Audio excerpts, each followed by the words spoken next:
can save the game here.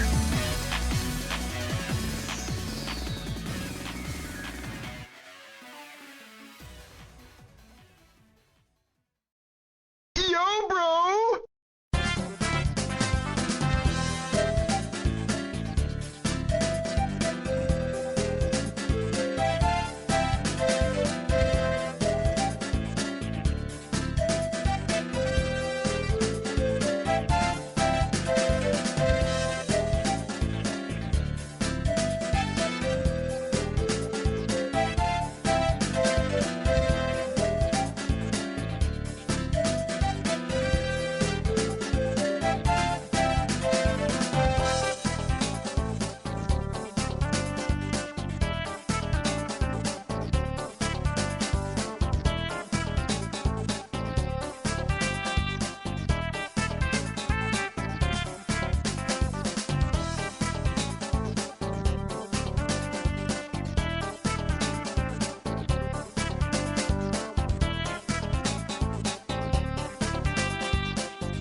Good evening. Good evening. Hello. It's been a minute. It's been like a week. But I'm back. And this time I'm back consistently for the foreseeable future. No more breaks interrupted by me coming back for a bit, then another break, and then me coming back for a bit, and then another break, and all that stuff. These past couple months have been really hectic, but that's all done now. I'm back for realsies. Let's see, hello, Altasmith. Hello, Blue Star Rob. Hello, Mr. Taco. Hello, Spiff. Hello, Blackfoot. And hello, Asuka. How are you all doing tonight? I'm doing pretty alright, myself.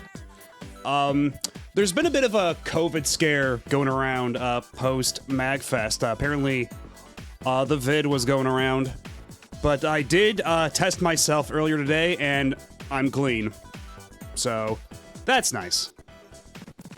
That's, because I didn't feel anything. I didn't feel sick at all, but there is always the risk that, like, you know, you're asymptomatically carrying something, so, you know, better safe than sorry. But yeah. Let's see, okay, let me know if the music is too loud. Because I do recall the last time I did one of these little story times, the music was a tad high. And yeah, I was pretty diligent about my how do you call it? Just not etiquette, but like basically like my disease prevention methodology, I suppose. And hey, Peekaboo Bear, how are you? What was I saying? Yeah, so usually, I've been doing this, like, whenever I go to PAX or anything. Did it here as well. Just, you always bring a mask, you bring your own bottle of hand sanitizer, although mine kind of leaked in the bag during the flight, so that was a little unfortunate, so. But thankfully, there's a bunch of hand sanitizer stations around anyway, so I was never often in a situation where I couldn't sanitize my hands quickly. And, bring your own snacks. Shit, the con is expensive. And yes, it's true, we do have a new redeem for anybody who missed it. I set that up right before I left. And yeah, that bag was sanitary, this is true. But, I can save the game here. Yes, and exactly. You can now save the game here. And you know what? I would say it's been a while since that happened, but... Okay, so I guess... Let me start at the beginning. So, a couple days before I leave, Spiff, who just stole my glasses, reaches out to me and says, hey, one of the people who was supposed to be with us in our group had to drop out. Would you be able to, like, join our group? And it just so happened to be on the very last day that I could cancel my hotel room, so I took him up on that offer. So I spent the whole MAGFest weekend hanging out with Spiff, Dan and Bob Video Games from Gigaboots, and Dan's girlfriend Tosh, which is really nice. Hey Brian, how's it going? And hello, me. I'm glad you're feeling good too. Because I think most people I know have managed to avoid getting sick, but, still. Good to know. And hey, Ty Games, how's it going? And yeah, I'm having a pretty good Wednesday. Like I just said before you got here, I did get myself tested just to be sure, just to be safe, and it's all good on my end. Yeah, it's all... You know, it's surprisingly easy for buddies to get on the tram. I mean, you can just go canoeing mode and just fit in someone's backpack. They never know you're there. And they're not looking back at the seats. You can just sit on the chair. Nobody cares. Nobody will notice.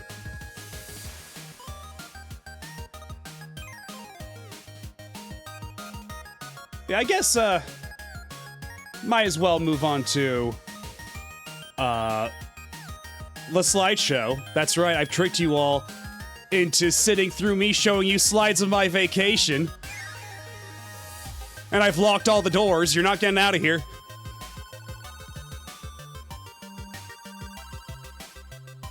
But, day 0. First and foremost, I went to Jollibee's for the first time. Because we don't have Jollibee's over, on this side of the continent. At least not up north, where I'm at. So right before we went to pick up our badges, our group went over to Jollibee's to grab dinner. And if you don't know what Jollibee's is, it's a restaurant, it's a fast food restaurant from the Philippines that primarily specializes in chicken, but also has Filipino food like this very particular hold on a second, let me just... It's a very particular brand of spaghetti. That's what the thing in the middle is. It's Filipino spaghetti, and basically, the whole thing is, it's got a, what I believe is a ketchup-based sauce, with also like a lot of like chopped up hot dog and beef in it. But rather than it like tasting anything like ketchup, more than anything, it tastes like barbecue sauce. It's very interesting. And so I got myself the spaghetti, a big-ass bowl of spaghetti, a piece of spicy fried chicken, and their bacon and cheese chicken sandwich, because I was fucking famished. Because I had to wake up at 5 in the morning, I got on a plane at 8, and then I touched down in Reagan National Airport in Virginia at about 4 to 5 p.m. So I basically went the entire day without a proper meal. And, overall it was pretty good. I actually really enjoyed the spaghetti. Like, even though, you know, you think like ketchup-based spaghetti sauce, you kind of raise an eyebrow, it was actually like pretty good. My one complaint about this meal, though, was the fried chicken I got.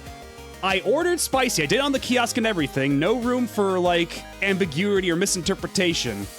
I ordered from the kiosk, and the piece of chicken I got was not spicy in the least. It was still pretty good, but it wasn't spicy, which leads me to believe they just may have given me the wrong kind of chicken entirely, because I shudder to think of the alternative where this is like the least spicy fast food chicken I've ever had in my life.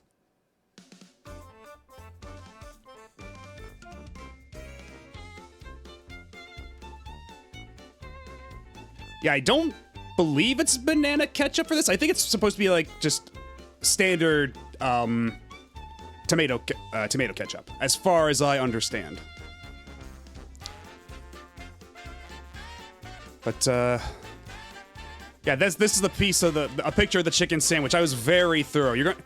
If y'all like looking at food pics, then don't you worry. I've got plenty.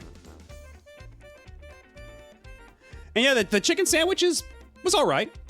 In retrospect, I wish I'd gotten the spicy chicken sandwich, because the regular chicken sandwich is just this piece of chicken, slice of cheese, and mayonnaise, which is good, but it was a little, like, it did need a little something extra. But, as the rest of the group can attest to, after I ate all this, I went from feeling, like, famished, completely, like, starving, to so full and bloated, I was basically just, like slumped over in my chair, just like the Ashton Joe final page pose. Just, it was rough. Or like, you know that bit at the end of the first episode of Smiling Friends where it does that really high detail close up of Pim sitting on the chair looking all gross and like dead inside? I kind of felt like that. I was so bloated. The spicy one isn't that spicy, to be quite honest. Okay. Well, still, I have to try it myself. So maybe next time. Maybe next time I'll go at them. We'll go back to Jollibee's. Who knows what the future holds? Hey, Tactical Taffy. This is a chicken sandwich from Jollibee's. Because, I went to Jollibee's for the first time ever on my trip to MAGFest. Because we don't have Jollibee's up here in Washington State. Yeah, overall, I was quite happy with what we got. We're definitely going back to Jollibee's next time, hell yeah. And I still need to try that, what was it, like that ube shake you guys got? That looked really good. I'm gonna have to try that next time. Oh, actually, that reminds me, I didn't take a picture of it, but they did also have, like, a Korean barbecue chicken, and that was super good. Like, it was absolutely messy, just dripping with sauce. Like, the skin was, like, sliding right off the bone. Like, the meat was sliding right off the bone. It was really good. And yeah, I'm in a similar situation with, like, Popeyes near me. I got a Popeyes that's, like, technically where I live, but it's so far out of the way, I never bother going. What else did you do at MAGFest? Well, have patience. We will be covering that.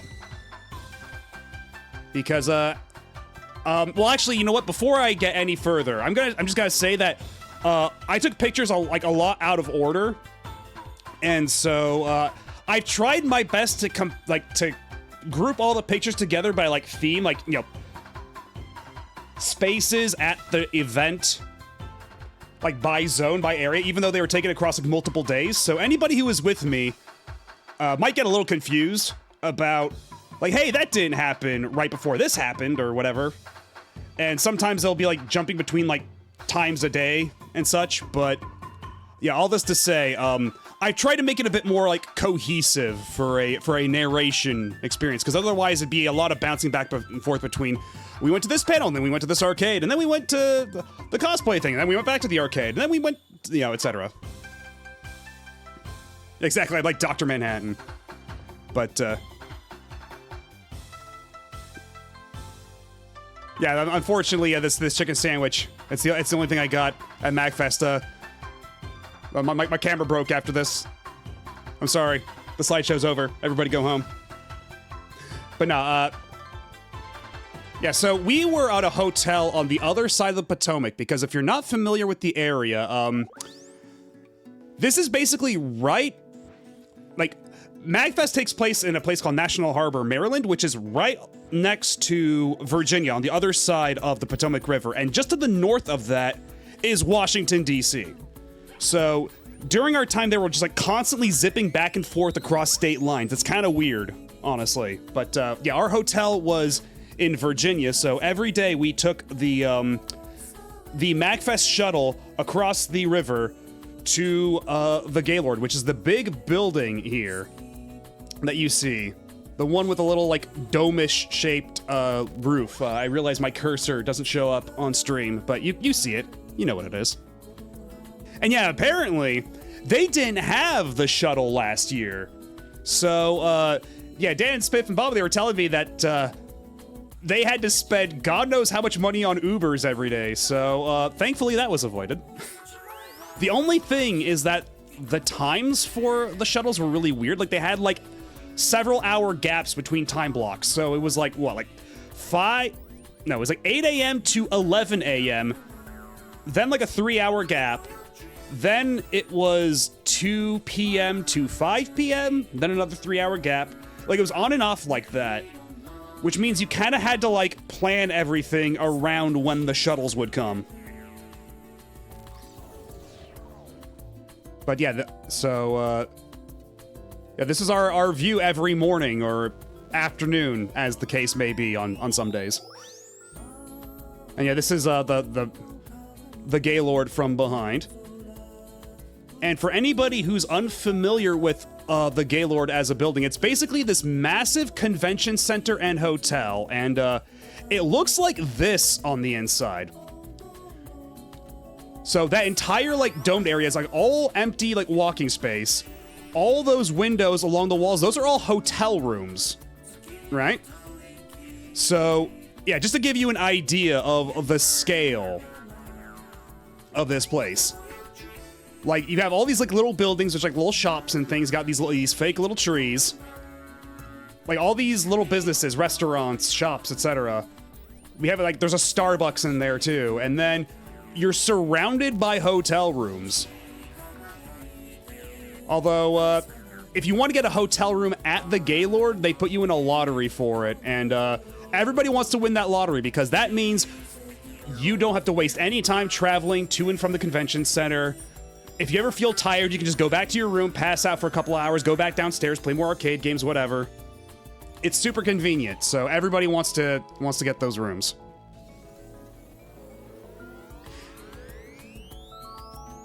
And neat Hughes cosplay in the last photo.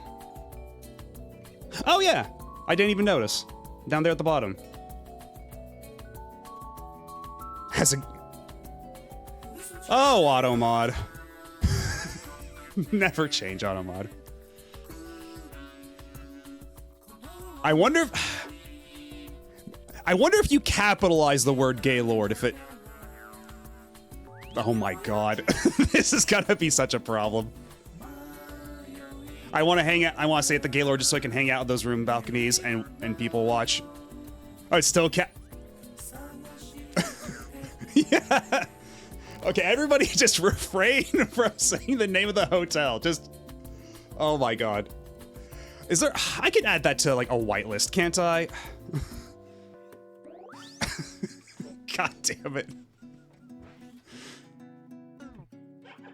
Okay, apparently if you make it 2 different words, it clears Automod. Or wait, no, okay, it did? I guess Noelle was just that quick on the draw. The Duke homosexual motel. You might that works. Fuck it.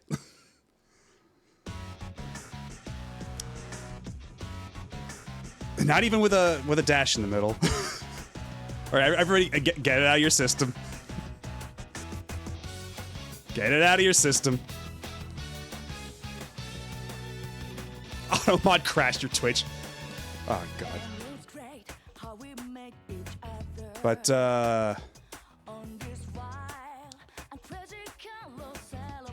let me see, what was the next? Oh yeah, right. So apparently a thing, like, when you walk the halls of the Gaylord, you're always gonna run to like all sorts of random shit around every corner, right? And one of those...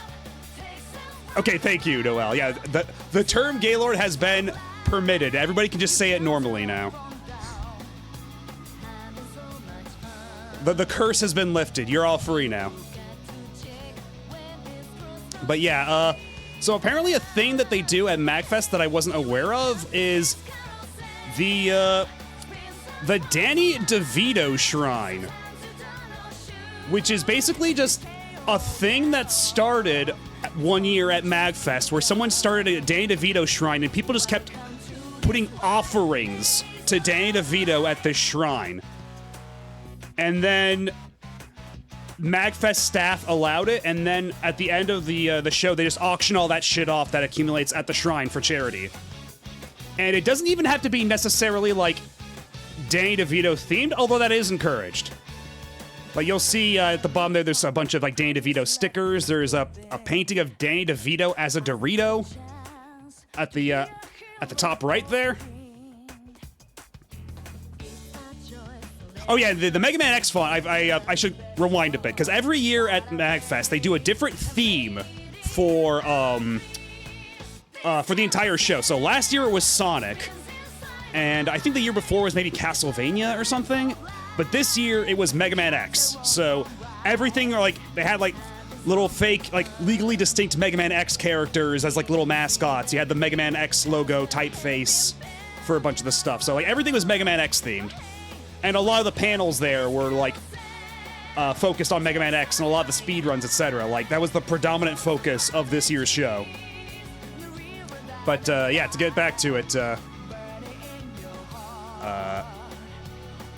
yeah, you can leave whatever the hell you want there. So one of the things that I saw that immediately caught my eye was the sticker of Nanao from Robotic Alchemic Drive. Shoutouts to Bread and Water Soup. But yeah, as the days went on, it just kept getting more shit and more shit. Like a zillion copies of Over the Hedge on DVD for whatever reason. Go figure. I really like this one too. with the Ocarina of Time, Danny DeVito.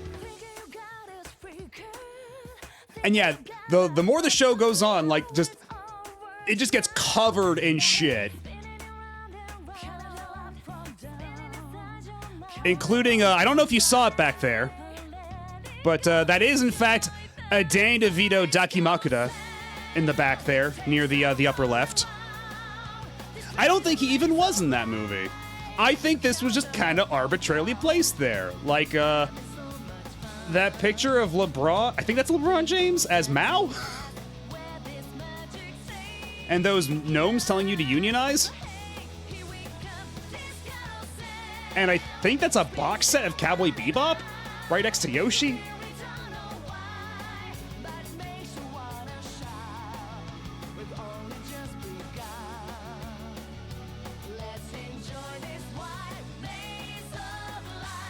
And also, I just noticed here, there's not one but two of those Danny DeVito Dakimakuras.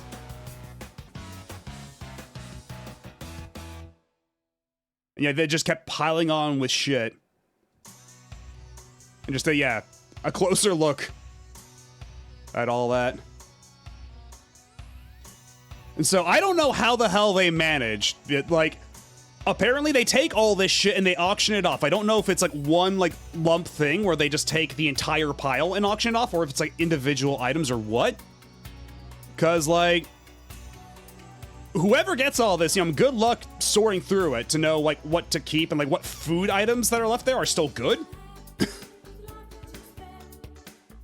And yeah, the donation, the auction proceeds go to charity, as I understand it. So it is all for a good cause.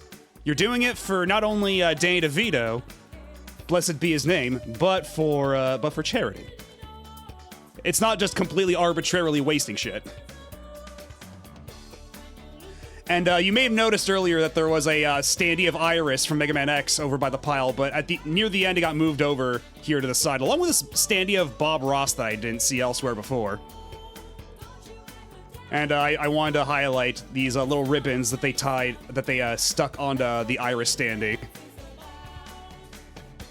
With famous quotes such as, "Let's live together in a world where only Reploids exist."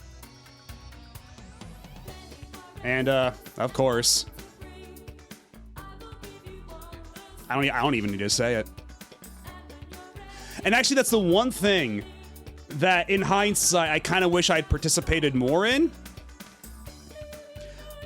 Where, like, I need to get more, like, ribbons for my badge. Because by the end of the show, like, everybody had, like, a shitload of ribbons attached to their badge. Like, stuff like this.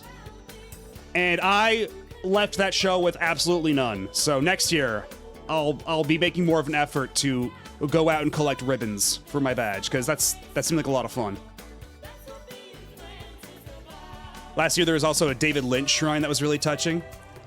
I think I saw pictures of that, yeah. That is really nice. And then, what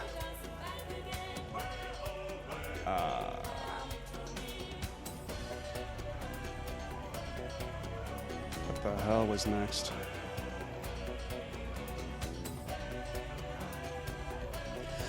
Oh yeah, and also in the similar spirit to all this, there's a bunch of these hanging around, which are like banners that they allowed you to vandalize. So people just left sketches all over the place. Like, I think this sort of thing does a good job of like encapsulating the overall vibe of MAGFest. Like, it's kind of free-flowing, like very scrappy. Like, you just kind of do whatever the hell you want, so long as you're not bothering anybody. It's a really good vibe. It's really fun. Yeah, Danny DeVito is still alive. He is still going strong. I think they're still doing, like... I think It's Always Sunny is still getting new seasons, too. Like, I think that's still going on. Like, Danny DeVito has a pretty secure, means of employment right now. A con I went to had an amazing ribbon of Jack Frost saying hee-ho. Yeah, it's still going on, Jesus.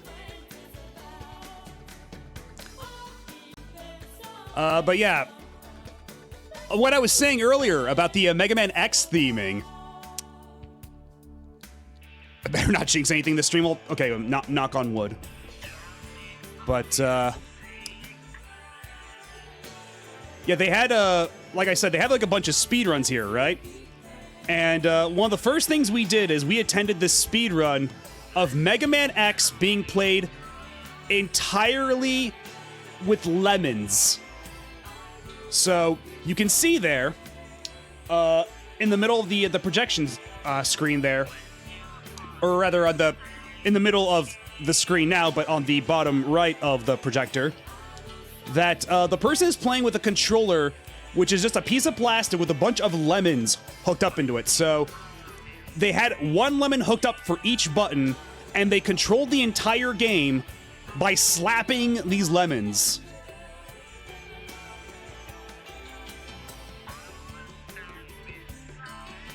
But you will notice that despite the fact that this is a speed run, after 35 minutes, they were only at Chill Penguin stage. That is because, for one, playing with lemons is very unwieldy, and the runner was perhaps not actually prepared for that. But also, as you play, the lemons eventually, like, you slap the lemons so much, they eventually run out of juice. So you have to constantly be swapping out lemons.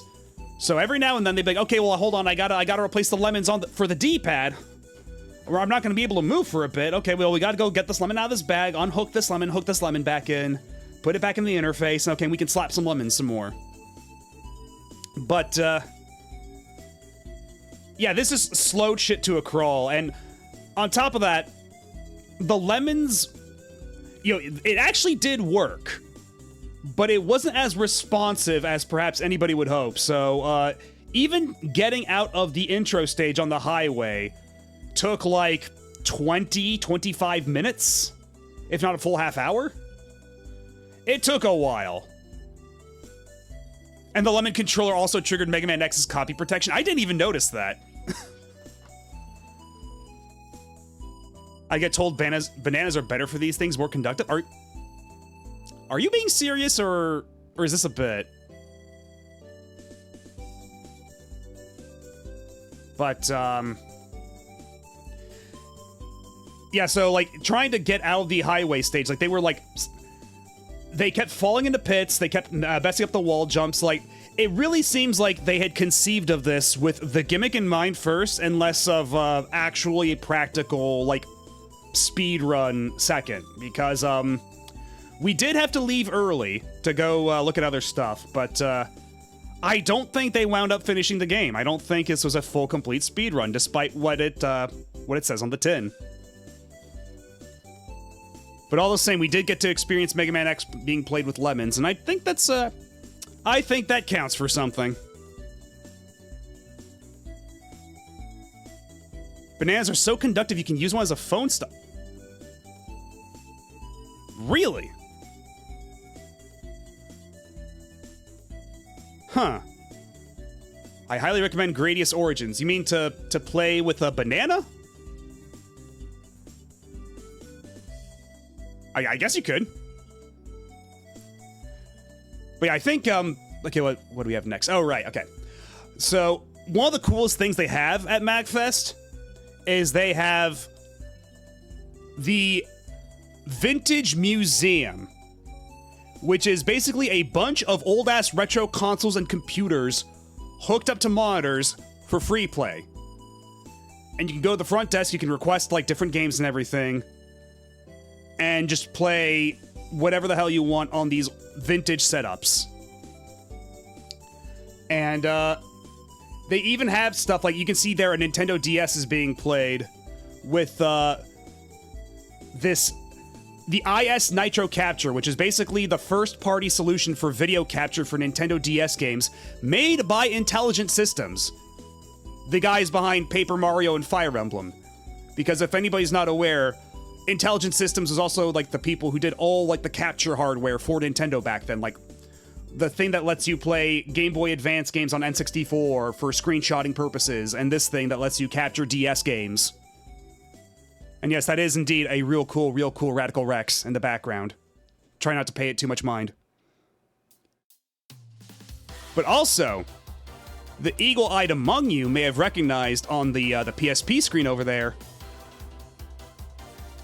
Show of hands, what do you think this game is?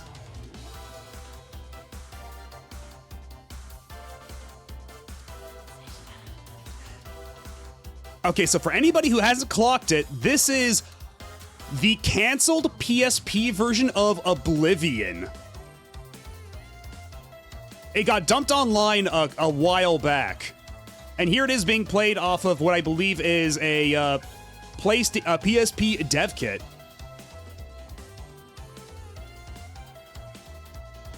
Yeah, absolutely crazy to see.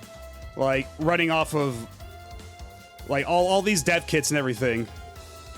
Because, yeah, as the opponent mentioned before... By the way, hi, how you doing?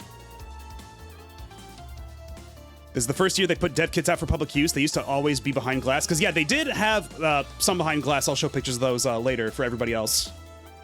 But, yeah, some of them are, like this PSP one, are just out for, like, public use. Which is kind of wild.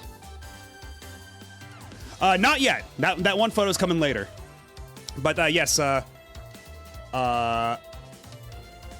yeah, the opponent was there and actually helping run the Vintage Museum. So everybody say thank you. But yeah, they had all kinds of stuff. I'm running on these really nice PVMs too, which was really nice. And actually, yeah, this is a setup for the PC Engine CD interface running a Bonk game. But what's really fun is that it's using a specific Bonk controller for the PC Engine that has the turbo buttons disabled. Like, there's a big, like, band of tape with the word sealed written on it. Because in Bonk, if you've never played Bonk's Adventure before, it's very easy to kind of cheese the game by turning on the turbo. So they have a special Bonk controller that specifically seals that shit off. You gotta play it for real with this controller. And hey, Nepglacion, how's it going? But, yeah, they also had, yeah, these absolutely ancient computers. Like, this is the K-Pro 4, as the sign on the side says. And they also had little treasures like the Atari Jaguar. This is the first time I ever got to play the Atari Jaguar, and, its reputation does not do it justice, because, like, this controller feels really bad. Like, Rayman here isn't even a game that uses the little, like, phone buttons at the bottom of the controller. It just uses the CBA buttons, but it still does not feel very good. It's just not a very pleasant system to use. You get up at 8 a.m., spend no less than 4 hours lovingly cleaning the peripherals just like you did as a child to pass the time, get high scores on the games before anyone can enter to test that machine's work, and generally be surrounded by tech older than you are and other things you love more than anything else. It's grueling, but someone has to.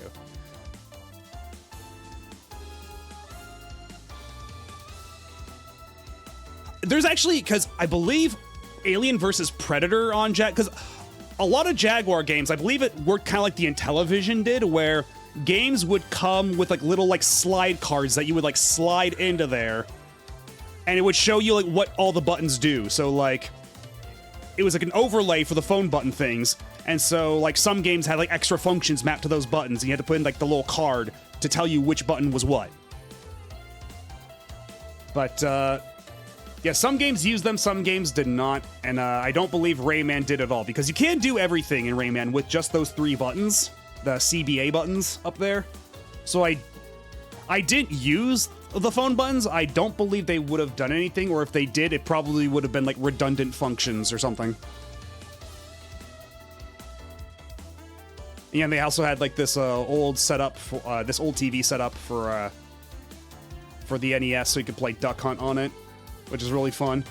Seeing this ancient TV there, and also the little handheld NES up there at the top. And yeah, when I said that they had old computers too, they had some particular treasures like the Hot Wheels PC. And let me tell you, that mouse there, that Chevrolet-shaped mouse, feels as awful to use as it looks. It is not a good mouse. It is so ergonomically, like, terrible.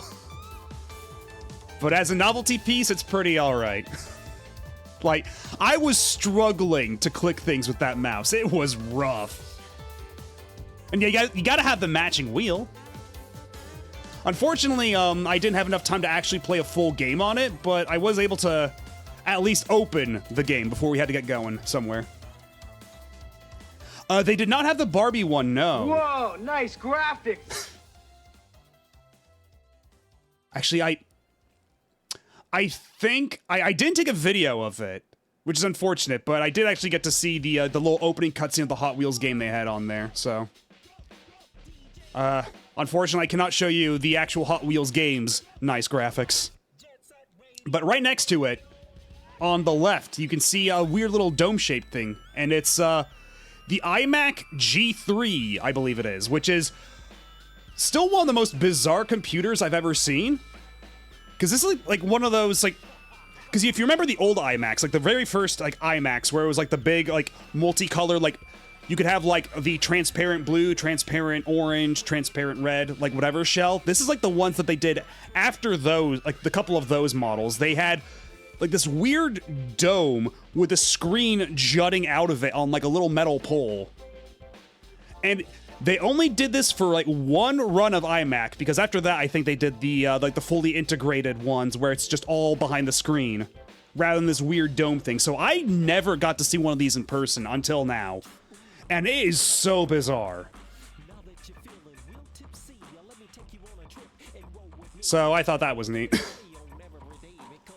And then there were the mobile games, because apparently they didn't even have these last year, but someone brought their entire Japanese flip phone collection with all the games on it. So, and a lot of these flip phones had TV out, so you were able to play stuff like the Ninja Warriors, like the original Ninja Warriors, on flip phone, output to your TV. So you'll see on the flip phone screen down there, it says like Ninja Warriors video out active, press this button to disable it, etc. And let me tell you, Ninja Warriors is not the easiest game to play on a keypad. I did not make it terribly far, but the experience was very novel, I will give them that. And then right next to it was Ridge Racer on a flip phone that was motion controlled. So, in this version of Ridge Racer, it accelerated automatically, and you tilted the phone left to right like handlebars to control it. And apparently this is the PSP Ridge Racer that was just like backported onto mobile. But yeah, like, it's a really wacky experience. Also, hi Dan. Be nice. It's doing its best. It really is impressive what it is doing. Because I think for a cell phone, this is running pretty all right.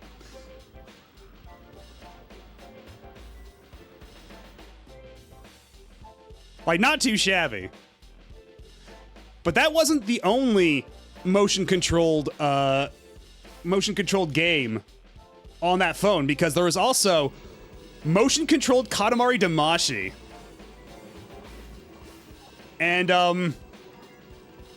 I think it speaks for itself just how intuitive and responsive these controls were.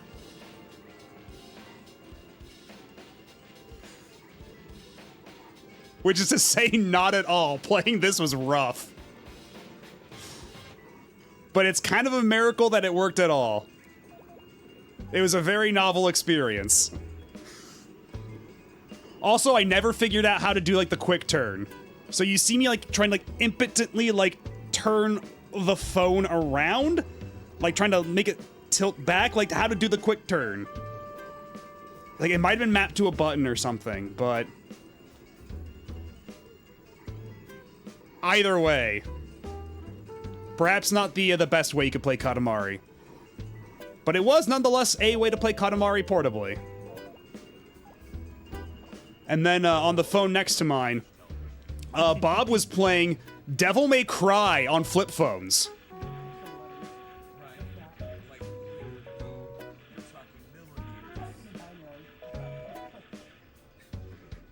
And, looks great. Actually doesn't need a sword. I have to use these guns. What is this, DMC2? Basically. Again, it's kind of a miracle that this is even working at all. And running, like, a frame rate. That's not just a slideshow. So, you know, props to them for that, but I don't think this is a version of Devil May Cry I'd ever want to play. Sword. I have to use these guns. What is this, DMC2? Basically. We should bring flip phones back? Well, that's the thing. They're actually, you actually can still get flip phones. But, like, they're weird, like, Android-based flip phones, but they do exist. You can get them. Should you so desire that that form factor, rather. And, what else did I have here? Oh, right. This is something I wish I'd gotten on video. But unfortunately, I did not have the mental presence. I did not have the foresight to capture this on video, but, they had a Vectrex there. Playing Bad Apple.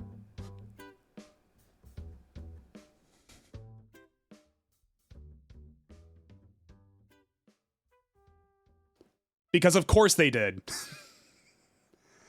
Although what's funny is that once it was finished playing Bad Apple, it just like hard crashed. It just went like complete black screen and made a buzzing noise, and then none of the buttons did anything. So I think it had to be like hard reset. I don't think this is meant to be like a looping or even resettable thing. Yeah, exactly. Exactly one loop of Bad Apple, and then just loud static.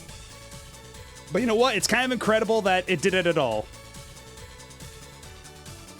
I hear about the Mini, the Vectrex Mini. I think I have. That does sound familiar. Oh, hold the fort. Hold the fort. We got video. One Dan Video Games has sent over video. Hold on a second. Let me just get this extracted over here. This might take a second.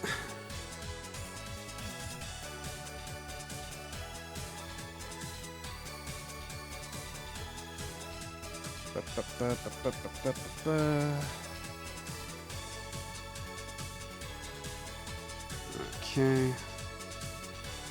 This is gonna be a little sloppy. Let's see how OBS likes. Oh, and thank you, Shark, for the sub.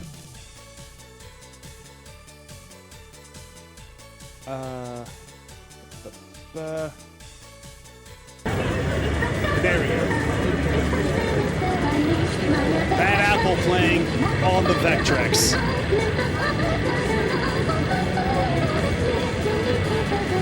Although, does this have audio? I might need to add like an audio source for this.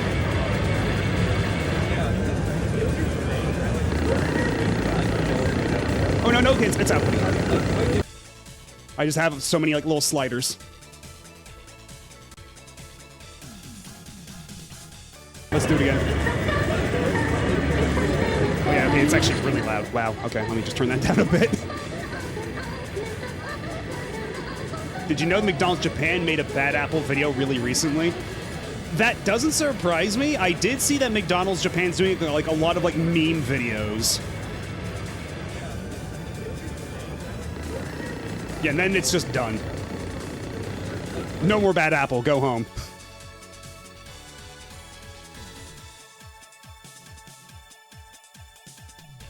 But I thank you, Dan, for that.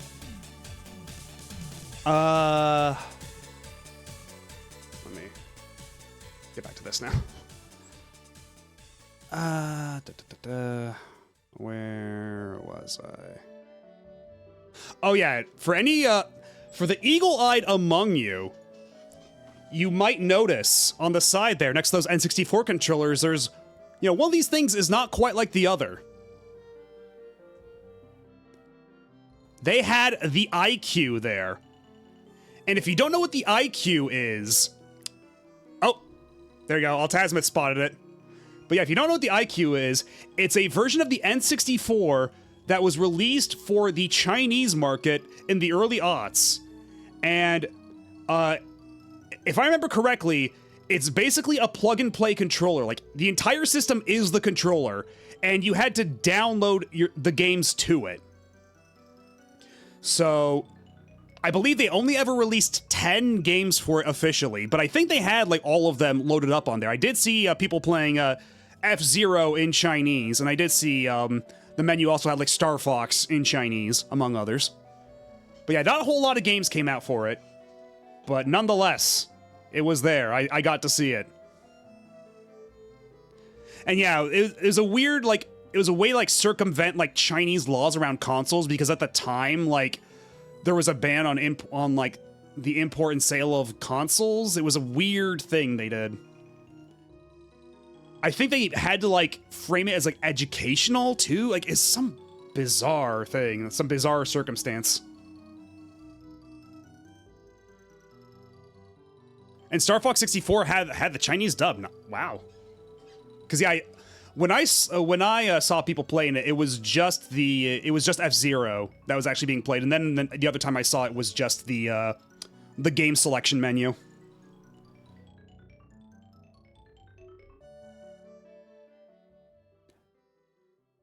The games were rented to, or that was another IQ thing. I'm not sure of. I'd have to look that up. I am not the foremost IQ expert. I'm just going off of what I know. F-Zero X is kind of not that good showcase since the IQ runs games faster than the N64, and F-Zero X is a rock-solid 60. Star Fox 64 runs notably faster on it. Oh, wow. I didn't even know that. Already I'm learning new things about the IQ. I don't have the IQ, it's true.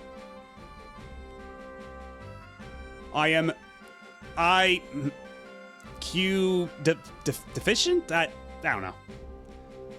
But it wasn't also just these consoles and computers they had. They also had a handful of cabs there. And unfortunately, even though they had the cabs for Tron and Discs of Tron there, I didn't have time to try out either. Because when I went there on the last day, for the express purpose of playing Discs of Tron, which I had meant to do the entire time, the cab was shut off. All the cabs were shut off. So, I missed my chance. But I feel we'll probably play these on stream. I mean, after all, there are still more Tron games left to play. The Tronathon is not yet done. But I have at least played the regular Tron arcade game before, because when I used to go to college in Santa Cruz, and at the Santa Cruz Boardwalk at the time, they had a little retro corner at the arcade there, and they had the Tron cab there, and I remember I played the Tron cab quite a bit, like, mostly for the light cycles, let's be real. But, it's a very cool cab. If you've never seen it before, the joystick for it glows. It's really neat. Whereas for Discs of Tron, I've never had the opportunity to play that before. And I still have not yet had the chance. Or rather, I did have the chance. But I let the chance slip me by. Like a fool. And alas, no Polybius. Not this time. But yeah, also, they had like this assortment of neat variant consoles, like the transparent Game Boy Light, the Astro Boy version of the Game Boy Light from the Tezuka Osamu World Shop, which is also where I believe they sold the Tezuka Columns game, and the version of the Game Boy Color they had to coincide with that. And then the Char Aznable 3DS, the Liquid Metal Slime 2DS XL, which I do have, by the way. I actually bought that right before 2DSs got super insanely expensive, or 2DS XLs got super insanely expensive. And that's the one that I modded, that I used to play all of my other games, shall we say. And also very handy for ripping your own DS and 3DS ROMs. Because yeah, you can just stick a cartridge in, load up, I believe it's FBI is the name of the thing, and then You can just use that to rip the ROMs directly to your SD card, put those on your computer, run them on emulators. So those are your own legally ripped ROMs that you can do with a modded 3DS, which, may I remind you, is surprisingly easy to do. And then there's this thing, which I'm not sure what it is. That mystery person back there, I don't know who that could possibly be, was speculating that this is some kind of lot check machine, and that I'm inclined to believe the same thing. Like, there's little lights at the top that say NG, OK, and test. So I think what it was is you put cartridges in there, you ran whatever test program there is, and then it would tell you if it passed the check or if it didn't. I'm assuming that's what it was.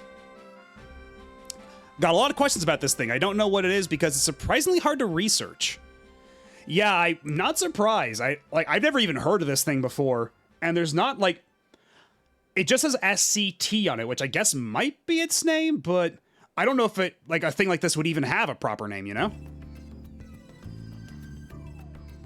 And yeah, I love the Final Fantasy XI soundtrack. I haven't played that since like 20 years plus, but that soundtrack is ingrained in my memory.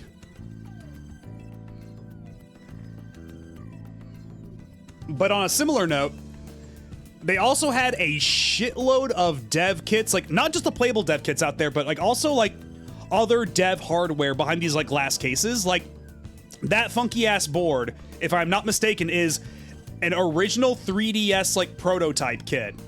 So it's like everything bolted onto this board before they had finalized an actual design, just to like get an idea of the hardware. So like they've got this like janky like Wii Pro controller on there with one of the sticks removed. And then they also have the blank media discs used for development, you know, like a lot of test builds and stuff would come on these. They have dev 3DSs back there. They have development carts for Game Boy, Game Boy Color, DS, etc. Like, I love this this DS one at the bottom with the super long board sticking out of it. And that thing at the bottom left, that's the thing I was talking about earlier, the Wide Boy 64, which was a cartridge made for the N64 to capture footage and screenshots from Game Boy and Game Boy Advance games via an N64, and it was created by Intelligent Systems, the same people who do Fire Emblem and Paper Mario. Yeah, you can barely see. Actually, if I zoom in on this, I don't know how much of this is going to be butchered by the resolution of. Actually, can I zoom in via here?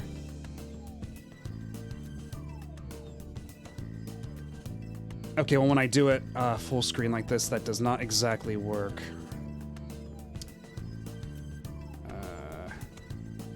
Hold on a second. Let me see how easy it is for me to zoom in on this.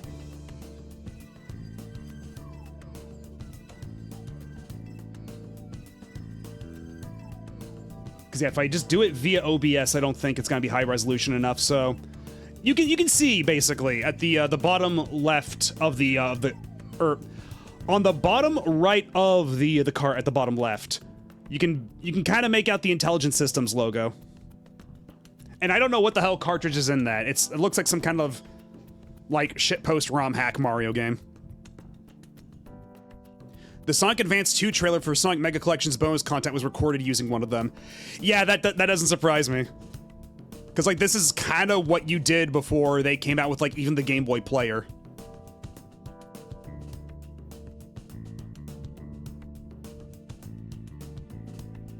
The 3DS can actually emulate GBA games, but they never bothered to. Yeah, for the 3DS, you only ever could play GBA games on it officially if you were part of the Ambassador program, which is the thing where if you bought a 3DS within the launch window, they basically grandfathered a bunch of people in to like, as an apology for the price cut that the 3DS got a couple months later, they gave those people like a bunch of free games. And a lot of those were GBA games. And those are the only times they ever released those games on the 3DS. Like, not even later when the new 3DS came out or anything on the Virtual Console. Like, those GBA games were only if you were part of the ambassador program. And of course now all those versions of those games have been dumped online, whatever, but yeah, as far as a legit means go, that was it. Yeah, I barely missed the window to get into the ambassador program. I bought it like right after the price cut. Because that was around the time Ocarina of Time 3D came out, and I was like, okay, now's the time for me to buy a 3DS. Because Ocarina of Time finally came out, and then, yeah, the price cut happened, and it was right before the eShop launched, too, and I wanted to be right there day one to get the Mega Man Legends 3 prototype demo, which was, previously said to launch day and date with the eShop. But of course, the eShop launched with no Mega Man Legends 3 prototype to be seen anywhere. And they're like, okay, no, it's fine. It's just been delayed a bit. And I was like, okay, yeah, sure, whatever.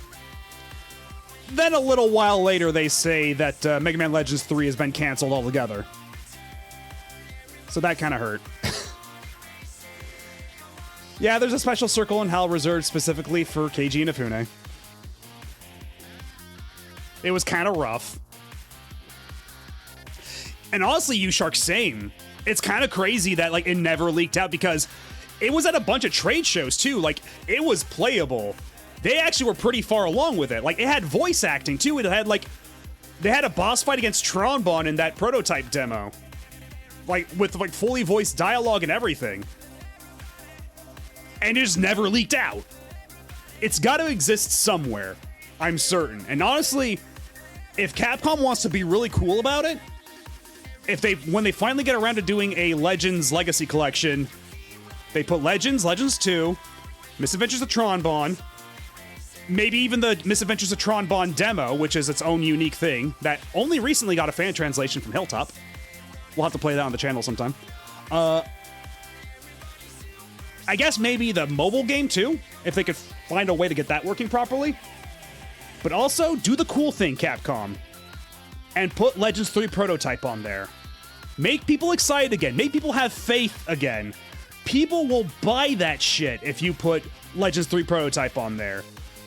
You will sell a fucking gazillion copies. Just for the novelty alone, because people just eat that shit up. Like, every Lost Media YouTuber will be like, oh my god!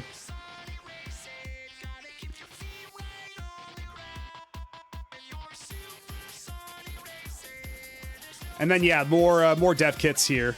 Like, I find the little dev kit they have on the Game Boy there very fascinating. And then the giant brick they have under the 3DS there. And yeah, there's the Nitro emulator, again, for the, that was hooked up to the TV.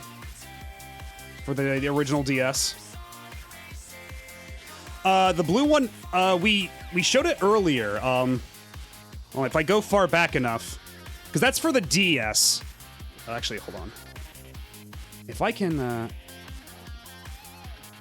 what number was it? Because I can just skip there real quick. Okay, 27.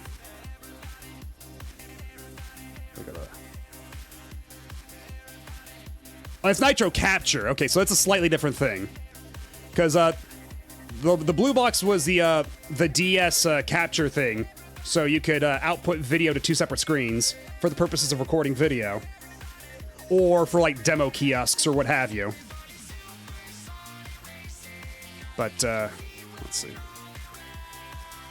It's just faster if I just skip at this point. And then, yeah, even more dev kits, like this original Dolphin dev kit. And this old-ass Wii dev kit. And then I think these are later Wii dev kits. I'm not entirely sure what these are. Because, yeah, this is an original Wii dev kit. Like, you got the GameCube ports on the front there still. You have the wired Wii remote that hooks into the side with, like, this, what looks like an aux cable or something like that. It's super weird looking. And then this very unassuming Dreamcast dev kit that just looks like a PC. Because not every dev kit was fancy looking. Some of them were just very boring. And I like inside, it's got the Sonic Advance preview.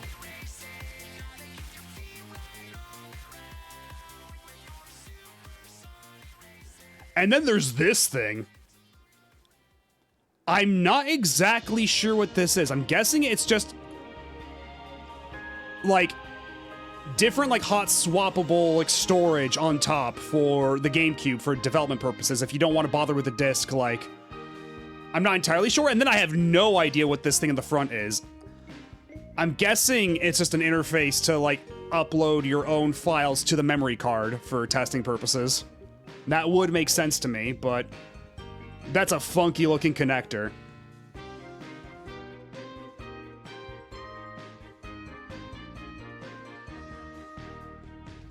Then what else do I have here?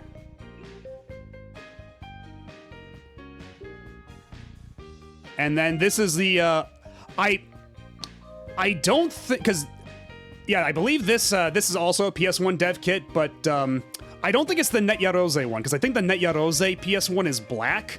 Because the Netyaroze, if you don't know, is the PS1 you could buy as a hobbyist to program games for. That had its own like development software. It was supposed to be like a way to like open up like indie development on the PS1. But this blue one I think is just a standard dev unit. I'm not super duper sure. Yeah, okay, yeah, the Netyaroze ones were black. Okay, that's what I thought. And then the PS4 dev kit here, super funky looking. Like this is this big brick with all these vents in the front.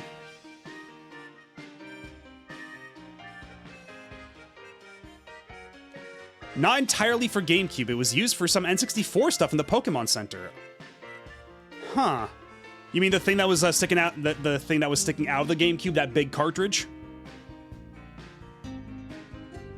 I guess, yeah, the timing, like, there would be some overlap there, so I suppose that makes sense.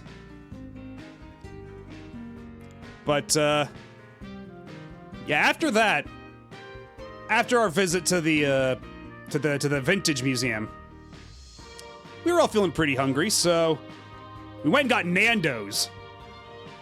So Nando's is a restaurant that's, I believe it's originally from South Africa, but it specializes in Portuguese-style peri-peri chicken. And they have none of these over on the West Coast, as far as I know. I think these are all still mainly East Coast. So this is the first time I ever had Nando's, and this shit was fucking good. Like, good-ass fries, good-ass chicken, and I got a little carried away and already started eating the chicken before I took a picture, so I tried to hide it there, but, you know, not terribly convincing. And they also had halloumi fries, which is like, halloumi was like a type of cheese, I believe it is, and, yeah, you just grill it, and you dip it in, like, chili jam, like it's fries. Very interesting. And yeah, I liked it so much I had seconds. I got that in sandwich form, which, not as good in sandwich form as it was just in regular, like, chicken leg form, but still pretty good. I had a lot of chicken and fries that day. And yeah, as I understand it, Nando's is very, like, it's all over, like, South Africa, of course. It also, I think it's in a lot of, like, Anglophonic Europe. Like, if you go to, like, the UK, I think there might be some, like, there might be some in Germany, too. I don't think I've ever seen any Nando's in France. But, I really enjoyed it. And the extra hot flavor was actually pretty decently hot. That was a nice surprise.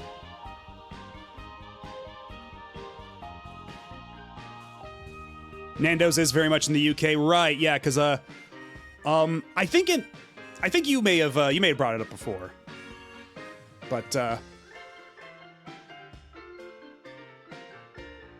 in France it's called Nando, or should I say, the rice in Nando's is also incredible. I'll have to try that next time, perhaps, but you know, if I can resist the siren song of the fries, because those fries were pretty good too. Along with a little spicy mayo thing they had there, the peri-peri mayo. And then right after we went to Nando's, we rushed back on over to the convention center to catch the Billy Hatcher speedrun. We missed most of the speedrun, but we caught the very end of it, where they tackled the final stage. And for anybody who wasn't there when I was playing through Billy Hatcher a couple months ago, you may recall that the very end of that game might be the most upset you have ever heard me on stream. Like, there were a couple of times I was actually kind of screaming. It was rough. Not recommended. And then I see the speedrun, where this guy just completely invalidates the final level. He clips through a door, he jumps over a wall, and he's there at the final boss fight. And I just wanted to, like, pick up a chair and throw it across the room, I swear to God. I was so upset. And, like, the skips didn't even look too, like, difficult or intricate, because, like, the last one where you had to jump over the wall, it did require, like, positioning, but it looked like something you could, like, attempt over and over again until you get it. Like, it was just, you had to place a giant, like, full-sized egg in one spot, then grab another egg, and bounce along, like, specific points to get on top of the wall, which has full collision. You can just run along the top of the wall near the beginning of the stage, run all the way to the end. So mad. Oh yeah, I was already plenty mad at the game. Like Mr. Taco said, don't you worry. And then at the end, because they met their donation incentive, they got the guy pelted with eggs.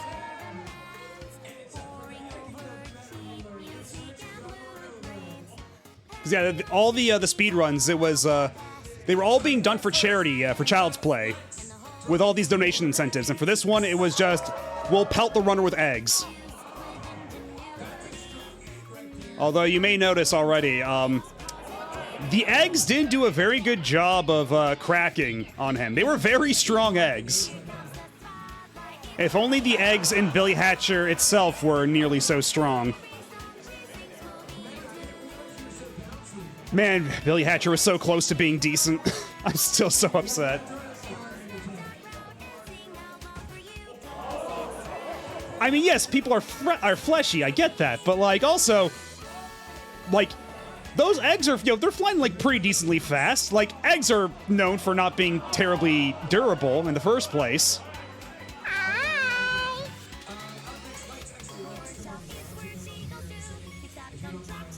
I mean, like, if it was like an ostrich egg, I'd get it, but also, like, the guy would be concussed.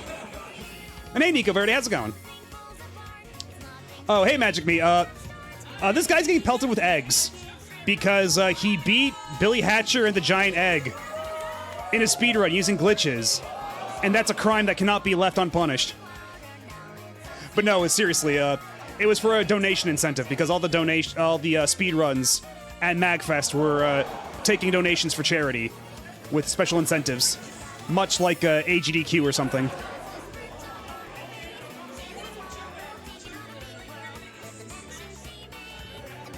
The secret is eggs are exceptionally durable in their way. Everybody's familiar with the crushing an egg in their hand thing, right? You know, I don't think I've ever even heard of... Oh, okay, that one got him. That one cracked. That one was legit.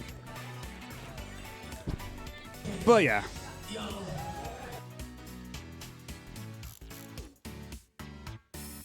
The membrane is spray cleaned off the eggs. Try to crush an egg in your hand, you will not be able to. Yeah, because eggs are not nearly that sturdy usually, at least here. But yeah, also, one of the highlights about MAGFest is they have an absolutely massive arcade. Like, absolutely fucking huge arcade with like a zillion games in it. And it's not just arcade games like video games, they also have a shitload of pinball tables too. So, like, you will not be bored.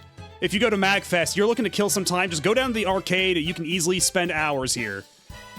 Which perhaps our group did several times over. In fact, there was even one night where it was actually our final night there. Well, Spiff decided to go catch the last shuttle to the hotel at 5 in the morning. Whereas, Bob, Dan, and I decided to stay behind to play more arcade games because it was the final night. Yeah, Spiff left at 5 a.m. The rest of us stayed behind to play more arcade games. Because this arcade is open 24/3, as it were.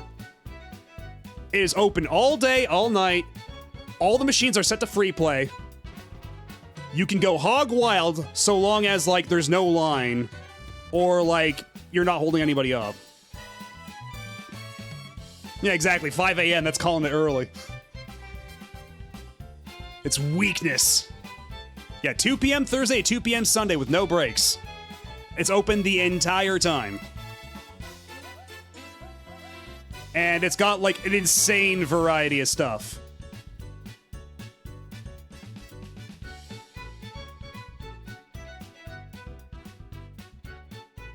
Where and how much? At MAGFest at every January. And badges go for about, how much exactly was a badge again? It was like $130, something like that? But you'll also need, like, lodgings and, like, air travel. Also, it's very hard to play arcade games like this, but thankfully, you know, if nothing else, I don't need to use opposable thumbs all that much. Yeah, there you go. National Harbor, Maryland, first or second weekend of January. $135 for the full weekend, but you will need to find your own lodgings and travel. So if you live in the area, aren't you lucky? And yeah, they had a zillion Taiko no Tatsujin cabs too. Like, they had one of the older ones from, like, 2010, but also a bunch of the modern ones, which have, like, which are all updated to have, like, modern tracks and such. So really good variety of stuff if you're into Taiko. And also a shit zillion Initial D machines. And yeah, like, for anybody who caught my PAX, my PAX story time, back in September, you'll remember I talked about the arcade there. That arcade is dog shit compared to this. Like, that arcade had some pretty decent cabs and everything, but, like, this, in terms of, like, selection and scope and scale, like, Jesus Christ, I've never seen an arcade like this.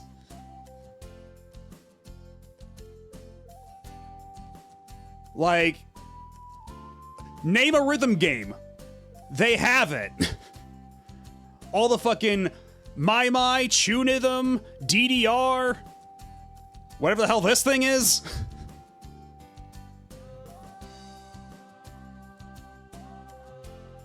And then they also had Densha to Go.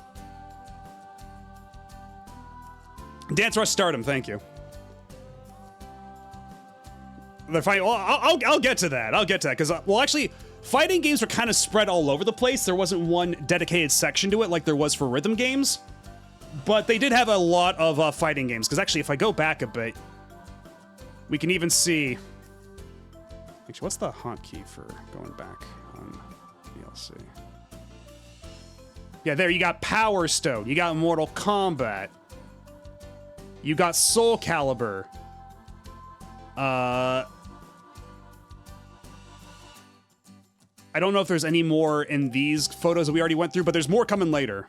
I took plenty of pictures of other fighting games that are a bit later in the chain.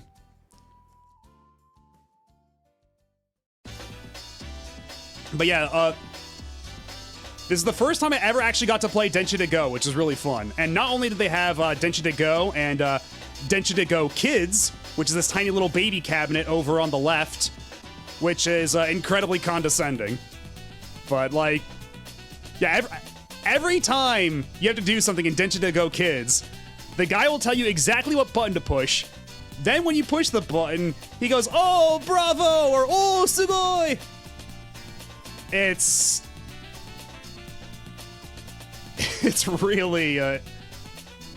really patronizing.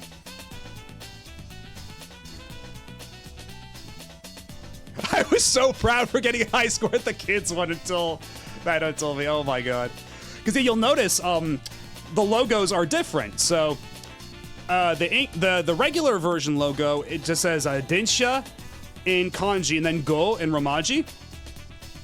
But the cab for the kids version has it all entirely written out in kana, because as a little kid, you're not expected to be able to read Romaji or kanji. And then right under it in tiny little letters it says kids. So Densha to Go, kids. And actually what was really neat about the Densha to Go cab there is that it had two versions on the machine. It had the modern version in like Unreal Engine, whatever. But they also had a toggle to play the original old version. But unfortunately, the old version did not support free play. Only the modern version supported free play, so we weren't able to play the classic version on the modern cab, which is real sad. But in the back there, all the way on the far left, you may have noticed a big box there, because that was the full-size, full-body Densha to Go cab. And this thing had a line all weekend. I wanted to try this version so bad, but I was not allowed. There was always a goddamn line. Oh, that's actually super cool. The emulated versions are cool because the game frames it in a simulated arcade environment on the other screens, complete with arcade ambient audio and Taito games you might recognize. That's fucking sick. Yeah, 72 hours straight of not happening. Yeah, even when we waited, like, because we were at that arcade until like 8 a.m. after like Spiff went home, or went back to the hotel, rather. Like, that whole entire time, there was still a line for Densha to Go. It was insane. And the thing is, like, the wait like, because it depends. Because when you play Densha to Go, you can decide whether to play for just one train stop or two train stops. So already that makes it variable. Because, like, someone could be playing the game for twice as long on the same free credit. And then, like, depending on how many people there were, like that, like, because it also depends on what part of the track you're playing, because some of them are harder than others. So I would imagine, like, a line of, like, 4 people, that would maybe be, like, an hour. Like, up to an hour, depending on just what they were deciding to, like, what settings they were playing on and everything. There was one arcade in Osaka that I played this game that had a hangar with a conductor's jacket and hat. Some places take it really seriously. Yeah, some people, like, train otaku are for real. Like, train otaku are serious about what they do. Like, the dudes that hang out at train stations just to take pictures of trains as they're coming into the station, like, those guys are serious. Oh yeah, Densha to Go is a train, it's a game where you're basically a train conductor on one of the Japanese metro lines. So it's like a complete simulation, and like the cab has all these like levers and everything. Actually, I think the other one might show it a little better. A little bit, but like there's this touch screen with like all like the buttons and knobs and panels and everything. But it's basically simulating being a train conductor. So you have to know when to turn on your lights, know when to honk your horn, know what speed to put it in, know exactly how to brake as you come into the station. Like, you have to follow all the protocols so you can get all the points. Because if you miss any of the train protocol, like if an oncoming train is coming by and you don't dim your lights, you get dinged. If you're crossing a bridge and you don't honk your horn, you get dinged, etc., etc. So, like, it's really hardcore simulation. Yeah, everybody seemed to know what they were doing, and I would have just been pulling levers. Maybe. But one thing that was nice, though, is that the cab that was playing, like, not the full-body cab later, but this cab on this picture on the right, did have English enabled, so it was easy for other people to play, whereas the kids' cab and the full-size cab, I believe, were Japanese only. You can just have fun pulling levers, it's okay. Yeah, if you're 1 meter over the line when you stop at the station, you're penalized big time. Yeah, usually my problem is I would be too nervous. I would brake prematurely, and you still get penalized for that, but like not nearly so bad. Also, don't slam the emergency brake or it'll make everybody in the train fall over. And yeah, that episode of Game Center CX is an all-timer. I love that episode. Like, he's always forgetting to brake in time, slamming the emergency brake, seeing like the little animation of people falling over in the train. It's so good. And yeah, I think the N64 game does have retro achievements, but let's be real. If you don't have the Densha to Go controller, are you really playing it at all? Are you really playing Densha to Go at all if you don't have the controller? Although I think some emulators do support it. I think on PCSX, when I was going through settings, I think they did have a toggle for the Densha controller.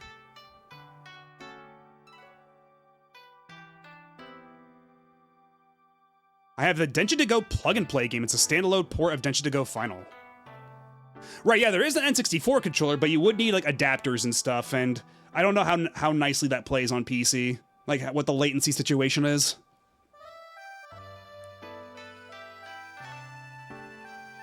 And yeah, and speaking of very elaborate arcade cabinets, they had the F-Zero AX cabinet with the motion tilting and everything. And I didn't get to play it here, but I have played it in the past, and playing F-Zero AX with the motion enabled is so screwy. Like, because for anybody who doesn't know, when you turn, the cabinet, like the entire seat and the screen tilt with you. So basically, like, as I'm turning to the left, I overcompensate and like tilt, like steer to the left even more because like the gravity is making me tilt that way. And it just makes me run into walls constantly. It's a very funky way to play that game. But the experience is very cool and novel, so if you ever get the chance, I definitely recommend it at least once. I think there's one for Wii or Switch or something that plays nicely with PC. Oh, okay. Oh yeah, and the area back there is the indie area, but we'll get there later. We'll get there in a bit. Because everything on this floor was like connected, like so you could like walk between each zone. And some of the other games we played were like Mock Breakers, which is a Newman Athletics 2, and this game is basically you're mashing buttons. That's this game in a nutshell. You're just mashing buttons. So I was playing this with it was with Dan Spiff and Murphigator, because we ran to Murphigator while we were there. We got to hang out with him for quite a bit, and Murph was really good at this. He actually knew what he was doing. The rest of us did not. Yeah, it's yeah, you're just mashing your hands against like on these buttons on this panel, just wearing out your arms and wrists. It's a lot of fun, but it's not for the feeble body.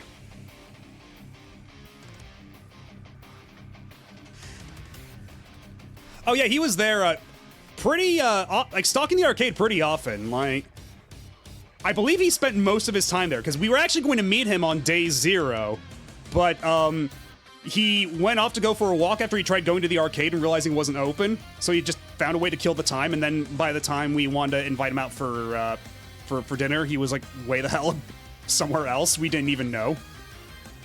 We were like, oh, what happened to Murphigator? Oh, he walked into the river. He couldn't go to the arcade, so he just said fuck it and gave up. But, okay, looks like an ad's about to start soon, and I do need to go to the bathroom, so, you know, I'll tell you what, I'm going to go take a real quick break, and when I come back, we will continue this. So, sit tight, don't go nowhere, I will be back in just a jiffy.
And we are back. Let me slide the volume down a skosh. Back to about where we were before. I think this is about right. Let me know if the music is too loud or not loud enough, as it were. So, where were we? Yeah, when you go to MAGFest, you have to commit to one thing, otherwise you lose so much time. You can spend all weekend on the arcades. Yeah, one thing that we learned pretty early is you gotta let some shit go. Because there's a lot of panels I wanted to go to, and a lot of events I wanted to go to that I just simply had to, like, let go of. I had to leave them behind. I had to abandon them. Because, like, there were other things going on at the same time, or we had to go get lunch, or there was a performance going on, or we came in at like 4 a.m. and were too tired to go back at like 10 a.m. to catch a panel, like whatever the case may be. You just gotta learn to let shit go when you go to MAGFest. You gotta pick your battles.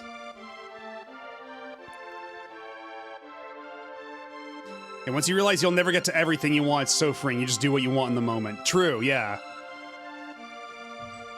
Like, I'm usually more of like a schedule-oriented person, so it's a bit of an adjustment, but yeah, once you get into that mindset, it's just like, oh yeah, just do whatever, man. There will always be something for you to do at MAGFest. And that's really fucking cool.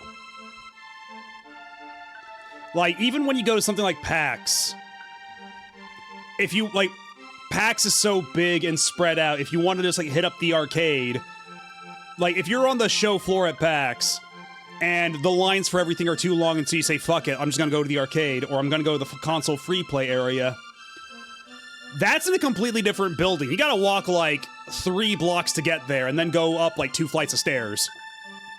It's not nearly that easy.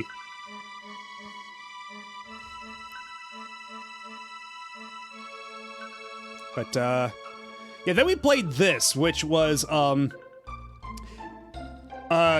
Kick Through Racers. And, this is a game where you're basically racing on these little scooters, and the way you control it is, you'll notice everybody has their right foot back, because they're pushing down on a pedal repeatedly to make the scooters go. And it's a really neat concept. But boy, does it get really tiring really quickly. Yeah, it's a Taito game. Yeah, you can see at the top left. It blends in with the background a little bit, but yeah, it does say Taito. But yeah, your right leg specifically will get really tired really fast because they do expect you to just keep pumping it over and over and over again.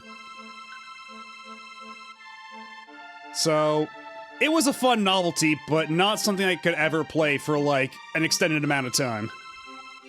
Maybe if I were younger, maybe if I were part of the target audience, you know, the target demographic, because these are pretty small. You may have noticed that these might be more children-sized. So perhaps were I a decade younger, I'd be able to endure this sort of thing a lot longer. And of course, so yeah, we were asking what sort of fighting games they had there. Well, the ring was blessed by God himself because Air Gaze was here. With playable Cloud and all. And, surprising literally nobody. Yeah, that is Cloud Strife, because if you're not aware of what Air Gaze is, it's a fighting game by Namco and Square that came out not too long after Final Fantasy VII. So you have Cloud, Tifa, Sephiroth, and I think also Vincent and Yuffie, something like that, as like playable characters. And of course, literally everybody was playing Cloud. Literally everybody. Whenever I'd walk by this booth, whenever I'd walk by this cab, whoever was playing it was invariably, inevitably, always playing as Cloud. Without fail. Okay, yeah, Zach is also there? Okay. But, I mean, I don't blame him. Like, playing as Cloud was pretty neat. You could just hit the button to pull out the sword. And then if you got your spacing right, you can just hit him with, like... You can just hit your opponent with, like, a big combo of, like, sword swings super easily. Like, it's very tempting. And yeah, the console versions, I think, may have added some extras. I'm not sure. I am not the Air Geese expert. And they had Cleopatra Fortune Plus. Which I had only ever played the first version of Cleopatra Fortune, the Saturn one. So this is my first time playing this one. It was a lot of fun. Cleopatra Fortune's good shit. And then they had some two really good Neo Geo multicab setups.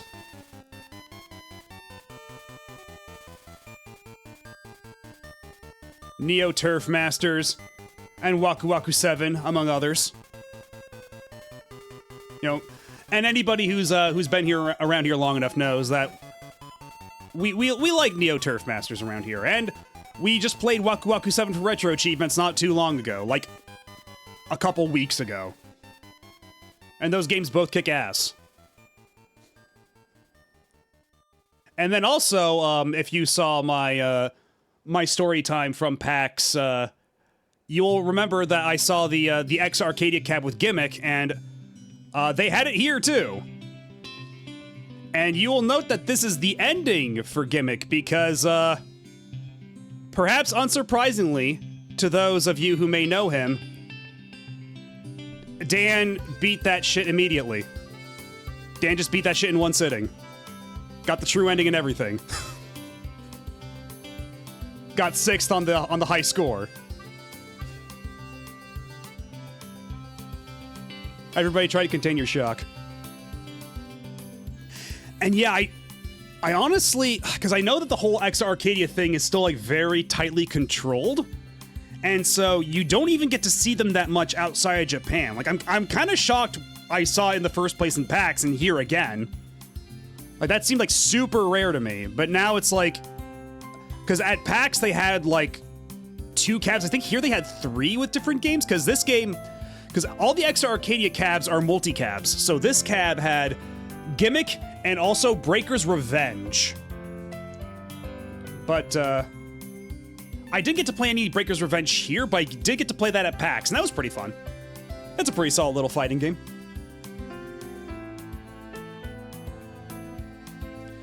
And for other fighting games, they had Pokken Tournament, the original like arcade release of Pokken, with the weird little controllers and everything. I don't think this even ever, like the arcade version of Pokken even got a global release. I think it was only Japan. I think the rest of the world had to settle for the console version. And then Hori released a USB version of the Pokken controller. Oh, they had Breaker's Revenge Chicago. Okay. I can only imagine what the city of Chicago thinks about Breaker's Revenge Chicago, since they had no means to play it. What gaming events do they have in Chicago? Like, what kind of conventions do they have? Because maybe they could get whoever supplied these cabs to supply to whatever show they got there. So someone can, take that picture of themselves and go, like, yo, I'm playing Breaker's Revenge Chicago in Chicago. Did they have the JoJo Battle Royale arcade? No, they didn't, unfortunately. But honestly, I wouldn't even be shocked if they had that in a future year, because apparently every year the selection of cabs is different, and they get some real esoteric polls. Like, I don't think I took a picture of it, but they had one of those Gundam, like, full-body arcade machines with, like, the giant monitors and everything. Like, and they had, like, I believe they were linked, too, so you could do the multiplayer. Like, they had, like, a bunch of really cool shit. So never say never is what I would say about them ever getting a JoJo arcade. This year's selection was actually fairly similar to last year, but with some very notable additions like arcade mahjong and people who know how to play those. Points itself. Mobile Suit Survival, one of the cabs shit the bed earlier. Okay, because I saw it again on the last day, and I think they had it all fixed up again by the last day, because some games definitely did get busted. Like, you can see here, virtual on, one of the monitors is just black. Spiff and I tried to play virtual on multiplayer, and Spiff got the seat with the working screen, and I got the one with the black screen, because I wanted to know, like, it still had the HUD and everything, it just wasn't rendering anything to the screen. And I was controlling it, my character was doing stuff on Spiff's screen, so it was functional, but it just wasn't actually rendering the graphics, it was only rendering the HUD. I don't know what the hell happened. But all the same, I will say, even despite this impairment, even despite this handicap, I did get one round off of Spiff. So I'll take that shit.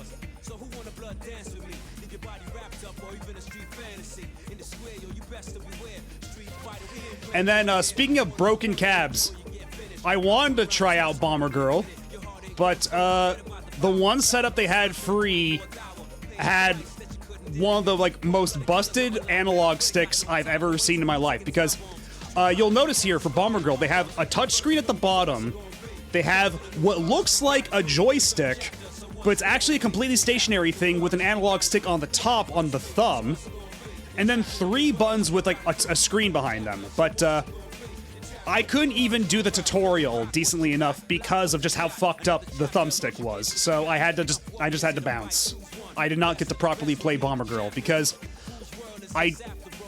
one of the things I know about Bomber Girl is that it features one Shiori Fujisaki as a playable character.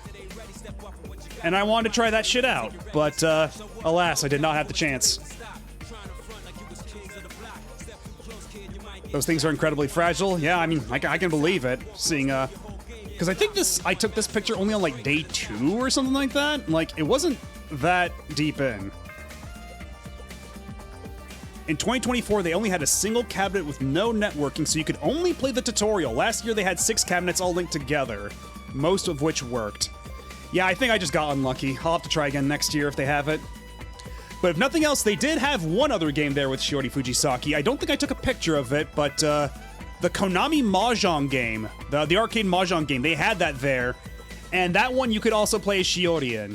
And I did walk by a couple times and see people picking her, so people out there, they knew what they had. Mahjong Fight Girl, I believe that was it. I made Amira, the motionless, deadpan anime robot girl with the guns. Oh yeah, speaking of Konami, they also had a bunch of... Because most of these arcade cabs, right, are using original CRT screens, but then some of them had like LCD replacement screens, and then this Castlevania one really caught me off guard because the scaling on it was really bad. Everything looked super chunky and it was constantly shimmering as it was like scrolling. It was kind of a rough way to play Castlevania. But you could do it. You could definitely play Castlevania on there. And I saw a post from someone who beat this cab. I forget if it was... I think it might have been Murph who did it? But I remember I did see a cab from someone I know. Or a post from someone I know. Showing the ending screen of this very cab of versus Castlevania with the fucked up graphics. So it's definitely totally playable. It's just not very pleasant to look at, unfortunately, because of how they replaced the screen. I was joking that since there was a Rishi Mahjong tournament this year, they ought to have arcade Mahjong games too. And then they have one of the most desirable arcade Mahjong games today, 2 cabinets of it. Because I didn't realize it was that sought after. Didn't realize it was that big of a deal. And then, yeah, Silent Scope. Seeing is believing. And, I don't know what y'all are seeing, but I'm not seeing a whole lot. So yeah, all this to say, not all the games were in tip-top shape, because, you know, these games are being played like by a zillion people any given day. They break down. You have to have someone come out and repair them. And some of these would get repaired later on. Like, there are a couple times I'd walk by a cab and it was out of order for whatever reason. Then I'd walk by there at some other time and it was all fixed up. So they had technicians on hand, but it just goes to show that all this stuff is very old, very delicate. It just needs constant attention. Mahjong Fight Girl is a hotly desired game in the Mahjong community. I'm assuming that there's no, like, home version of it at all? That's kind of surprising. That's money that you're leaving on the table, Konami. What are you doing? And then also, I was not aware that they had a Nickelodeon kart racers game for arcade. Like, color me surprised. Like, I bet this is like just another like Raw Thrills conversion or something like that, but the fact it exists at all kind of took me back. Or took me aback, rather. There's a Net Cafe build, but no home versions. Knowing what I do about that game, I don't know how they could monetize it for the home market. Not even with like microtransactions or a battle pass or whatever.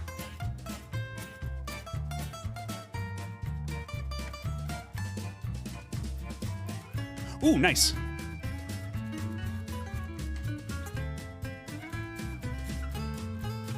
There's an arcade version of the old 2000s Nicktoons racing game too. See, that one I'm a bit more inclined to believe just because that was the era that that sort of thing could still commonly happen.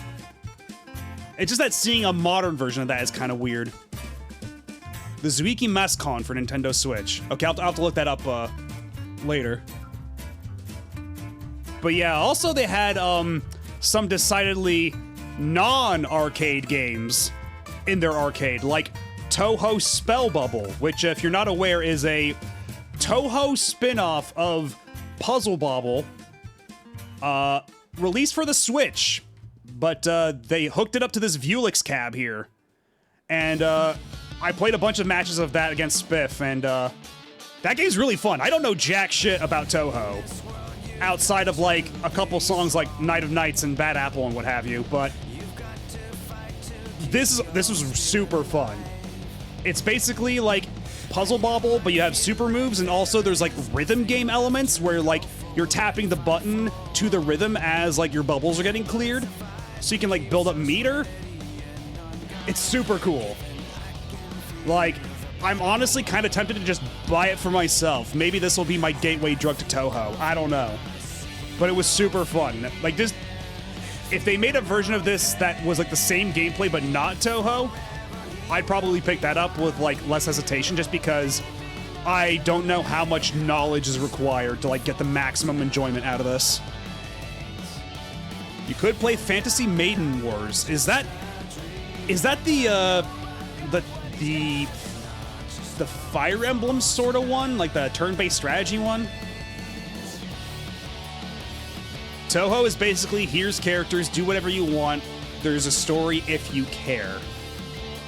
And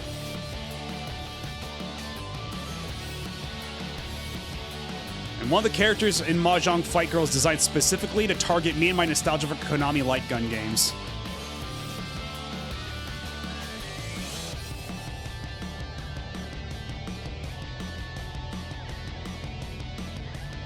Oh yeah, she do be using the oh, what do you call that? It's not the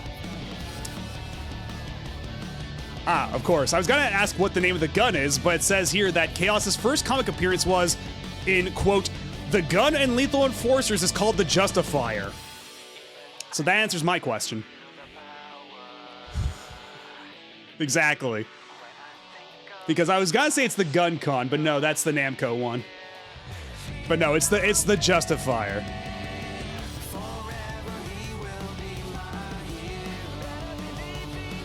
And she dual wields the light gun controller specifically.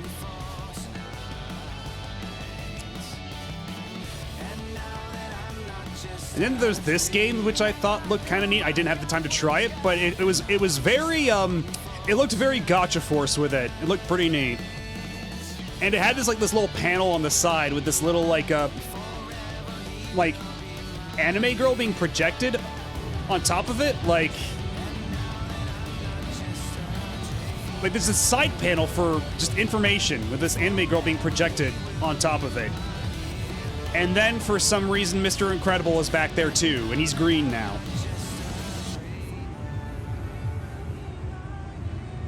I don't get it.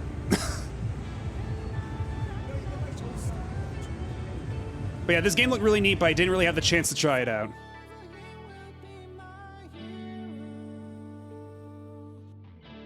I drew someone with a light gun strapped to their backpack, and I thought that was such a cool concept, so I'm glad the guys agreed to. Oh yeah, of course, that's the shiny variant of Mr. Incredible. That explains that. And also, not the only arcade cab with things trapped in it. Like, for some reason, there's a cat in this U-Beat cab. And yes, it is pronounced U-Beat. The J is silent. And for anybody who's never played this game before, it's basically like you have a 4x4 grid of squares, and you press the squares to the beat. And it's pretty, like, it's very simple to grasp, but actually playing it is kind of a nightmare. Just because, like, things are popping up all over the place, and you have to do, like, very, like, specific hand motions to get some of the inputs in. It's very wacky. But it's fun. I know that an older version of U-Beat had, I'm the Scat Man on it as a track, but this version that they had at MAGFest did not, unfortunately. Although it did have Undertale music, because for whatever reason, nearly every rhythm game at this arcade had Undertale tracks in it. Like, official Undertale licensed tracks. Fully designed and everything. Like, they had the Poppin' Music cab there with, like, Sans Undertale as one of the characters. And you could play Megalovania or Hopes and Dreams on it.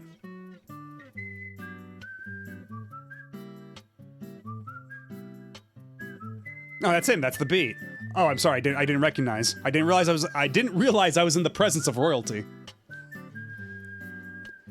And then, you know, you had the arcade version of Monkey Ball as well, but unlike PAX, they did not have the proper banana controller. Because if you've never seen arcade Monkey Ball before, they have a banana-shaped analog stick for it. So instead, they had a 3D printed one. They had an illegitimate banana. There's a Mitch Hedberg bit about this banana. The monkey ball that makes you sick. Everyone in my group that played monkey ball got sick. Everyone that didn't. Well, I can tell you that I played monkey ball on this setup, and I took a COVID test earlier today, and it came out clear, because, as I mentioned near the top of the stream, there's been a bit of the vid going around ever since MAGFest ended. A lot of people who went there caught it, so, if you or anybody you know was at MAGFest, consider getting yourself tested, just to be safe.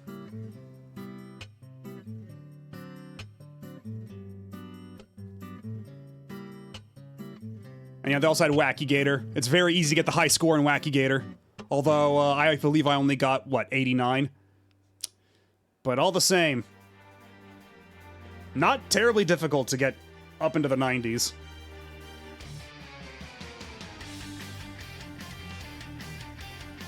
I do the roundabout test. What exactly is the roundabout test?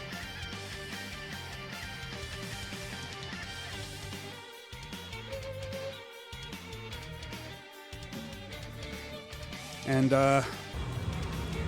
then there is this game, which it's basically a bunch of light tubes, and you're pushing buttons to launch these little red, like, chunks of light at each other, like air hockey. And the cab lights up blue on the beat to the music, ostensibly, because the music was set way too low. I couldn't hear jack shit on this thing. So, like, the idea is if you tap the button right on the beat, it'll, like, hold the red peg in place and then launch it at a high speed, like it's charging it up. Like, if you look, sometimes, like, the red peg will just, like, stay on the green thing for a bit, and then it'll launch super fast. Because that's when you push it on the beat. And yet, because I couldn't hear jack shit, I could never time it right.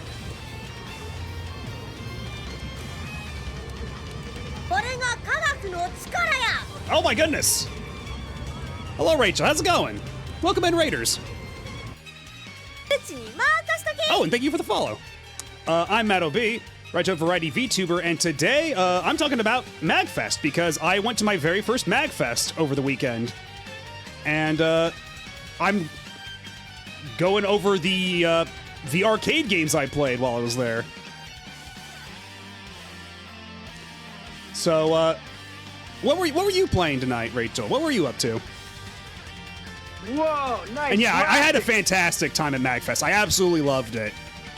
To cut to the chase a little bit, I'm definitely coming back next year if I can secure badges and rooming and all that stuff. Like, assuming everything lines up right, I'm definitely coming back next year. Did some raffles, finished the Addams Family, and made more progress in a Soten rando. Nice. Oh, okay, cool. Have a good food. Have a good dinner.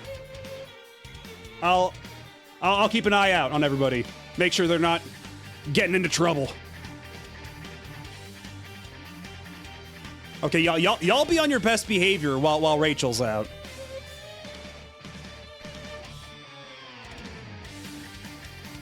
But where was I? Yeah, this right here is a game called Ginotai.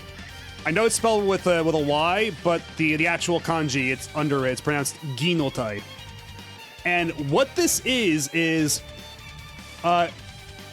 it basically presents itself as a test of your, because the individual kanji mean skill, mind, and body. So it's basically supposed to be like this overall like test of your abilities. And the way you control this freak-ass cab is that at the bottom of this row here, like it looks like a skee ball machine, right? At the bottom of this row, you slide up balls. You push balls up here to interact with what's on the screen. So, like, for every, like, because you have 3 rounds, and each round is based on, like, the skill, the mind, or the body, right? Like, one of those 3 things.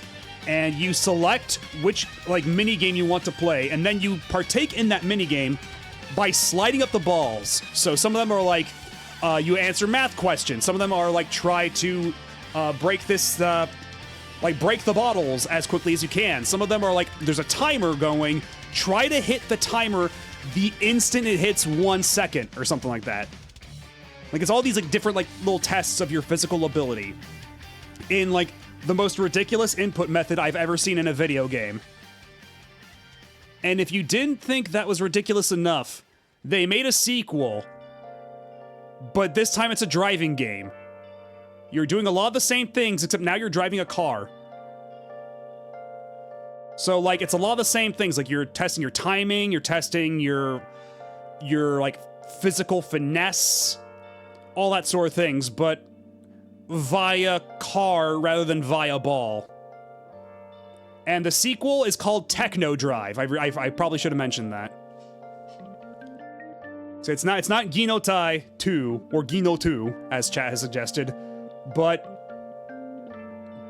Techno Drive. Yeah, when people talk about ball and car games, these are not exactly the ball and car games they're talking about.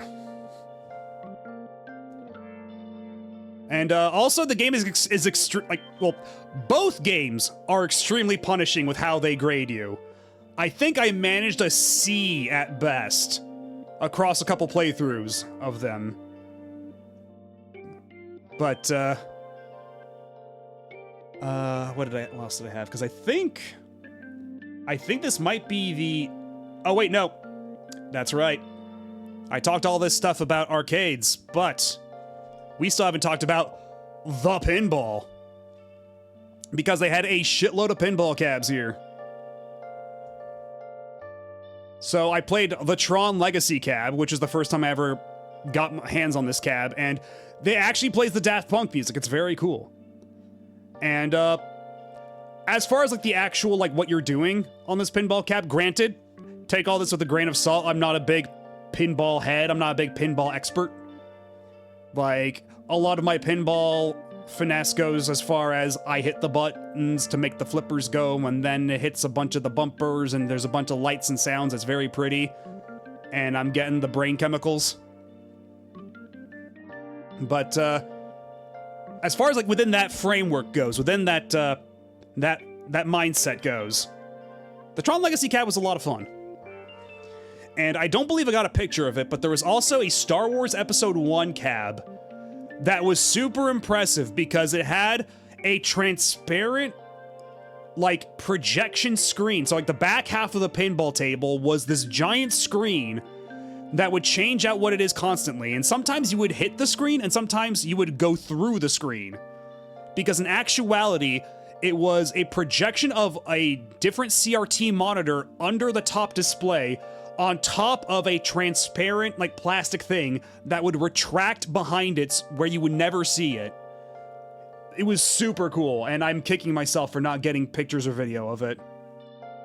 But look it up if you remember it all.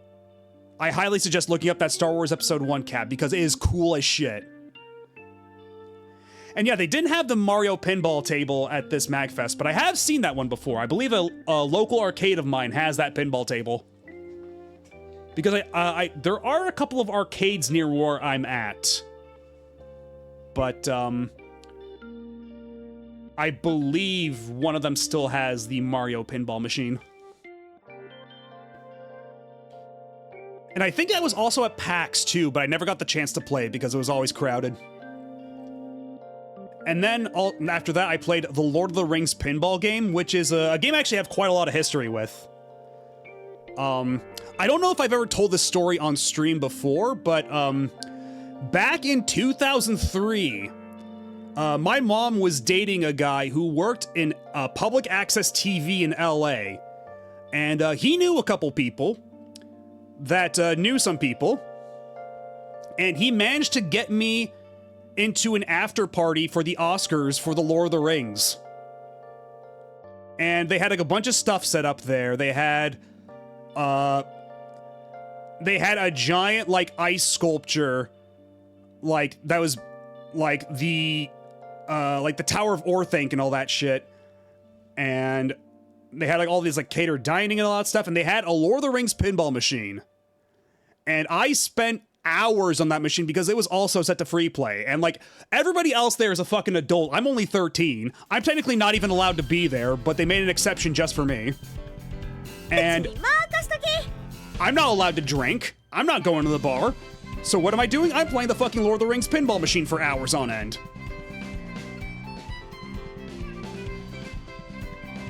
So this is the first time I got to play this machine in like over 20 years. And this pinball machine is really fucking cool.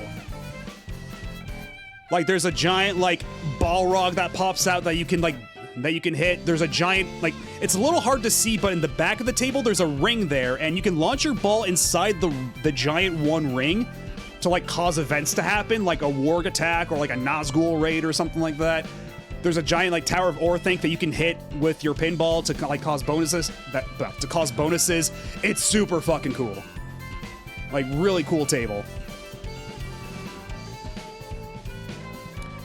Wait, what do you mean you have Silver Ball Mania in your house? Because yeah, this machine was here too. I didn't actually get to play Silver Ball Mania, but I had no idea you had a giant pinball table in your house. And yeah, before y'all get too excited, I don't really know that guy anymore because turns out he was kind of a shithead. And my mom had to get a restraining order against him. But anyway, all that put aside, it was a pretty fun memory.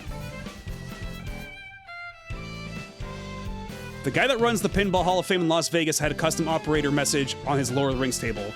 Frodo failed, Obama has the ring. What is the context behind that, I wonder?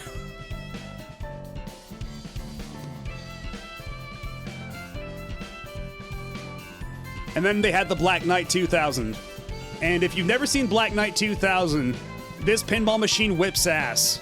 Because the entire time you're playing Black Knight 2000, it's playing this one song with fucking vocals that kick in as you get higher like points during a round. And this is a game from 1989. Like, This is crazy shit for 89 for a pinball table. And I was actually doing some looking up later after this, and apparently the reason they could even get the vocals to work at all is because somehow Ed Boon, of all people, fucking Ed Boon, was able to program it, and they didn't think it would work, but he managed. Now, Mr. Mortal Kombat himself, because, you know, there was, you know, Williams, Midway, all that stuff. It was back then. Black Knight 2000 stream theme for this pre-stream playlist. Way fucking ahead of you. That shit has already been added to the playlist, because after I played this, I was like, man, why don't I have that on the playlist? This song kicks ass. Yes, Mr. Noob himself. Not Cybot, though. That's a different guy. And of course, yeah, for anybody who hasn't seen it before, hold on, let me mute the...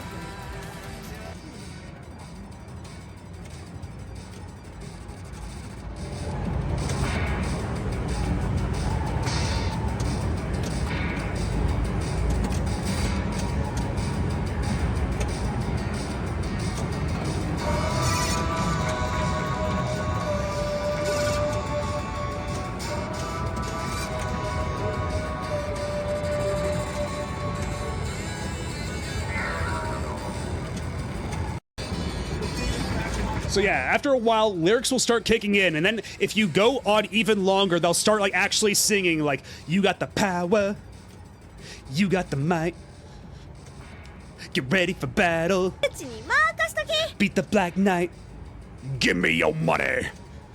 That's so fucking cool.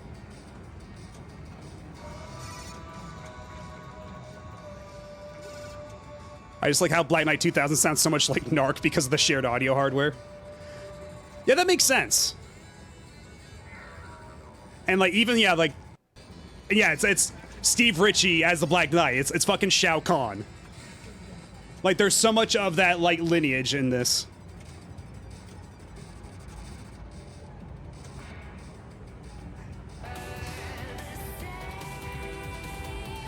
Anyway. Also, yeah, that's the end of the arcade segment, because now upon stepping out of the arcade at one point, I just found this picture of Quan Chi just hanging out here. Yeah, speaking of Mortal Kombat, there was Quan Chi hanging out here. And apparently, this was a thing for the entire convention. That some trickster, some prankster was putting pictures of Quan Chi everywhere in the Gaylord. And so, like, people were collecting this shit like Pokemon cards.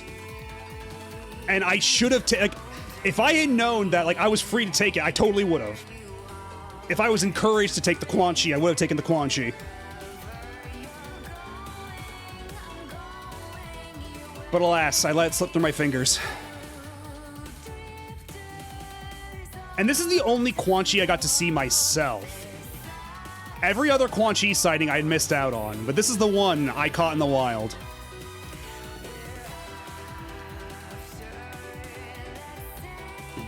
Remember to hydrate, Quan Chi, you're thirsty. You know what? That's a good suggestion in general. Yeah. Anyway. What was... oh, right. Then there was this neat little panel about all the diseases you could catch on the Oregon Trail. There we go. There's the 10 channel points for that. I guess that means I have to drink again, since this time somebody paid for it.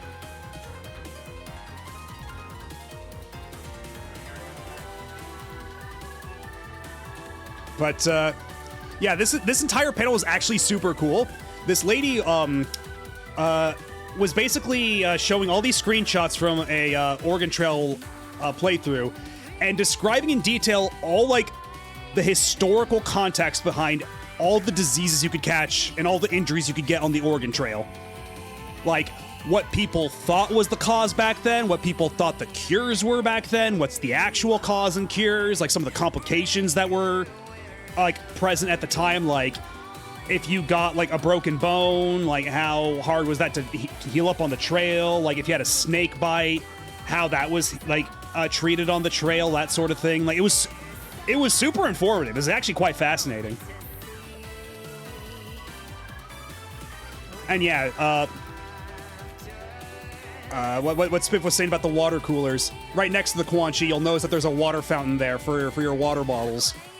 So they had free, ample water all over the place throughout the entire show. So unlike other conventions that might try to, like, squeeze $5 out of you for a bottle of Dasani, you can just bring a water bottle to, like, basically any point in the Gaylord and just fill up for free. It's super nice. And yeah, I don't believe that QR code is related to Quan Chi, but I haven't tried it myself. You're free to. You're free to try out the QR code. But I do not take responsibility for whatever that might lead to. I have not vetted it myself. Proceed at your own peril. And then, the concerts. If you've ever been to MAGFest, you'll know that every night, or I guess actually every, like, latter half of the day, they've got, like, a bunch of concerts that you can attend for free. And the first night there, I got to see the Proto Men. I had never actually listened to the Proto Men before. All I knew about the Proto Men before this moment was that one song of theirs that was in Rock Band 4. And that was the only thing I ever knew about them. So this was my introduction to the Proto Men, and it was all right. Not really my bag. Not really my cup of tea. But they put on a good show. And they did play that one song from Rock Band 4, because the way they did it is that they had them performing 3 nights, and the Proto Men have 3 albums, Act 1, Act 2, and Act 3, which I don't believe is out yet, but they played Act 3 on night 3, and Act 2 is a prequel to Act 1, so they performed them Act 2, Act 1, Act 3, and I got to see them do Act 2, which is like the beginning of the story, and it was pretty good. It was all right. Act 3 was really good. 2 wasn't really my thing either. Yeah, see, everybody was telling me that, yeah, Act 3, like, blew their socks off. So maybe that's what I had to do. Maybe I just had to go see Act 3. But I guess I'll have to listen to it after the fact.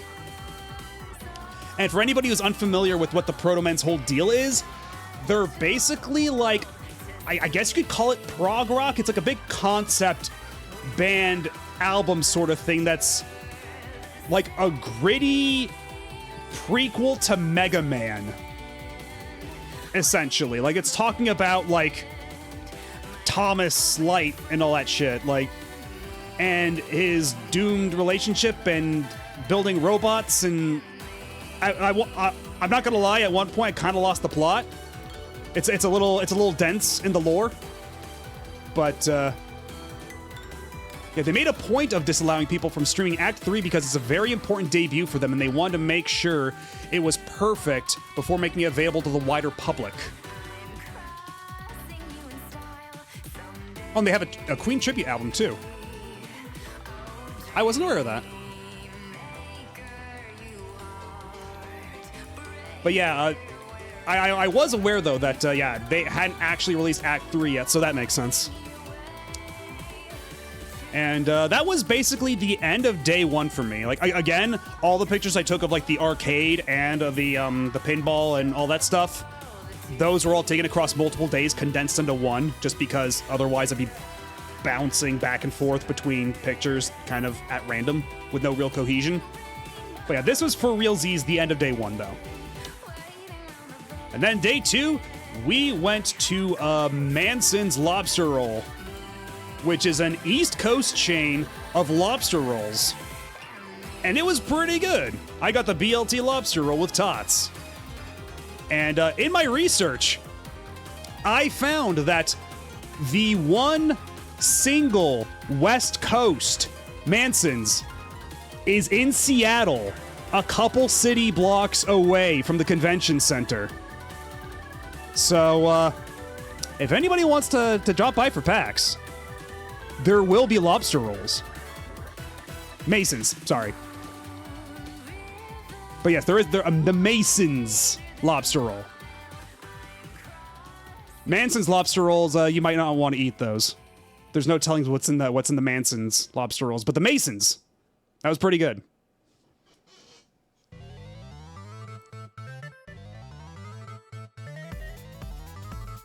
And like any self-respecting con, there was a massive sales area, which had a lot of cool shit in it. Like I was tempted to get one of these. These are laser etched glasses, like drinking glasses. Like pretty decent like quality. I was kind of tempted to get that Mega Man one, but I thought better of it because there's no telling what would happen to it in a suitcase. But you know, maybe next time. But they did also have these tumblers and flasks, if you'd rather have those. There's just really cool stuff all around.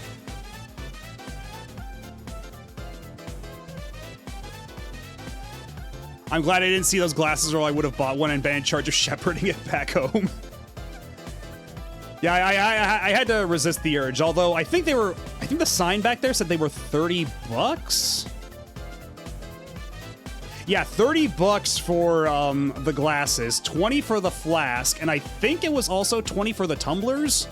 I don't remember, and it's cut off from here. Me day drinking my Banjo-Kazooie Goofy juice.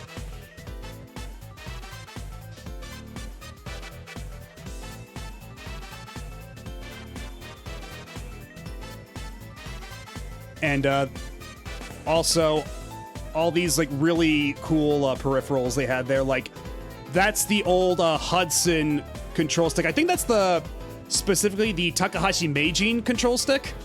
Like, made specifically so you can like wrap and mash the buttons.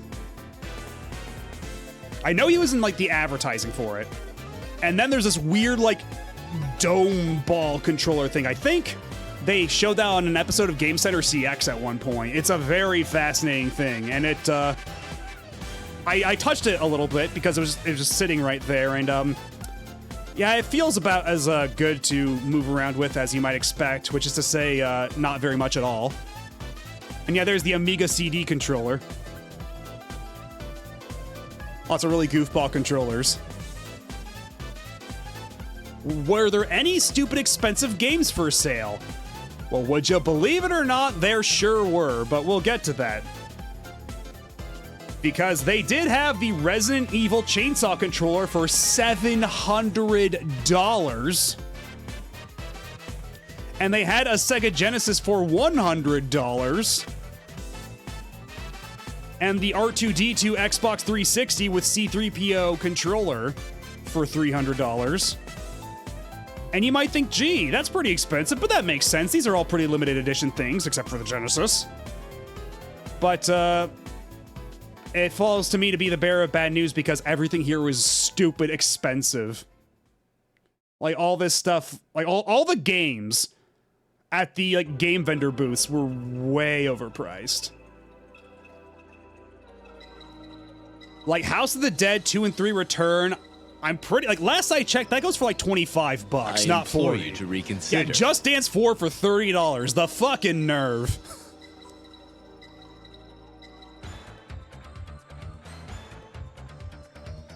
And even these games, like, I saw Dot Hack Outbreak there for $75 and was actually kind of tempted for a second. Because, you know, the Dot Hack games, they're pretty expensive, right? I was thinking, oh, this might actually be a deal. Hold on a second, I might have actually found a bargain. Then I looked it up on price charting, and usually Dot Hack Part 3 goes for like $60, something like that. So even at the con, $15 surcharge for Dot Hack Part 3. And you know what? I didn't even look inside it, but I wouldn't be surprised if it was only the DVD, or if it was just the game without the DVD, because that's pretty common from what I've been told. And how much is Yakuza 4? I believe that is $40. Or no, I think it might be $35. It's a little low resolution on my end, but yeah, basically every price that I decided to compare was way like You want a real egregious example? Right in the middle there, there's Tales of the Abyss for $60. Do you know how much Tales of the Abyss on 3DS goes for, used? Complete in box. 25 to 30.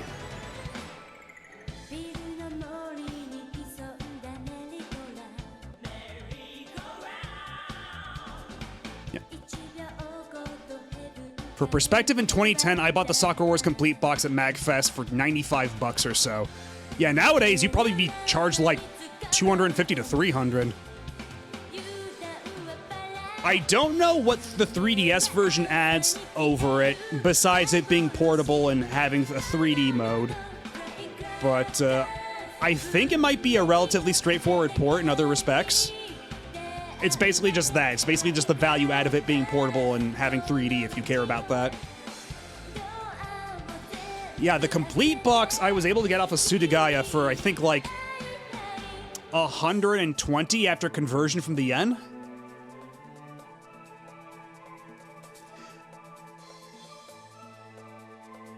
The biggest advantage of the 3DS port is that the additions to the international PS2 version were made available to Japanese players. Okay, I see that. So it's one of those things where, like, for a Japanese player, it's actually pretty significant, but to us, it's Tales of the Abyss again. But in 3D, you can play it on your Nintendo 3DS.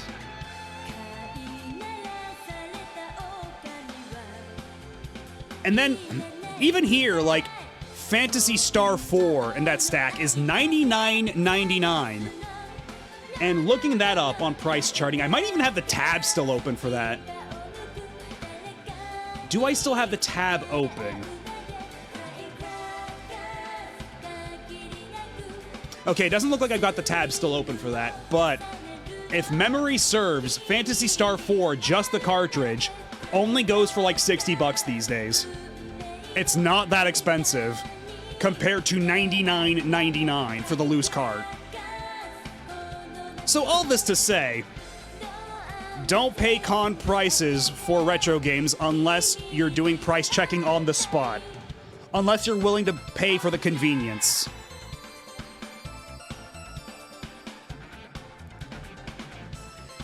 And yeah, honestly, it feels kind of arbitrary how Namco decides which versions get HD ports or not for the Tales games. I don't really understand it. Like, people are really clamoring for Tales of the Abyss now for, like, modern platforms. And yet, they seem to be wanting to do, like, every other Tales game but Tales of the Abyss, even though people have been, like, begging for that.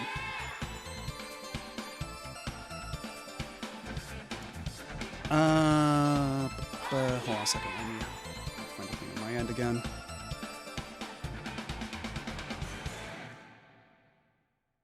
And yeah, Xenogears being $180 for Xenogears. You know, Xenogears isn't exactly cheap, but it's still like $150, not $180.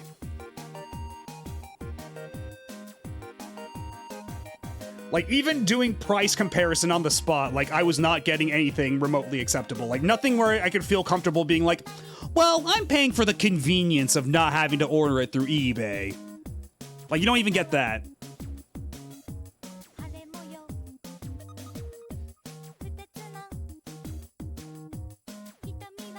And yeah, all the stuff they did for Yakuza on Steam is kind of goofy, but honestly, like, the original PS4 disc release of Yakuza 0 that you were mentioning earlier, like, that still shouldn't be terribly expensive because they sold a lot of copies of that. It was a pretty successful game.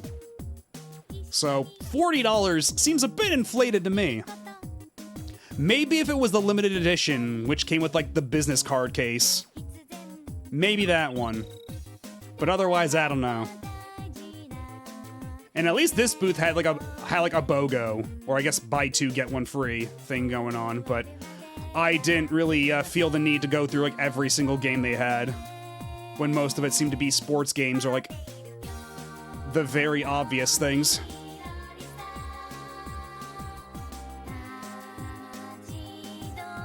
And even Mickey's Racing Adventure for the Game Boy Color is $16 when usually it's $10.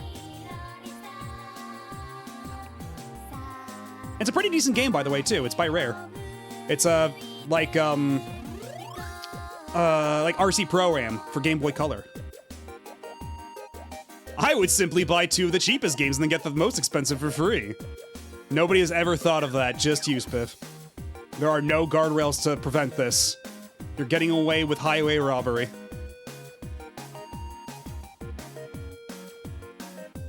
And yeah, the PS2 Yakuza 2 was going for like $100 for a while, but then VGP put out reprints of them, and that tanked the price overnight like crazy. Like, if you go on price charting, you can see the graph. You can see the exact point where they put out those reprints of Yakuza 1, 2, 3, and 4, and how the price never recovered. And honestly, fucking good. Because, like, that's a game more people deserve to play. And yeah, like, because they did a reprint of all the Yakuza games at the time, minus Dead Souls. So Dead Souls is still a little expensive these days because that never got the reprint, but all the other ones, like, I have their reprint of Yakuza 1 and 2 on my shelf right now. Like, that did a lot to make those games generally more affordable. And yeah, $79 for Dragon Quest III. Something tells me it's not quite so expensive if you look up the median price. I don't believe there's any real differences. I think it's pretty much just a raw reprint, but do not quote me on this. And you know, despite all my grousing and my bitching, there are still some like neat things, like they had these like Nintendo world-class service power pad test cartridge, like lots of stuff that like repair kits, things that were only supposed to be used by like service people, neat little artifacts and curios. So like that's neat, that's cool. And god, this fucking Game Boy Advance SP for $300 used. I looked up the price for that too. Getting a GBA SP complete in box is like 200 tops. They're charging you an extra $100 for your ignorance. God damn it. I'm afraid to see how much they were selling Raging Blast 2 for in that previous image.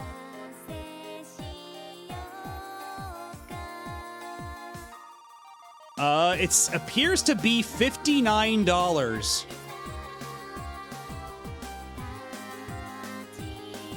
What's that game above Dark Spire? That's a reprint of Glaylancer, priced at $80. I believe that was a Retrobit reprint, but no, it's not a first print of Glaylancer. It's a reprint, and I believe it's sealed. So I think that's another thing that like they sold that originally for $60, so that's like another $20 surcharge because this fucking whoever's running this booth just wants to shake you down for all you got, apparently. Oh, Raging Blast 2. Okay. Is there any real difference between the first print of Raging Blast 2 and other versions? Oh, there's a weird history. Okay.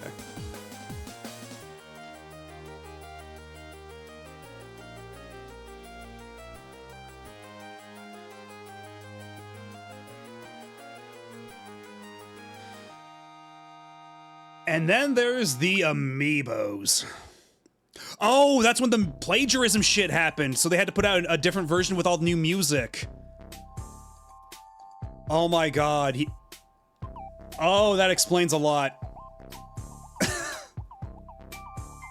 That's really funny.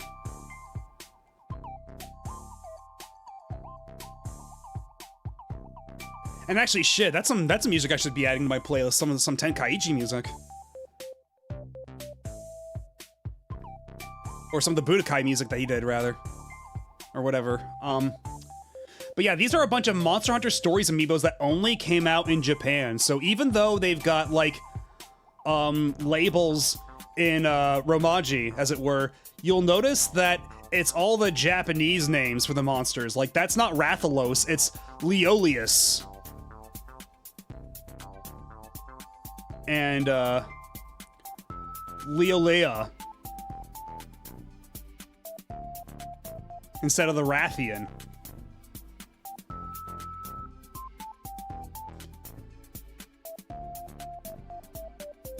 And as someone who owns most of these amiibos, it's I'm definitely happy that I got a lot of these back when they were still like relatively affordable, like only like 15 bucks, because Jesus. Like they're all 30 bucks minimum. And is Stories good? I don't know. I actually have Stories 1 and 2 that I bought from a Steam sale a while back that I want to play at some point. That might be a stream. I'm still undecided. But all the same, that is something I want to experience for myself, because after Breath of Fire and Mega Man X Command Mission, that's kind of the only turn-based RPG that they got going. Like, that's basically all that's left. And I will say, I was tempted to get this one, because I always really, really liked this fit for Marie. And I don't think they sold this one in the States either, this combo pack. At least I don't recall that they did. And that there doesn't seem to be any, alternate language labels on it like the other amiibos have. Because you'll notice, like, right next to it, the Octoling Blue is also Octoling Bleu, Octoling Azul, and Octoling Breu. I sold my amiibo collection a few years ago. I collect character plushes instead. I get that, but I've stopped buying amiibos at this point, but I'm glad I got all the Smash ones, because as a kid, one of my one of the things I always wanted as a kid was real life versions of the Smash Brothers trophies. And so when amiibos came out and it was just figure versions of those Smash Brothers trophies, that was like literally like one of my dreams come true. And so I kept up with it. I bought them as they came out. I got most of them from MSRP. I only got ripped off on the Rosalina one because the way they rolled out the Rosalina Smash amiibo was really stupid. And I had to pay an arm and a leg for it. But otherwise, I got all the others for MSRP back when they were still like pretty reasonable. Because if you don't remember, amiibos back in 2014 were only like 12 bucks a pop. Then a couple years later, they got bumped up to 15. And now we live in a hellscape where they're all like 30 bucks.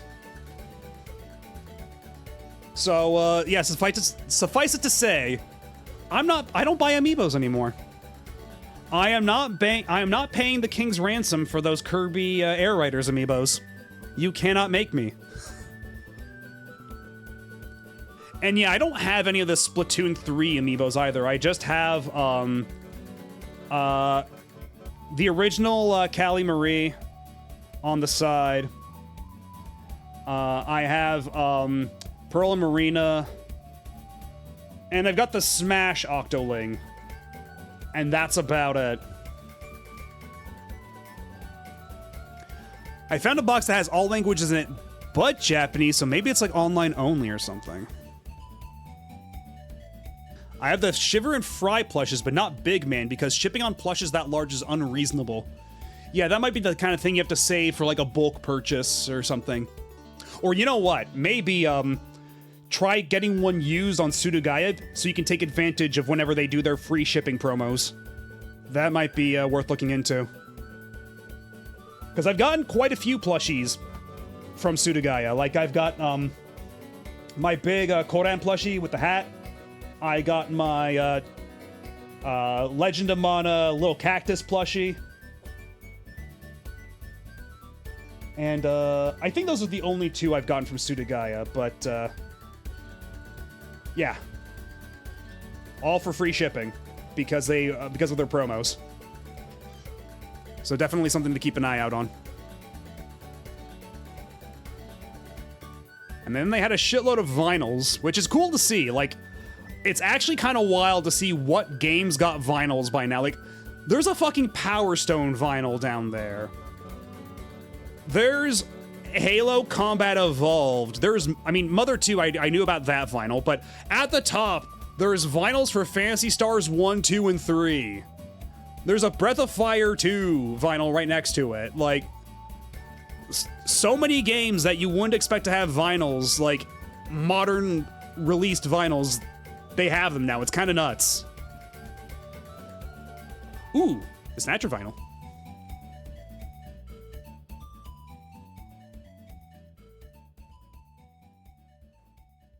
And yeah, what I recommend is trying to go on Sudogaya, try to find the thing you're looking for, which might be easier said than done because Sudogaya's search function's really bad.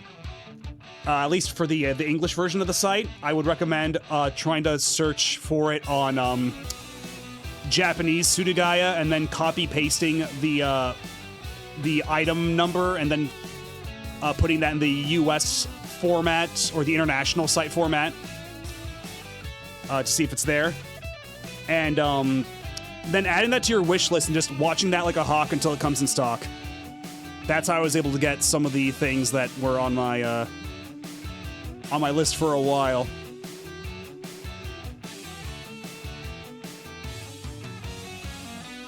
I have the Tales of Symphonia OST on vinyl and cassette. Damn.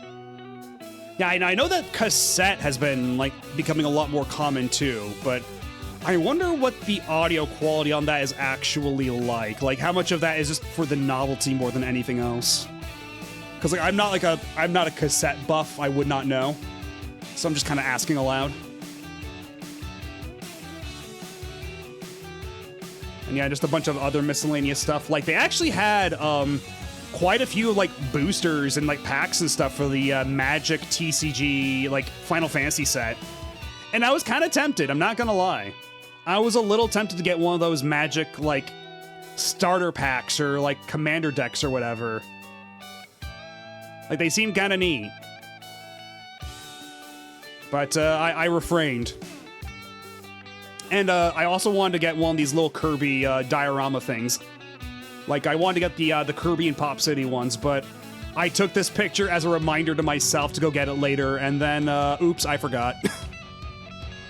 So, maybe next year, if they still have it.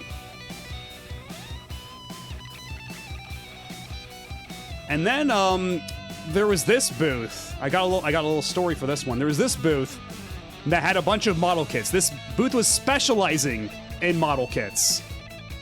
And, seeing all the model kits they had, I thought I would try to look around to see, you know, if maybe, just maybe, they have any of the Sakura Wars Kobu or Mugen model kits, like the relatively recent ones from Bandai, the high grade ones. And I looked and I looked, and suffice it to say, there weren't. Although there is this model kit up in the top right of Tokai Teo from Uma Musume, which is kind of funny. And yeah, you got the Patlabor kit. And what's really weird is some of the shit I found. Like, I found this absolutely ancient Escaflowne model kit from like the 90s. I know jack shit about Escaflowne, but there's a model kit of a character, Meruru. I'm not sure what her deal is, but that is like just a model kit, like warped out of time. Like, look at how old it is, like how antiquated the packaging is compared to every other model kit we've seen in these pictures.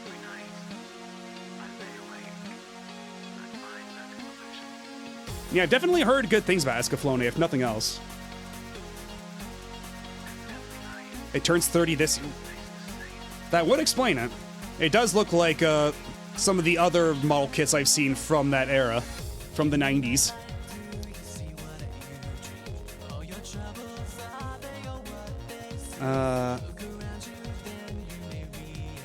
Where was I? But one thing I did find, though, I just found this laying on the table. No price tag or anything, just lying here completely at random next to a bunch of paints and an Ultraman figure. So I pick it up and I ask the guy, like, is this merchandise? Is this for sale? There's no price tag for it. And then he tells me $40. So of course I bought it. And it's the one thing I bought from the vendors all this year. And what it is it's a pack of 15 boosters for the Sakura Wars expansion for the Card-Ass Crusade card game. I still don't exactly know the particulars about it, but I'm assuming it's like a Weiss Schwarz sort of thing. So I haven't opened it yet. I don't know if I ever will. But yeah, it's a shitload of trading cards, a shitload of boosters. And yeah, Sakura Wars had not one, but 2 of its own trading card games. Because there's the original one, which is Dramatic Card Game, and then there's the later one, which I believe is just called Official Card Game or something like that. And they play completely differently. They're completely different games. But Dramatic Card Game is actually like really neat in terms of like its structure and how it plays. Like it has this whole dynamic of you're putting on plays and then you're fighting battles. And you're like kind of trying to sabotage each other by sending monsters for the opponent to fight while you try to put on your own productions. It's really interesting.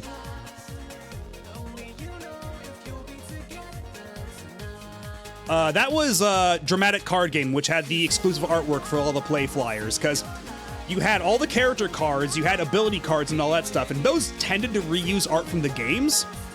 But then for all the productions, all the plays, most of those cards had completely original artwork for that production, and like all the characters you needed for that, because like in order to hold a play, you would usually need a specific combination of characters in play and a set number of extras that could be anybody.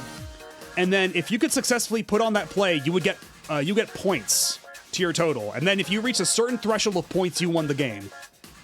And you could attempt to like sabotage the other players by sending out monsters for them to fight. It's really interesting.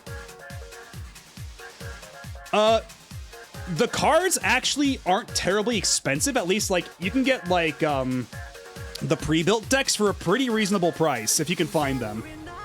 Like I have the Kodan pre-built deck from the first wave of cards, and that I believe only cost me like $10.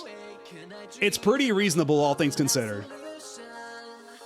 And there is a project right now to translate all the cards into English. I don't know how far along that is, but that is something that's out there. And if it gets all translated, I think they might add that to Tabletop Simulator. And if that happens, we will definitely play it.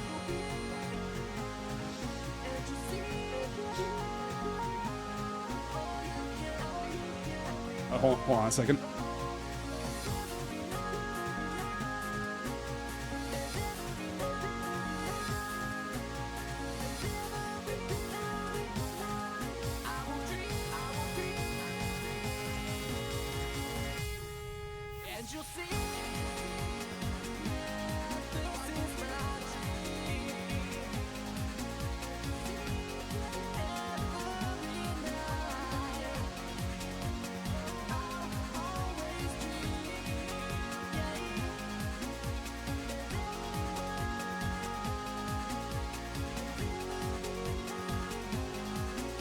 Okay, we're back.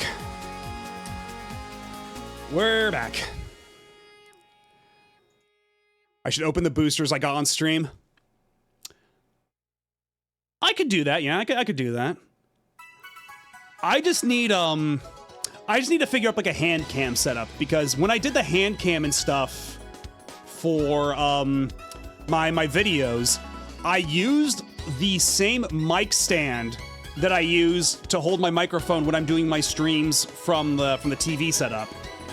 Because when I'm doing my streams from the computer setup like I'm doing right now, I just have like a mic arm on my desk. But I bought my mic stand originally for like hand cam stuff, like when I was doing my unboxing and when I was doing like my VMU stuff in my videos. And I just so happened to repurpose that for streaming purposes. So I'll need to find a way to get that to look nice on my crowded desk in order for any of that to work out. But yeah, that's something we could do. I'll have to look into that.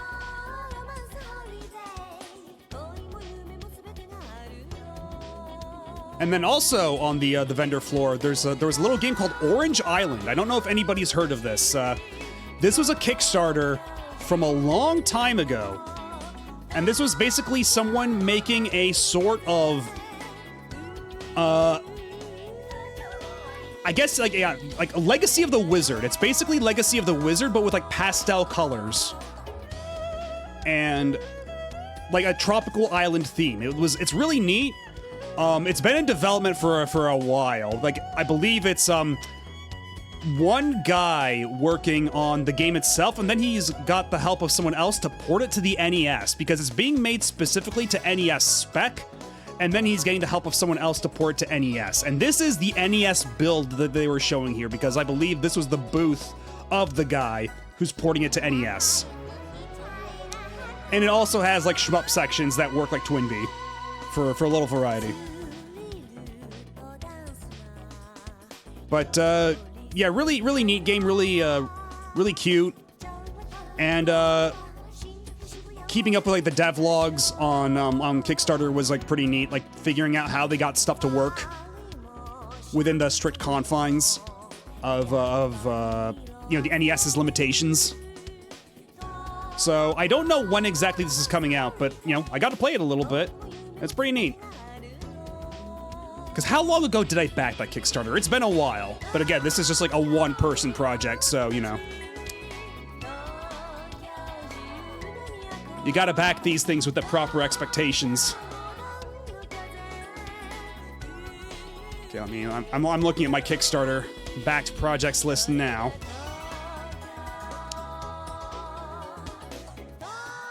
Let's see, this closed...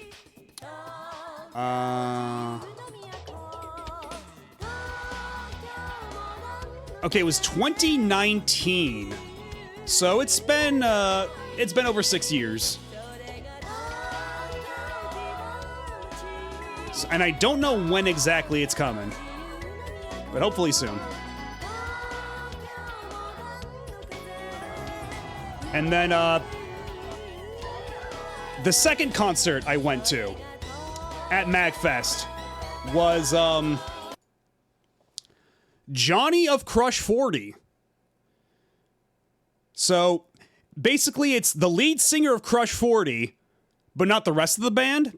Like, not Junsen Owe or the rest of them. It's like they had like a different backing band, but it is Johnny, the singer, still there, performing at MAGFest. And it was pretty fucking rad.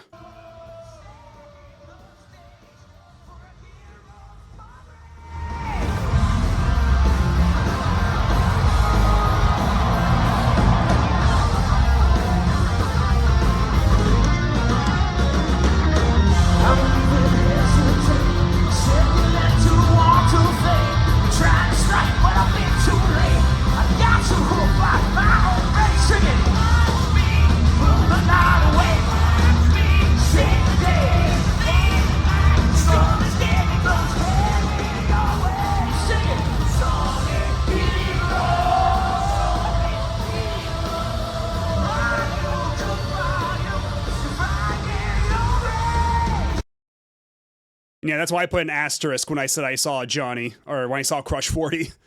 Because it was basically Crush 40, but not entirely Crush 40. It was the general Crush 40 experience. It was the sugar-free variant of Crush 40. And yeah, I guess that makes sense. He would be about Crushing 60, huh? Jesus.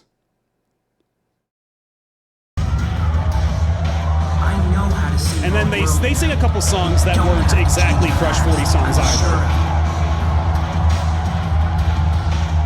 If you say it exists in the past, present, and future, I'll destroy them all at once.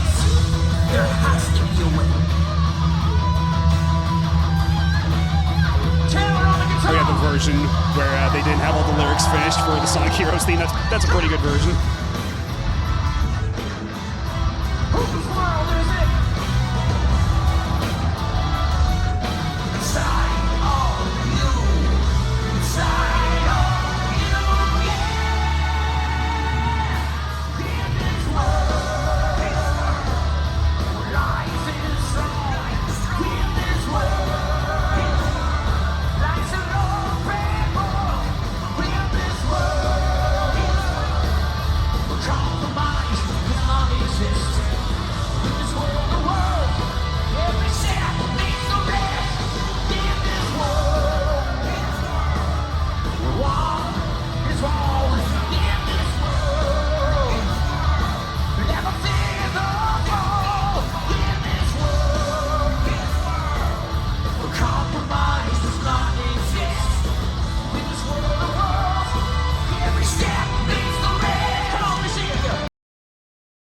So, you may have noticed that he's bouncing around all over the place. Despite his age, dude is full of energy. Like, I didn't get any video of it, but on several occasions, he jumped onto, like, the supports there. Like, those little, the metal pillar thingies. And he was, like, swinging around on those, too. Like, dude was just bouncing all over the place. Like, he was legitimately, yeah, he was having a great time there. He was very excited. And also, he was very excited to be able to swear. He did say the F word a couple of times. He's like, you're all adults, it's fine.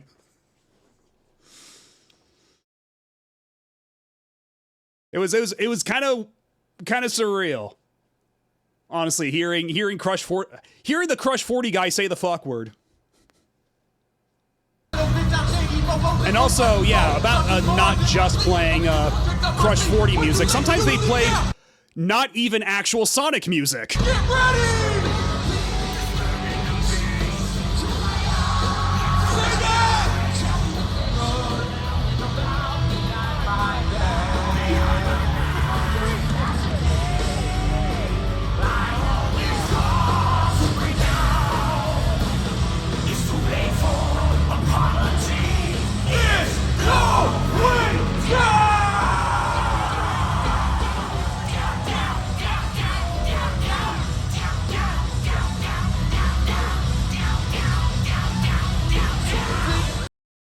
If you had told me a decade ago that I would ever see the guy from Crush 40 singing Persona music, I would have called you a fucking liar.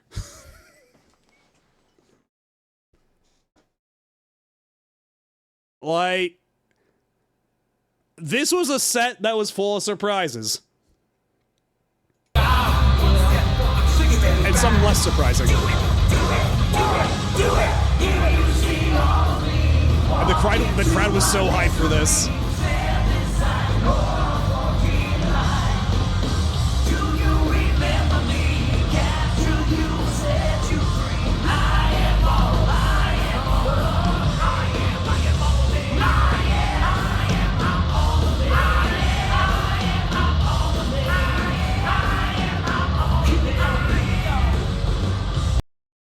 But perhaps the most surprising thing, yes, he's at Aldi. We're all at Aldi here. The Gaylord is secretly a giant Aldi. But right before he played this next song, he was saying like a friend of his was begging on his knees to play this song. He's like, "Come on, that's not a Crush 40 song." But the guy was just begging and begging, so he's like, "Oh, fine, I'll play it during the show." And I don't know if you're ready for what that song is. I'll travel across the land, searching far and wide. Teach Pokemon to understand the power that's inside. Pokemon, gotta catch 'em all. I know it's my destiny. Pokemon, you're my best friend in a world we must defend. Pokemon, gotta catch 'em all. So true. The current will pull us through. You teach me, and I'll teach you. Pokemon, gotta catch 'em all. Gotta catch 'em all. Pokemon.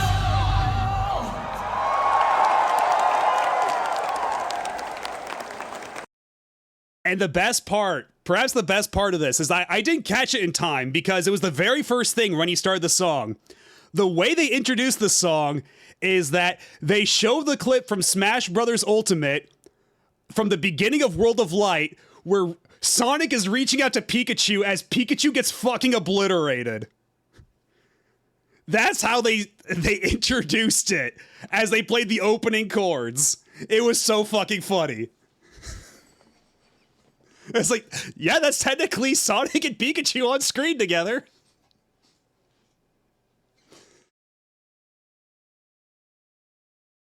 Christ. And I think that's the last one that I have from that show, because that was actually in the middle of the, not the middle of the night, but it was like at 6 p.m. It was pretty early for a concert, all things considered. So after that, we got dinner. Went to a place called BurgerFi, which is, as I understand it, exclusively gluten-free burgers, but you know what? It was a pretty good burger. I got, what was it, just like pepper jack, crispy onions, jalapeno bacon, all that sort of stuff. It was a pretty good burger, and I got a chocolate shake with it, too. And yeah, I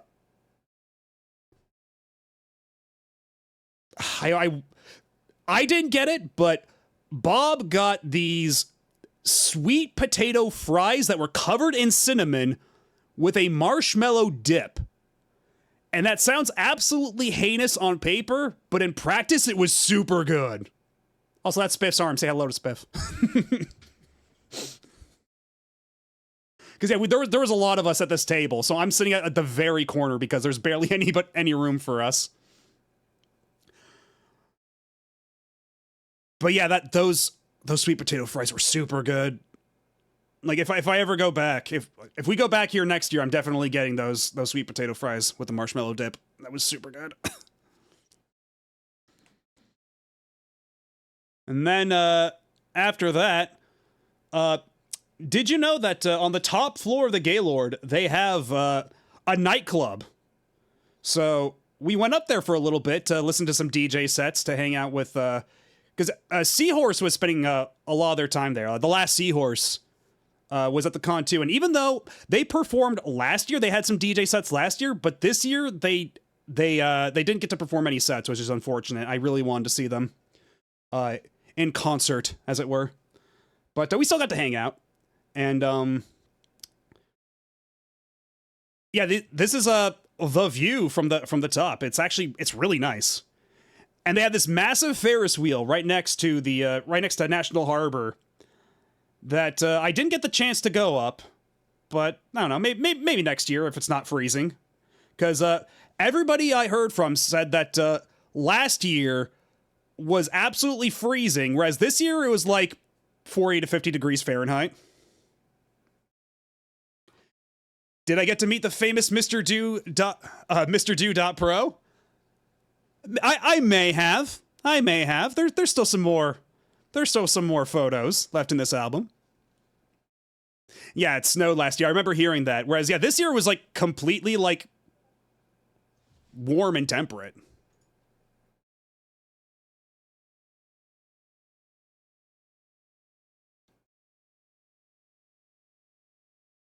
Oh, and it seems I've received a DM.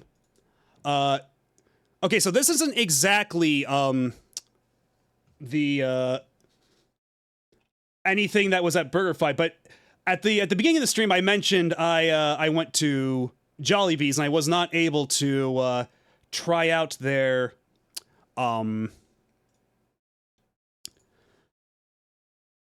on a second. I wasn't able to try out their shake with the ube shake. But coming in clutch here. Oh, hold on a second. Did I just double my input? Whoopsie doodle. Okay, hold on. I gotta.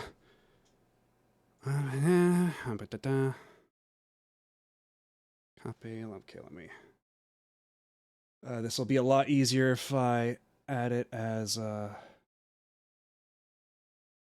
browser source, and then I'll just.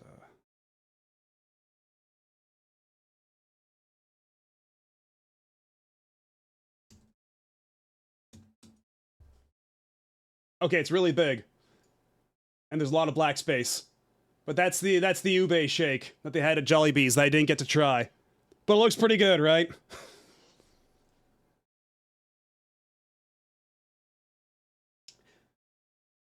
Not the Grimace shake. This is a ube flavor, which is a purple kind of sweet potato that is in a lot of, I believe, like Filipino cooking. But I've never actually tried ube myself. So I've missed my chance once more. Where was I? Yeah. And was Sembal there too? Yes, as a matter of fact, Sembal was there. The Mr. Do.Pro himself.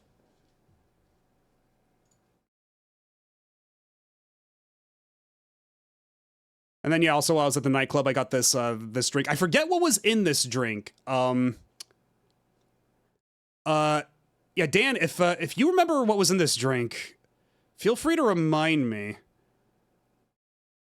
Strawberry Moscow Mule. Okay, there we go. Spiff's on it. It was pretty good. I'm not usually a big alcohol person, but, you know, don't mind a fruity drink like this. And then I believe after that is when we finally had time to go to what might be the highlight of all the concerts I went to, even above Johnny. Like, because I mean, it was really cool to see Crush 40, you know, and see all those songs performed live and to see him perform like Persona music and the Pokemon theme song and all that. But nothing was as much of like an experience as the fucking Siva Gunner set.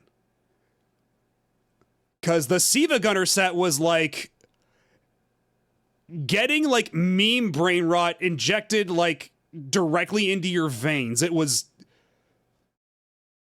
yeah, the cool S. You always got to use the thick line. But if you're not familiar with Siva Gunner, they're a collective of people who produce high quality rips of video game music on YouTube. But yeah, to break the kayfabe a little bit, it's they upload what are on the surface regular uploads of video game music, but then it turns out they're secretly mashups, or they're secretly like covers using specific song fonts. And sometimes they get really elaborate with it. And so here they had an entire rave set. And it was pretty fucking special. And yeah, it's supposed to be like Silva Gunner, because Silva Gunner was like a YouTuber, or it was a YouTube account that just uploaded video game music, and so to try to be funny with it, they made themselves Siva Gunner with the second I capitalized so it looks like an L, so you can like mistake the two.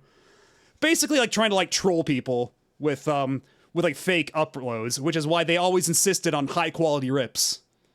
But it kind of became its own thing beyond that. You know, after everybody became aware of the joke, it just got more elaborate.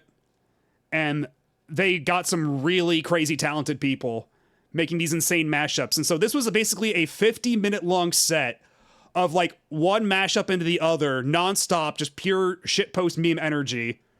Like,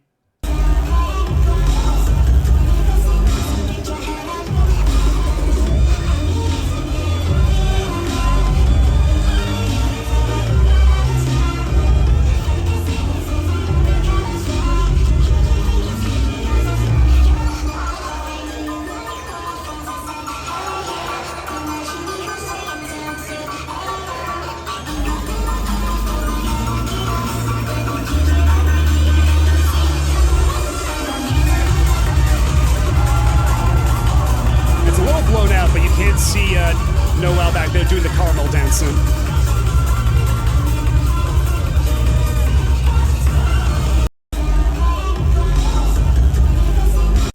And also, I unfortunately stopped the video right before she was doing the Family Guy dance with Peter.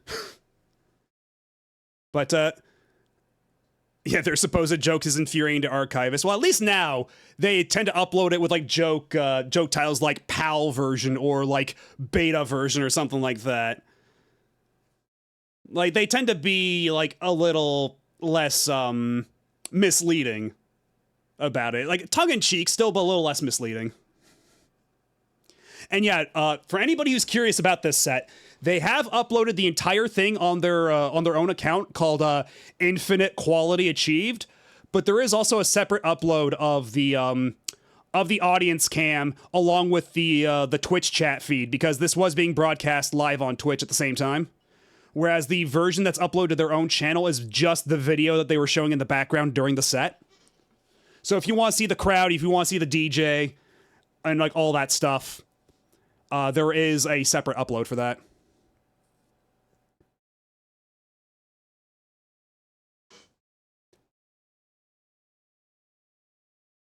And for anybody who's thinking, oh, that's what's so shitposty about this?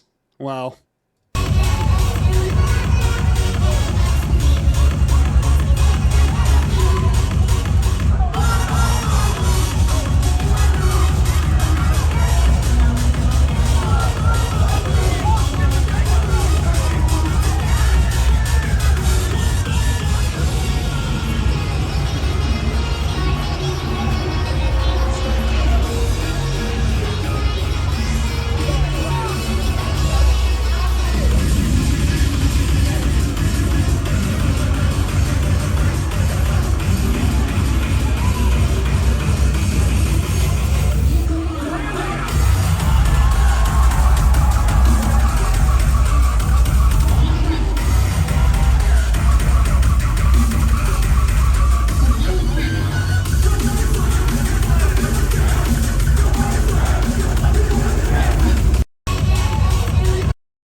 little taste of just how rapid fire this shit was, with the absolutely deafening bass the entire time. Yeah, I was like, yes, 45 minutes straight of that. It was fucking insane. Like, I posted on Blue Sky afterward that, like, experiencing this set was like that one meme of a dog getting, like, of that little golden retriever puppy just getting injected with 5G directly into its brain. Like, it was basically the musical equivalent of that. It was fucking overload. But it was incredible. And again, you can find the whole set uploaded on YouTube, and there's some, like, absolutely, like, fucking transcendent moments in that. Like, the part where they transition to What I Want from The Offspring, just, that part still fucking makes me lose it. And the Banjo-Kazooie part, oh god. Just absolutely fucking masterful mashup. Ugh. And I think that's the last of the actual video. I think it's just those two. But if nothing else, I was able to meet the DJ after the show. It's him. It's Siva Gunner right there.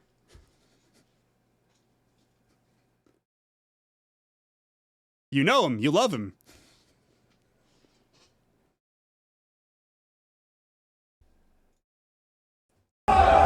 And then also in the hallway, I did I think it was sometime after this. I just saw this in the hallway at one point.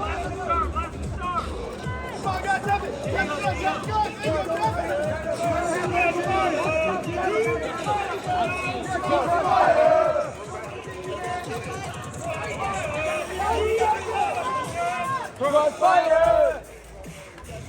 5, 4, 3, 2, 1!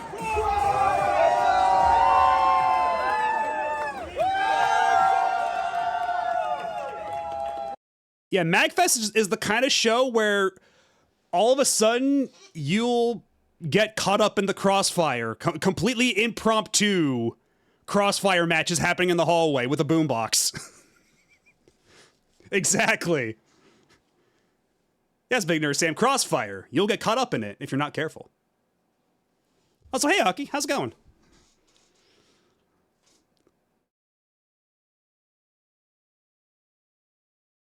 There was a panel dedicated to Crossfire one year. What do you even talk about for a Crossfire panel?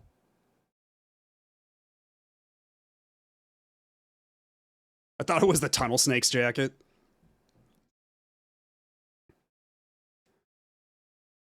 And then,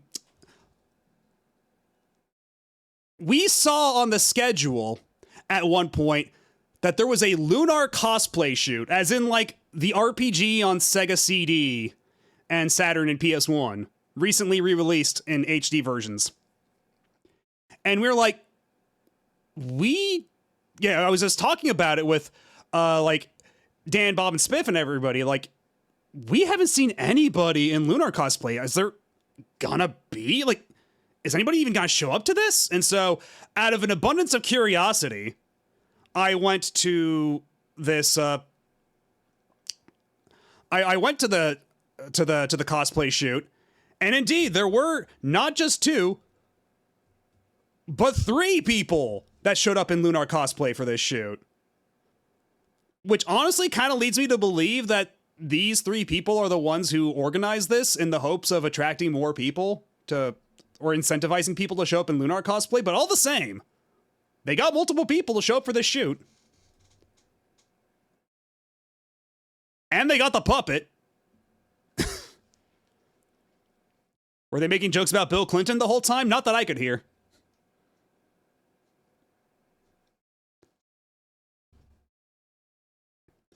But, yeah, that's about all I have to say about this one. Yeah, planned but unsanctioned attempts at Lunar propaganda. You know what? And I approve of it. Can I share a photo from 2018 of the Crossfire panel? Yeah, sure. I'm definitely curious. Like, again, I'm not exactly sure what a Crossfire panel would entail. Okay, it's on... okay, there we go. Oh, yeah, that is a Satan. And y'all are playing Crossfire. So, was this like a tournament or something?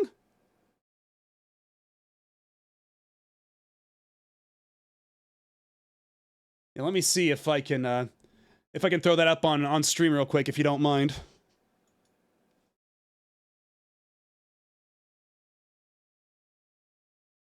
If it's something you'd rather not have me plaster on screen, let me know. They showed the commercial on the screen and then had a bunch of people play the game in casual sets. You know what? Fair enough. Fair enough.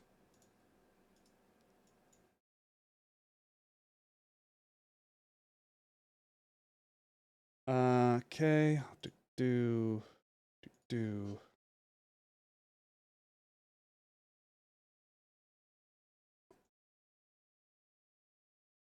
Nope, not that one.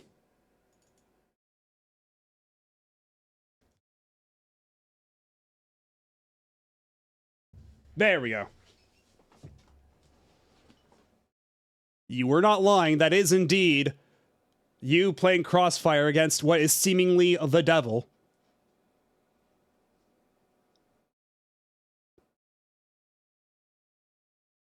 And your signature hat that you bought in a Village Vanguard in Harajuku. That is a cool hat.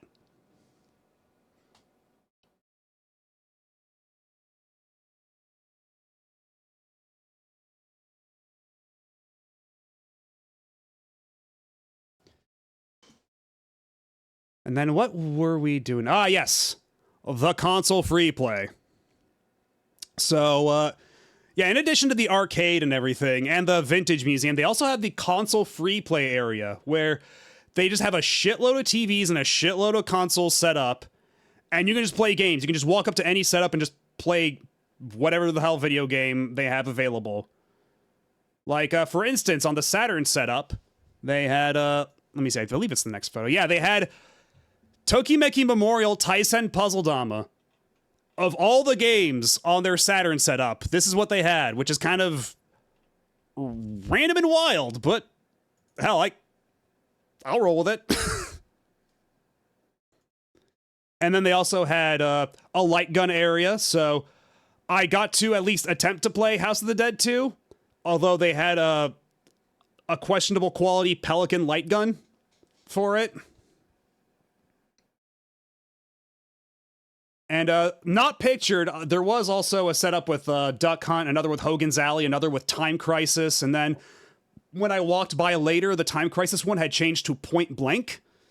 So, because you can see all that behind there, all the consoles were in these little cages, so you couldn't just replace the games at will. I believe how it worked is that periodically, the staff would go in and just replace the games in each setup. Yeah, why no Death Crimson setup? That's what I'm asking myself. All the time. But, yeah, actually, when I first tried to play this House of the Dead setup, the calibration was insanely off. It was like, I was just shooting point blank at the screen and nothing was happening. So, we had to take some time to finagle with it, but we got it to work, and it mostly worked. It's about as much as you could hope for with a Pelican light gun. Oh no, Asuka, look what you've done. Look what you've done!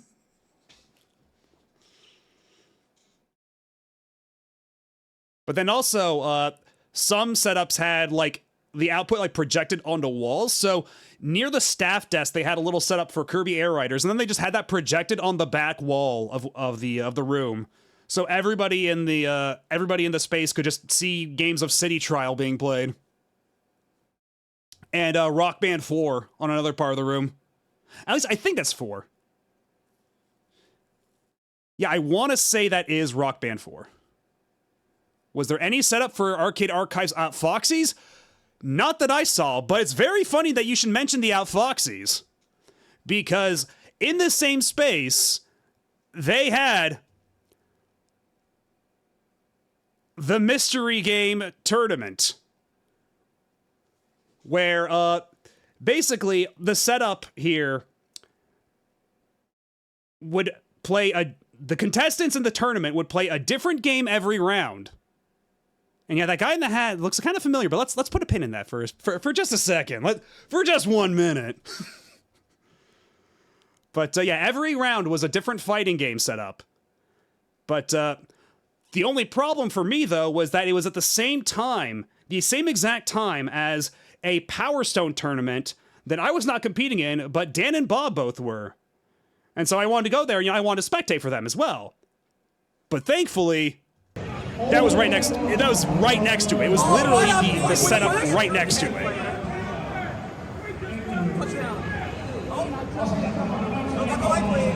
So, I'm afraid I'll have to put Dan on blast for a second. Because that was Dan playing Roy. Who is literally just Geese Howard. It's kind of crazy how just Geese Howard, or not Geese Howard, Terry Bogard Roy is. Roy is literally just Terry Bogard. Oh no! Oh no! He's got the power geyser and everything. And even his idle animation is the same. And yeah, apparently the controllers there were not the best necessarily, but all that being said though, oh well, never mind that. We got to go back to the mystery game tournament because they're playing Evil Zone now.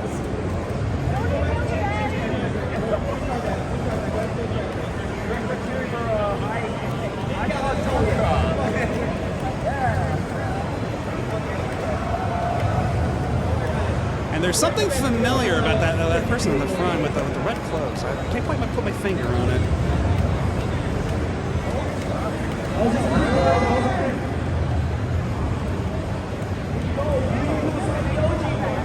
And I think Ikadurka, he's played by, isn't that the character played by Paul Eiding? Because I know Paul Eiding does a couple of voice roles in Evil Zone. Colonel Campbell himself. There is so much evil in this zone you wouldn't even believe. Oh, he plays Dan Zyver, okay. Because I know he's the narrator for the Dan Zyver segments. Did he also play Dan Zyver himself?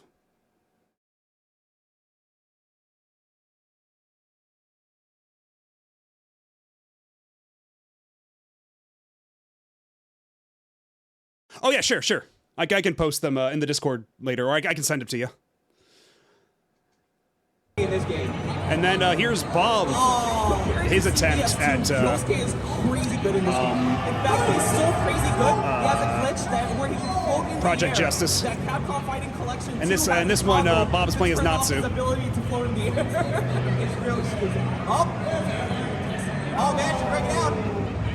For those of you who don't know, Rory's and Edge's assists are extremely good. You're gonna be seeing those a lot. Here we go. The punish. Oh, get him out of here. Oh, that's edge assist. Here we go. You're in the edge assist. Oh. The nice thing about edge assist is that even if they block it, it's like plus. Oh.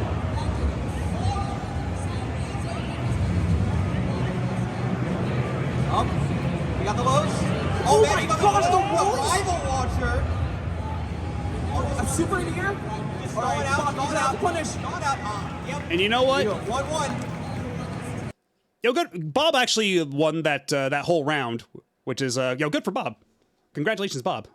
But you know what might be even better than Project Justice? Fucking Sailor Moon S. Ready, go. Okay, good jump in. Oh, gets the fireball. Mars has found their fireball. How do I explain it? It's such an important element of any fire game. Find your fireball. Oh, and it's going up. Oh, the fireball goes up a bit. That does make sense. He rises. Another swing. So, the opponent would actually be a much better source on this than I am, for apparent reasons. But the way it worked is for the mystery game tournament is they spun a wheel with cards in it, and then one of the cards would be selected and then put into a machine that would basically boot up the game. So like you would instantaneously like snap between all these different games, like completely at random, or at least completely like not at random, but like all these various games on these various systems, like instantaneously, just by sticking in this card. I'm not sure if they were pre-set up or what. I didn't ask that much in detail, but all this to say, I didn't get video of it, but yes, the Outfoxies was brought up in the mystery game tournament. And one of the people playing did pick Dweeb, so we got to see Dweeb do a good job. But as some of you in chat may have noticed, the person in the front there looks very familiar, and that is, in fact, the opponent cosplaying as Koran's winter outfit from Soccer Wars 2.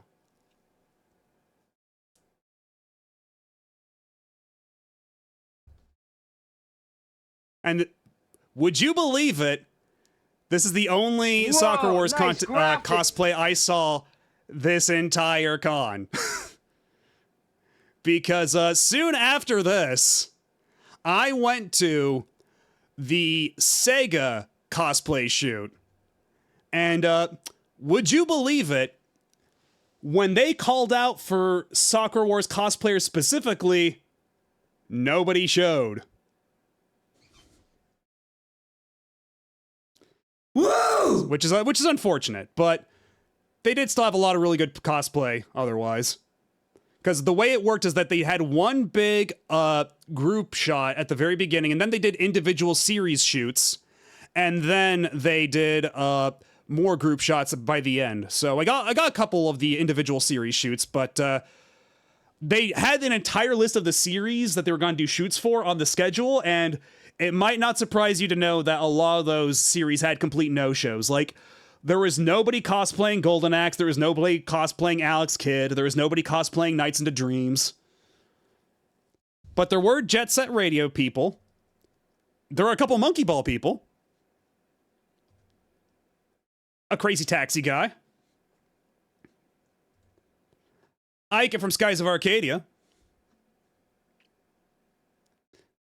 I can arrange a Soccer Wars cosplay event next year, just like the Ludar one. Yeah, I can try gaslighting people into thinking there's going to be more of them than there actually are.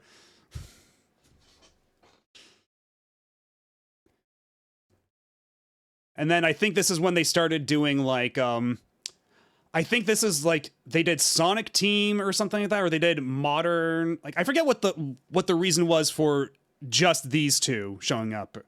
Wait, no, I think it was like Genesis era. So for Genesis era, they only had like this guy dressed in his like carbuncle outfit, and this person the Sonic outfit, and then this is when they went to Dreamcast era. You might have heard of the popular meme that Mahjong does nothing but erode the human soul with no real benefits. I entirely disagree with that because the seamstress who put the Korean cosplay together is someone I met via Mahjong. Oh, nice. Funny how you meet people sometimes.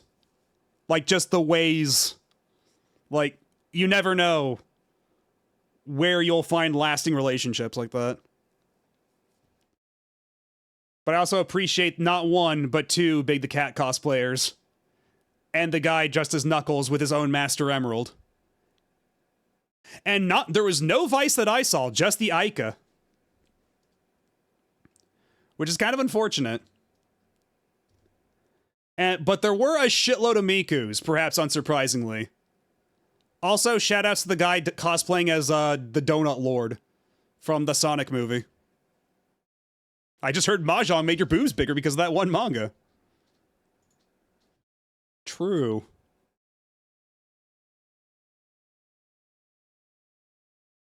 And yeah, the Knuckles guy with Master Emerald's pretty good.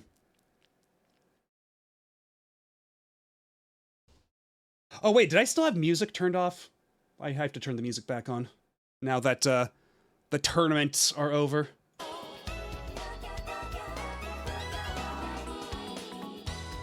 And yeah, I don't know why Big Boss Miku is there. And I don't know why Sonic, the Sonic cosplayer is wearing that hat when I'm pretty sure that's supposed to be a Knuckles hat. And Tato's an honorary Vocaloid, I guess. Even though she's not really a Vocaloid, she's like the different brand or something? I forget. But whatever, she gets to be grandfathered in.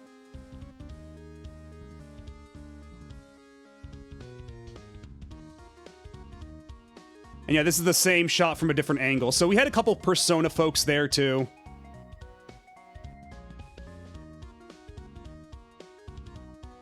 And then this is when they just started doing random shit. I appreciate the Family Guy death pose. Like, yeah, Tato's from a Vocaloid clone. I'm not sure if it's freeware or not, but I believe, yeah, it's just like clone software.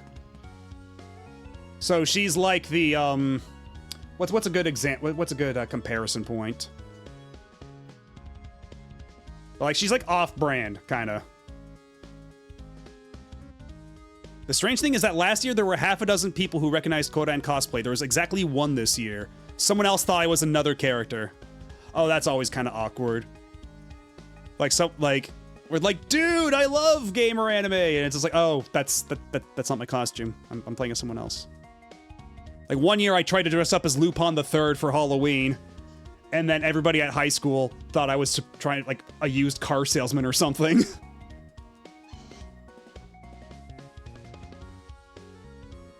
So, I understand that feeling. Quite acutely. Although, I suppose I could have done a better job on that Lupin costume. But it is what it is.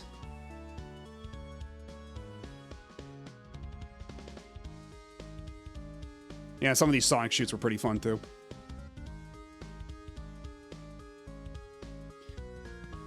Although I'm surprised only 2 people showed up as Shadow. Kind of fucked up. Oh, yeah, technically, one of them is Lancelot, not Shadow. Technically.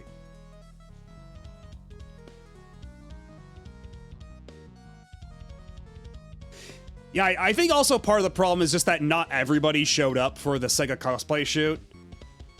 Like, some people who are there to cosplay don't necessarily want to be part of a shoot. I cosplay as Yusuke Urameshi, and most everyone thought I went to... Most everyone at the place I went to thought I was Ben 10. That's rough.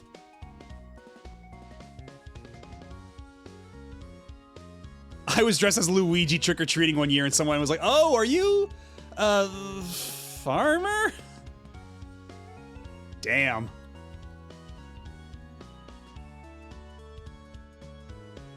And yeah, it's really neat seeing like all the different spins on Sonic cosplay here. That's very creative. Oh yeah, this is Danimal Cannon, who I was never familiar with their work, but Let me hear you, MAGFest.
So yeah, this is an artist I was never terribly familiar with, and apparently they did a lot of music for stuff like Just Shapes and Beats, as I saw somebody in chat call out, and I don't know what else they've really done music for. I think they did.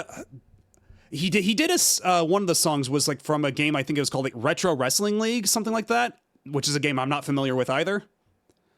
But after this, I wish I got video of it, but after this, he did a cover of BFG Division from Doom 2016, and that shit went hard. Like, it was a really fucking good cover of BFG Division. He's also a member of Metroid Metal and Arm Cannon. So yeah, if any of you are familiar with those. So I wish I got a video of that. Although I believe there was also a lot of swinging Demon Dong in that, so I don't know how Twitch would have liked that. And also, I don't think I got any images of it, but the whole time, he's bantering with a version of himself that's made in Unreal Engine using one of, like, the metahumans that you can do with Unreal Engine 5. So he's talking with, like, a digital copy of himself that's, like, really weird and uncanny, and, like, he's glitching out, like, his fingers are growing, his mustache is sliding off his face. And, like, he's got this whole bit going. It's very entertaining. And, let me see, there's not a whole lot left, but, we do have ads coming up in a bit, and I do need to run to use the bathroom, so I'm gonna take another break real quick. I'll be back in just a second, so, sit tight and don't go nowhere. We'll be right back.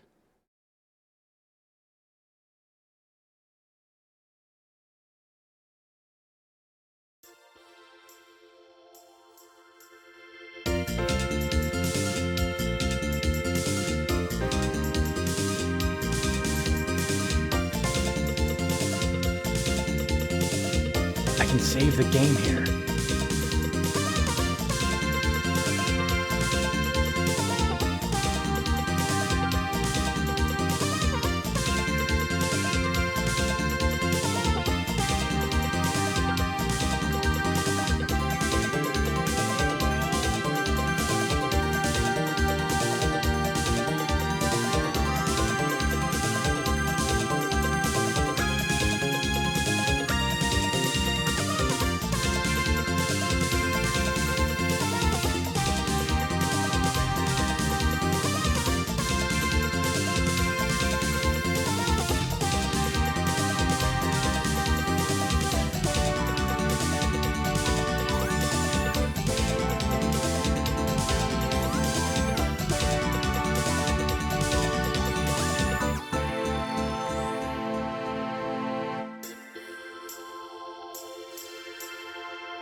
And we are back.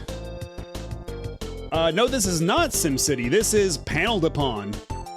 Perhaps better known by some as Tetris Attack, although this track is not usually available in Tetris Attack because this track specifically gets replaced by a remix of Yoshi's theme from the opening theme from Yoshi's Island, rather, in Tetris Attack, because this is the theme of the main character, Lip, that plays on the first stage.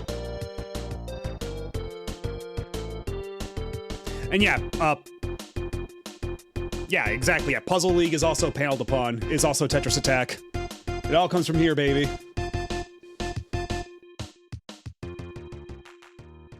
But, where was I? Oh, alright. Have a good night, Blue Star Rob. Thanks for stopping by. Yeah, have a good one.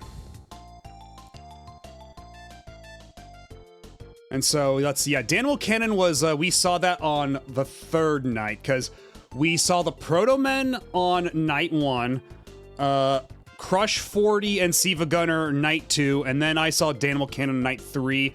Spiff also saw Proto Men again for Act 3, although I missed out on that one. But apparently it was quite good. But there is also the indie area. So on the same floor as the arcade free play, the vendor booth, and the console free play, there was also the indies. And some of these were like standard booths of just, you know, indie games that were already out and such. Or like standard indie releases that you would play on consoles or PC at home or whatever. Like Of the Devil, which is a game that I know some people are very big on. I know some people are very big on this game, and I do want to give it a shot at some point. Just need to find the time to fit it in. But in addition to just regular, I guess you could call them, indie games like this, they also had the really weird shit, like the experimental, experiential sort of things.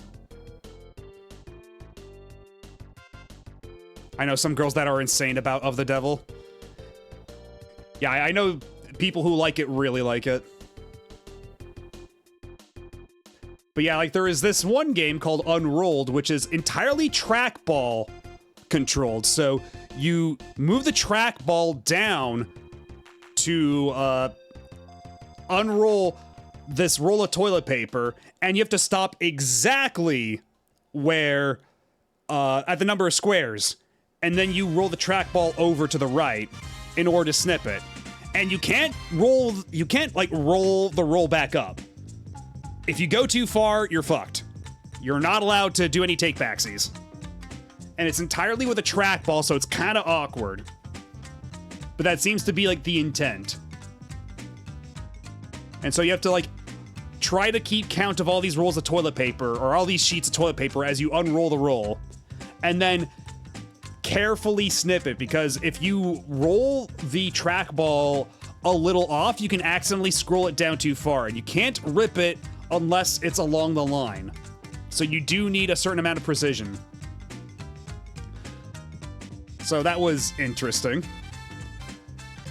And then there's this game called Climb Time, where you're controlling all of the limbs of this climber using arcade sticks. Like that. And this is Bob at the controls. And you basically are just trying to navigate to the top of this building, and you're collecting hot dogs. And what hot dogs allow you to do is, if you, like, basically pull back on all the sticks and then let go like a slingshot, it'll make you jump up. And you need a hot dog in order to get the power to jump up. And there's also, like, falling hazards and flying birds and shit to make your life hell as you're trying to climb up. And at the very top, there's a stamina gauge, and if the stamina gauge runs out, it's game over. You fall off the building. Very novel concept, but controlling it is kind of a nightmare, just because you have to move each individual like stick as far as it'll go. Like you have to keep alternating it in a very specific way, and if you need to move to the side, it's kind of different from if you're just going up. And it's just a lot to handle all at once, but it's very interesting. And then there's this, which is probably the highlight of what I played at the indie section. It's called Nothing Good Can Come of This. And the whole thing is that you're just these two little stick figure guys, basically just like rectangles with little boxes for heads, and then the boxes are just different symbols depending on what you pick. And that's purely cosmetic. It's just to differentiate the two players. And you're just in this room, and you just have a punch button. But punching each other just knocks you back. The way you win is that eventually a gun will drop, as well as a bullet. So you have to collect both the bullet and the gun, and then shoot the other person. But if you get punched, you will drop the gun and the bullet. So somebody else has to pick up the gun, and then pick up the bullet, and try to shoot the other person. So you're just like kind of bouncing around all over the place, trying to avoid the other person as you try to like maintain your hold on the gun long enough to get the bullet, and then shoot them. And if you miss the shot, you have to wait for another bullet to drop later. All the while, as the other player, you're just trying to get to the other, to the player with the gun and try to punch it out of their hands without getting shot yourself. It's very frantic, it's very simple, but it's so much fucking fun. It's kind of like a similar level of, very distilled frantic combat as something like the original Nidhogg, where, you know, that game, it's like you just have a sword, you can just throw the sword, you can run, and there, you know, the whole thing is you're trying to get to the end so you get eaten by the Nidhogg, whereas here it's just you're trying to kill each other. It's a bit more simple, but really cool game all the same. And I believe that this actually does have a proper home release, although this has had a custom arcade cab at MAGFest. And then there's this fucking nightmare, which is Sententable. So, this is a fighting game where you're each fighting with like 50 buttons.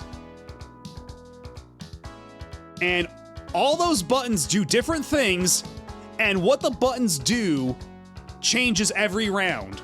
So every round, you're just frantically pushing buttons to try to figure out what does what. And sometimes, like, some of them are like actual moves. Sometimes buttons will just cause visual effects that just screw up how things look. Some buttons just make the screen wet or drop physics objects. And it's just like, so you're just frantically pushing these buttons, trying to figure out something. Like, anything that'll work, until you find the button that launches a Hadouken, until eventually, after a couple of times, it no longer does a Hadouken, it just does an uppercut, or just a regular punch, so you have to switch to a different button. And so you're just constantly frantically pushing buttons to try to win this, like, very simplistic fighting game. It's hectic as hell, and like, it's basically just becomes a race to see who can find the Hadouken button first. Because even movement is controlled by these buttons, and you don't know which buttons will move you. So the winning strategy, in my experience, is be the first person to find the Hadouken button, and just mash that, hope they don't get near you. Something I realized halfway through, length of button press determine different things too, good lord. I didn't even realize that, but I guess that makes a certain amount of sense. You know that Virtua Fighter concept that had 100 buttons per player? I have a 3D printer and enough micro switches to make that a possibility. Would you be able to hack Virtua Fighter to make it work like that? To, like, recognize all those bespoke inputs as, like, different moves or whatever? Oh, is that why the Hadouken wouldn't work sometimes? I thought it was just because it would switch off to, like, a different button. Or it was just, like, on some kind of cooldown or something like that. I didn't realize that was length of button press dictating that.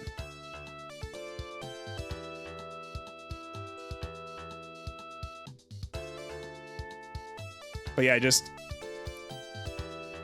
Yeah, sometimes you just push a button and then just physics objects would fall harmlessly onto the field, just bouncing all over the place. And also in the background there, it's a little hard to make out, but that is a grand piano.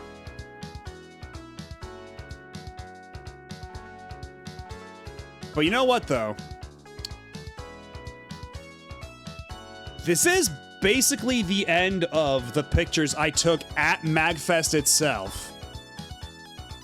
But did you know I got to meet a celebrity at MAGFest? That's right. I got to meet Sebmal's Luke amiibo. Aren't you jealous? But yeah, Sebmal was running this whole bit where he was carrying a Luke amiibo around with him the entire show, and if anybody asked him to see the Luke amiibo, he would pull out the Luke amiibo. And if you had a copy of Street Fighter 6 on your Switch 2, he would tap the Luke amiibo to it so you could register him as a friend. I did not have Street Fighter 6 for the Switch 2, or a Switch with me at all. But all the same, I did get to see Luke, and apparently I'm one of the few people who did, because Sebmal was saying that, like, nobody was asking him to see Luke. People didn't realize that there was a celebrity in their midst. And yeah, that's Dan over to the left. But, also, yeah, that's just what Sebmal looks like in real life. That's not just a picture. Like, that's not just a sprite. He just looks like that. It's very surprising when you see it in person, but you get over it quickly enough.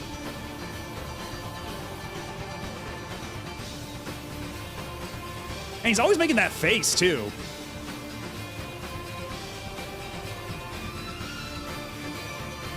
Yeah, why wouldn't people want to meet Luke? Exactly!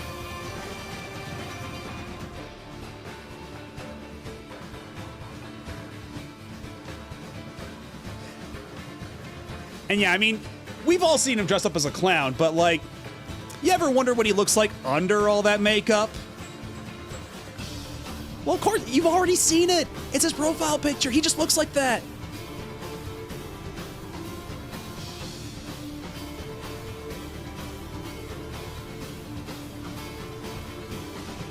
But yeah, that's the last picture I took at MAGFest proper. Or at least the last picture in this set, because I didn't know where else to put it. Because of how I had to rearrange everything to make any sort of logical sense. But it's not the end. Because after MAGFest was closed, after MAGFest ended for the year, we did still have a day left. So, we took a little day trip to Washington, D.C., which is right across the river.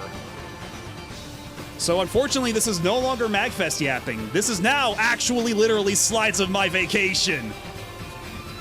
But first, I went to Wawa for the first time. Because we don't have Wawa over here. I had to know. I had to know what Wawa was like. And you know what? This spicy chicken cheesesteak was actually all right. It was okay. I would not mind having it again.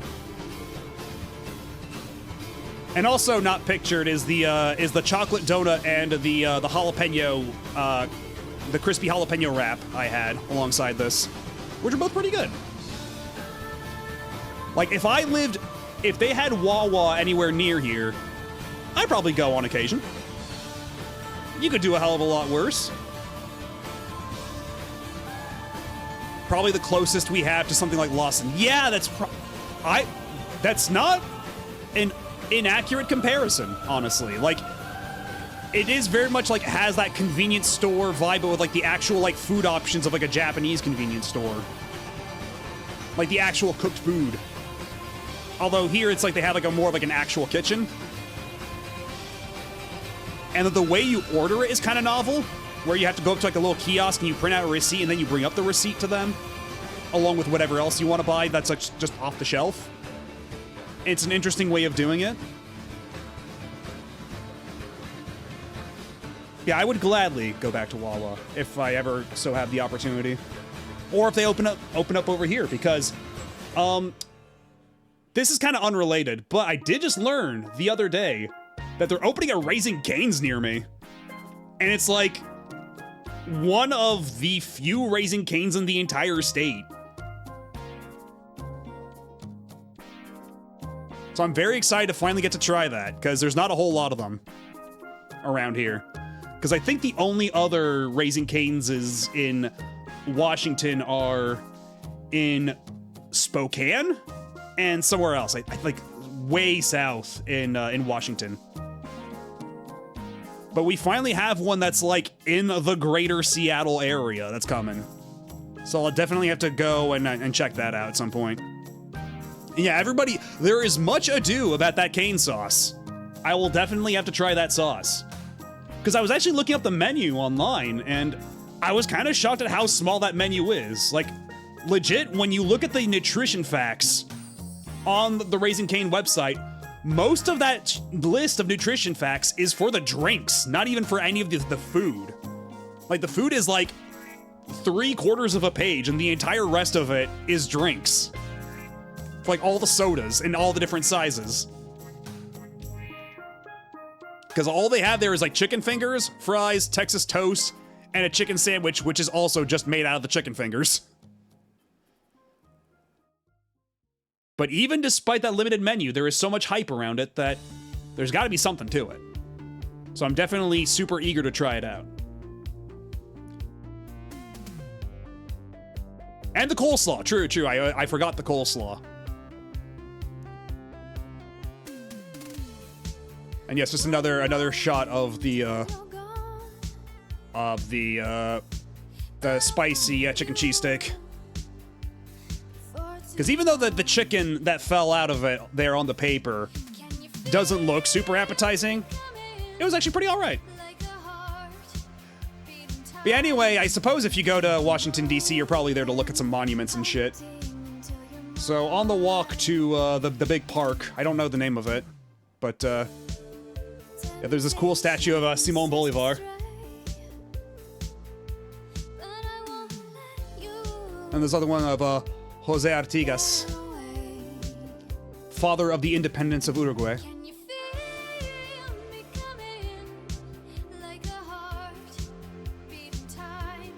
And they got this big old pretty lake there. We have the World War II memorial with a guest appearance by Bob Video Games on the side there.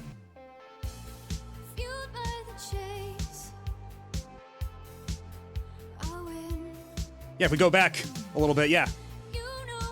It's a little small, but the text there reads, yeah, liberated Venezuela, Colombia, Ecuador, Peru, Bolivia, and Panama. It's very busy. And yeah, Bob's hat is really bright in that pic. Like, it stands out like crazy.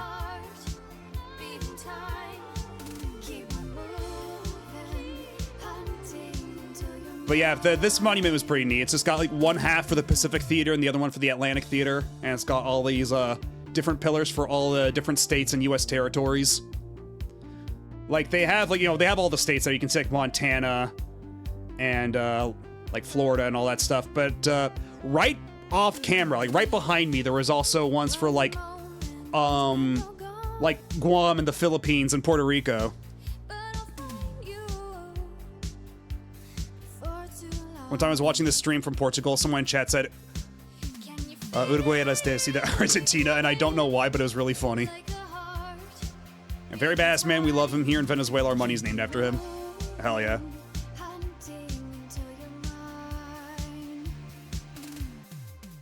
And yeah, there's supposed to be this big fountain in the middle of it, but I guess because it's the middle of winter and not a whole lot of people are coming to sightsee, I figured that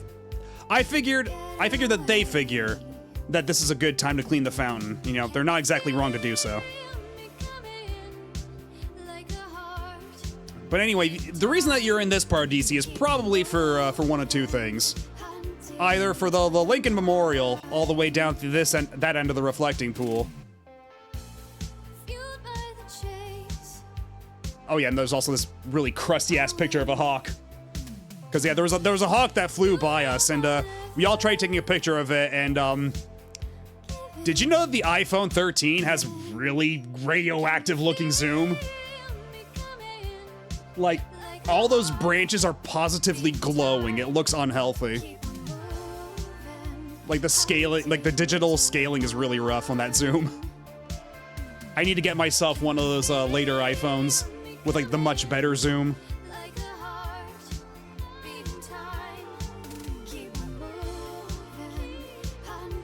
But yeah, and then on the other side of the reflecting pool, though, is the Washington Monument.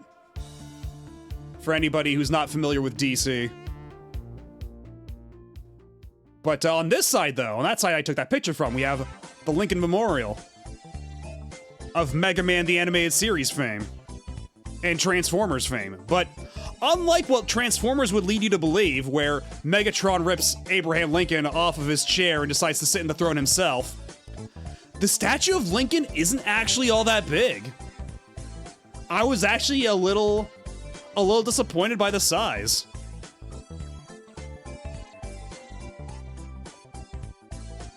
Hey, there we go. Chat's on the same wavelength. Yeah, I always expected the statue of Lincoln to be like way bigger. Especially like when you have Megatron sitting in that chair, like that gives you like, that sets an expectation of how big this thing's supposed to be. But no. He's not that big. Oh, I haven't even seen Mount Rushmore, but I suppose it shouldn't be too surprising to hear that that's kind of the same thing.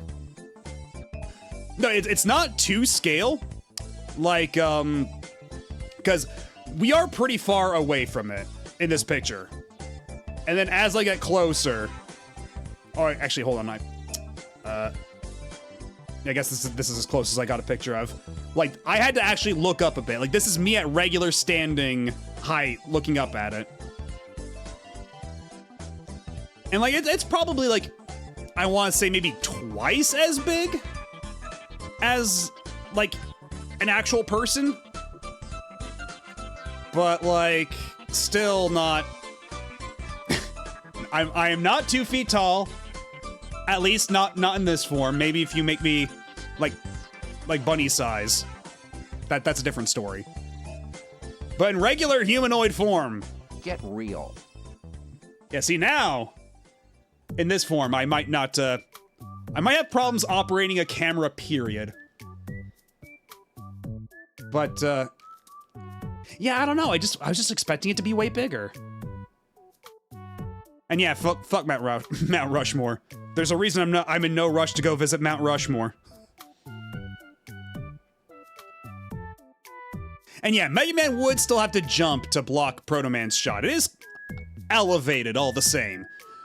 But it's not big enough that Megatron could fit in that chair. Let's be real. Like, Megatron's ass would crush the entirety of that throne.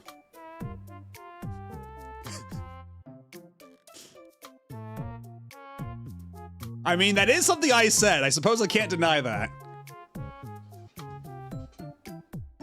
I suppose that is true. Yeah, the problem with Mount Rushmore, though, is that, they built it on, like, stolen, like, I believe it's Lakota land? So, because, like, there was this agreement that the Lakota would have, like, a certain, like, chunk of land for, like, reservation purposes, and then the US government just went, lol JK, and then took it anyway, and then they took their sacred mountain and carved faces of presidents in them. Which is kind of fucked up. Yeah, it's even more stolen than usual, basically. Like, they double stole it. And so, like, even if you want to, like, appreciate the craftsmanship, like, it's just, like, it's kind of hard to reconcile that. And, like, the Lakota just want that land back, and I believe the Supreme Court was even like, yeah, that shit was stolen illegally, you're entitled to this money. And then they just went, fuck your money, we just want the land back, give us the land. And that it's been basically at that standstill for the past 20 years.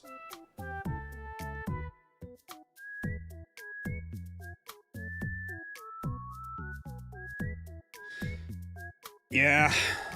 And Mount Rushmore is whatever Japanese game developers think it is. Yeah, if yeah, Mount Rushmore can basically be anywhere in America. Whatever is convenient to Japanese games. But that's the idealized version of Mount Rushmore. It shakes my head on my Mount Rushmore road trip so people don't know I fuck with it.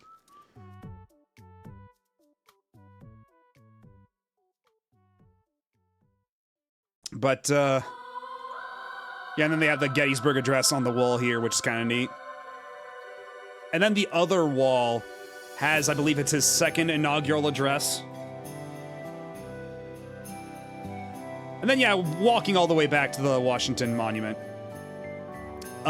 You are actually able to go inside it, but, for one thing, we didn't have time. Because, we did have to catch a flight. Like, both, myself and, the Spiff Dan Bob Ensemble group did have to catch a flight after this, like, not too long after. Like, our flights were about the same time. But, yeah, so not only did we not have, like, that much time to go up the top, all the tickets for the day were sold anyway, so we had to appreciate it from the ground floor. And, would you believe it? This shit's pretty tall. Like, really fucking tall. But what's funny is that, you know, every time you see it, it's like from this side, right? But you'll notice at the bottom there, there's like a little gray box, and that's like where you actually enter it from. That's the actual entrance to the inside of the Washington Monument, so you can like take the elevator up to the top, where you see those little two windows, those little window slits at the top.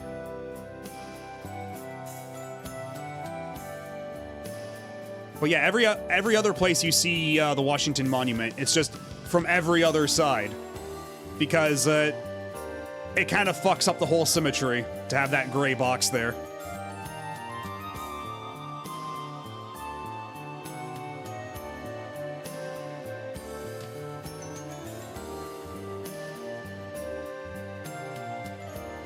Oh yeah, and I have another photo. Hold on.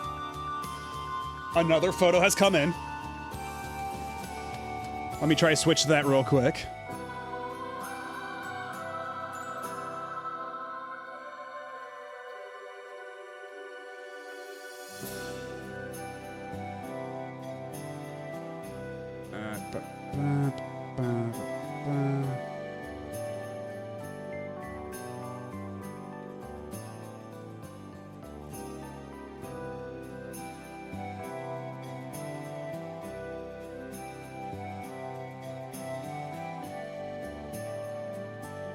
So yeah, that's Tosh down there. Rabbit!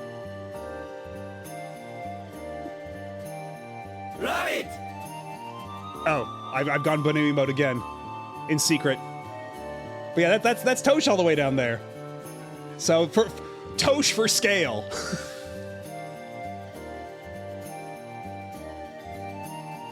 It's pretty big.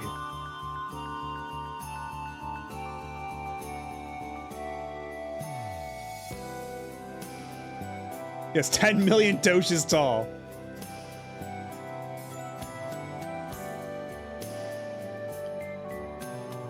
Let's get back in here. I find it impressive about Mount Rushmore they built in the 30s because there were many methods of having transport easier when they were available readily, like helicopters and all that. I heard the original intention was... Yeah, actually, what's kind of fucked up, though, is that the original... Because... the guy who cleared the land for use, I believe the original idea was to, like, it was gonna be faces of Western heroes. Like, there was gonna be, like, Lewis and Clark, there was gonna be, Sacagawea, there was gonna be, what's his name? One of the Lakota chiefs was gonna have his face on it. So, you know, if at the very least, if you're gonna steal their land, at least do it for the purposes of, like, I guess, honoring them. You know? It's the fucking least you could do, but no, the guy who actually did the carving was like, fuck that, I'm gonna do the presidents instead. And it was originally gonna be like the entire bust, but they only had the money to do the whole bust of Washington, and then everybody else had to just be a head.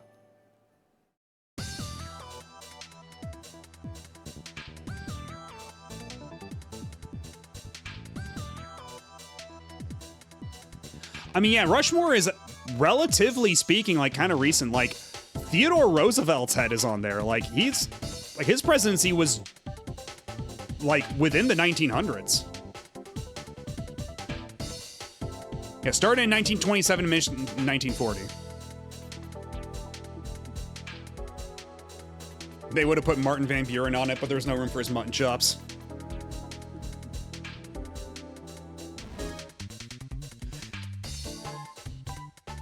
I mean, yeah, you're basically carving like giant faces in the side of a mountain. That's gotta be pretty expensive. You're close. I believe exorbitant is EXORBITANT.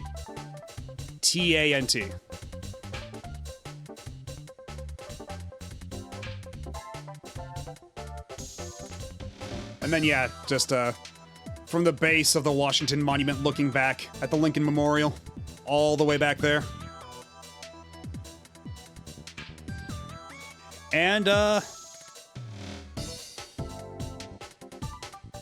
yeah, on the other side, there's the Capitol, like the equal distance all the way down there, but we didn't really have time to visit the Capitol, because, the metro station back to our hotel was between, the Washington Monument and the Capitol, so we had to basically cut off right there, so that's the most I got to see of that. And then that's basically the end of my Washington, D.C. adventures. However, I did have time for one last meal. I got a really banging shawarma at the food truck that was right across the street from our hotel. Because while we were staying at the hotel, there was this food truck across the street for halal. There's this halal food truck across the street called Seven Guys. Yeah, 2 more guys more powerful than 5 guys. But every time we went, because of like how our schedules worked out, it was closed. Because, you know, we had to leave either like, you know, in the morning or in like, we like just because like how wacky our schedules were because of MAGFest, we never had time to stop and get halal at the halal food truck. However, when it came time for us to get our luggage back from the hotel after our DC day trip, there was enough time to stop by the food truck. And I got myself a spicy beef shawarma. And let me tell you, that shit was so fucking good.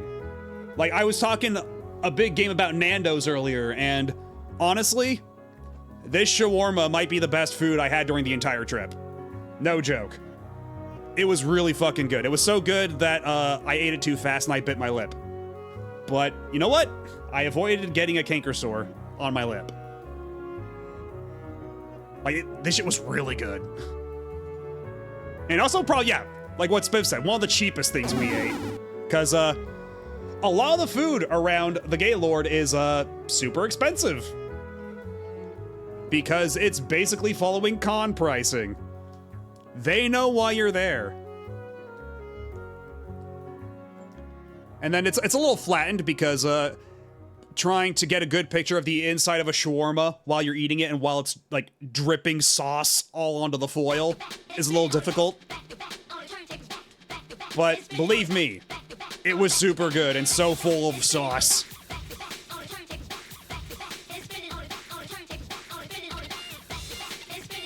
And yeah, that's about it.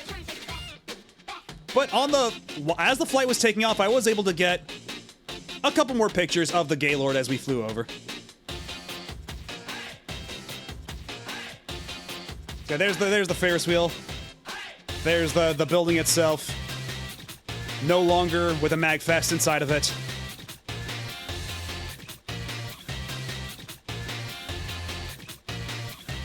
And that's it. The end. So yeah, all this to say, I had a fucking incredible time at MAGFest. Like, I still like PAX a lot, but MAGFest is such a different thing. Like, I kind of don't know even how to like describe it. It's very, I mean, it's a huge event, and it is very, like carefully and deliberately organized. And yeah, it still has like a very scrappy grassroots feel to it. It's very... It feels, despite its size, it feels kind of like indie, you know? Yeah, it's not corporate, is the thing. Because even though, like, PAX kind of came from similar origins, like, it is very much, like, kind of supposed to be like this big industry event thing that people just can just incidentally visit. And, you know, they have, like, similar things, like, they have, like, console free play and arcade free play, but it's not nearly on the same scale as something like MAGFest, and it's not 24/7 like fucking MAGFest is. Like, it's just a completely different vibe and feel to it. Like, at PAX, like, when the floor is closed, you know, you got some panels going on late night, you got some things going on in the surrounding area, but it's like, it feels like it's really peripheral to the event itself, whereas MAGFest, that is the event. It is going on all the fucking time. And, like, it's so loose and free form. Like, you can have shit like random matches of Crossfire happening out of nowhere in the hallway. You can have, like... I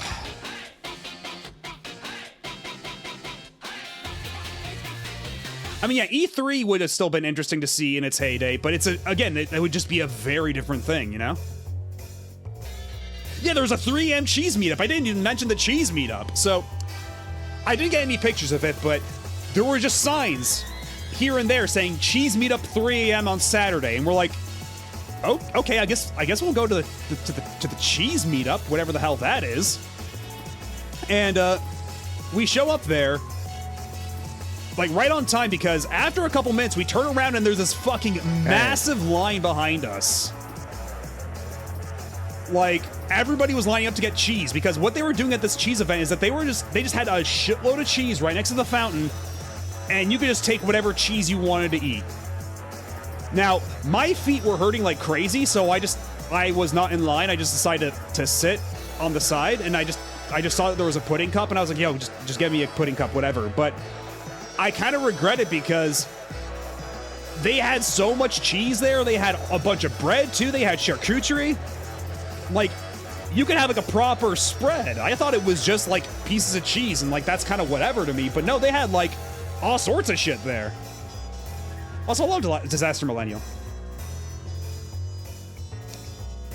But yeah, like... You would never get something like the cheese meetup happening at PAX. You know? I guess that's one way to summarize it.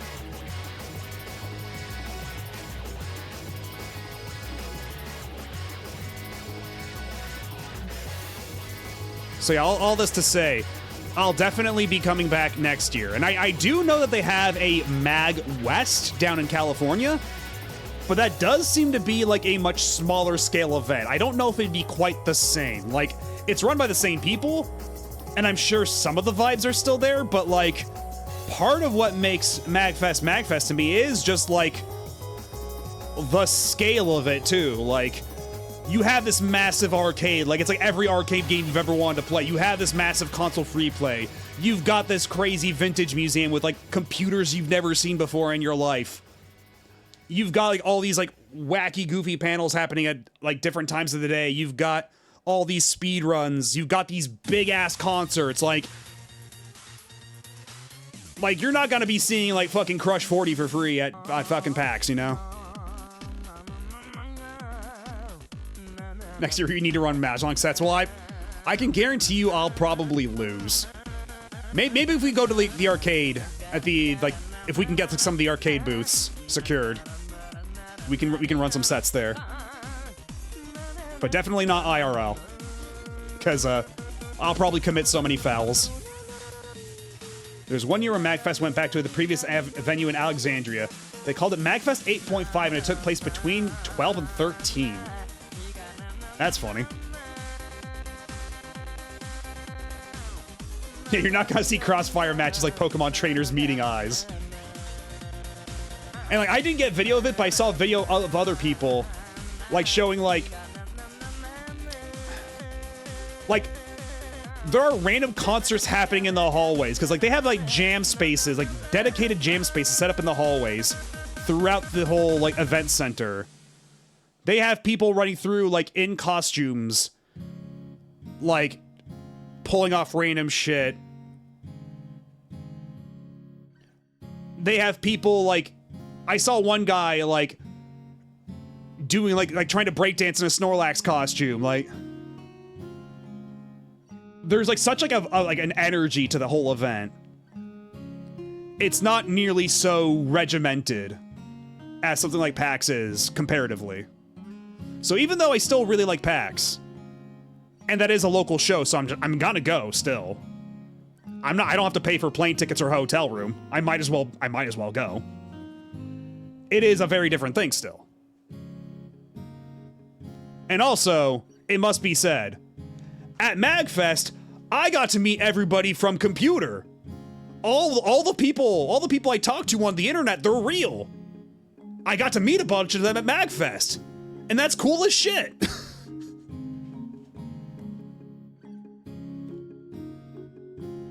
Like, again, like I was rooming with the computer people. I was rooming with Dan, Bob, Spiff, Tosh.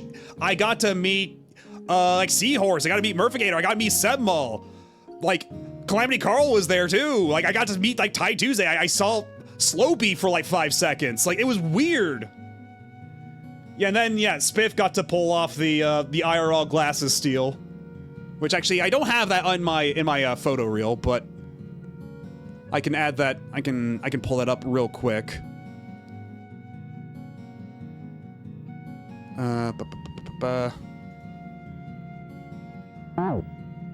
Yeah, like that, except it was IRL.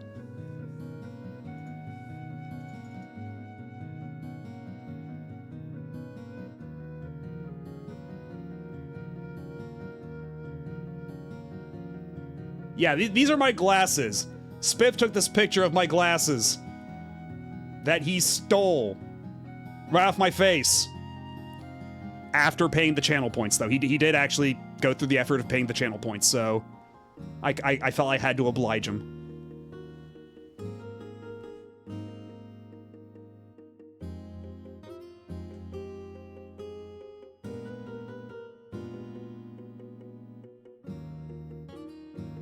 Yeah, exactly. If he paid the points, then that's the rules around here.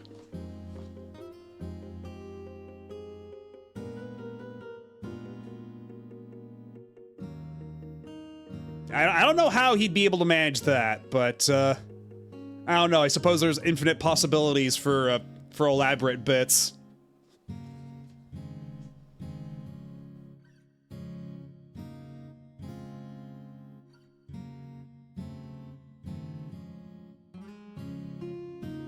Also, going back to the shawarma for a second, I just remembered about how we got some on the last night on a Sunday night, because MAGFest opens like midday Thursday and closes midday Sunday. Or no, it opens midday Friday. Or no, it's midday Thursday, closes midday Sunday. So we had the rest of Sunday pretty much like just to hang out, whatever. And we spent it by watching a shitload of Golden Girls at the hotel, and we got some absolutely heinous food from Uber Eats. Because we were like, hey, we should order a pizza. And then the pizza place that was near us just happened to be closing in like 5 minutes, so we're like, well shit, we can't even put in an order for that. And we found a different place, and it turned out it was a fucking ghost kitchen. And so I got an order of hot wings. There was also like a hero pizza, like a lamb hero pizza, I think it was. Dan got 2 tiramisus. I forget what Bob and Spiff got for their individual items, but the pizza was okay, if not a little cold. It was passable, but okay, 1 tiramisu was for Spiff. Okay, because, yeah, the tiramisus were frozen solid. It was like a block of ice. And then,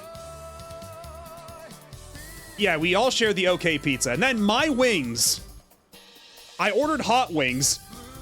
There was barely any sauce on those wings.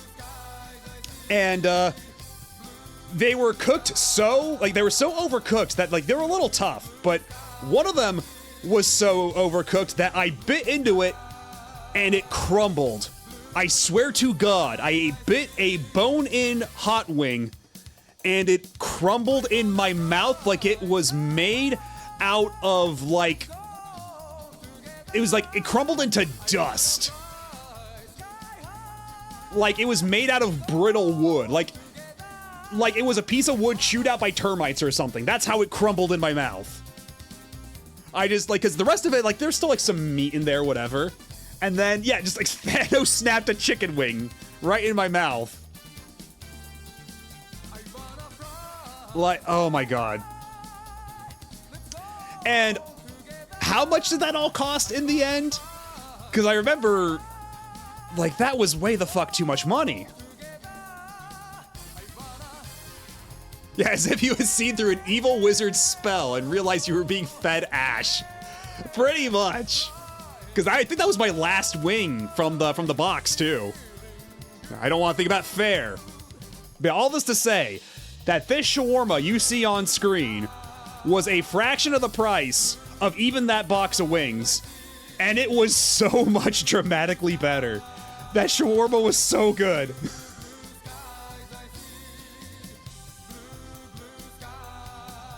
So, and also I didn't get a picture of it, but I actually had wings earlier. There was a place called the Cadillac Cadillac Ranch. Hold on, you can see it from the nightclub photo way back.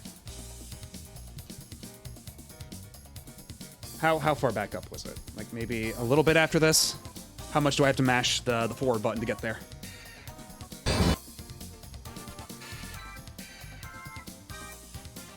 Yeah, that's the Proto Man. Cadillac Ranch. Okay, that's why. I said ranch, right? That was one of my guesses. Because, yeah, right after... No, that was... Yeah, BurgerFi. So, yeah, right there at the bottom. From this shot. Like, BurgerFi is... It's a little hard to point out without my cursor being visible. Oh my God, it was 85, 83. Jesus Christ.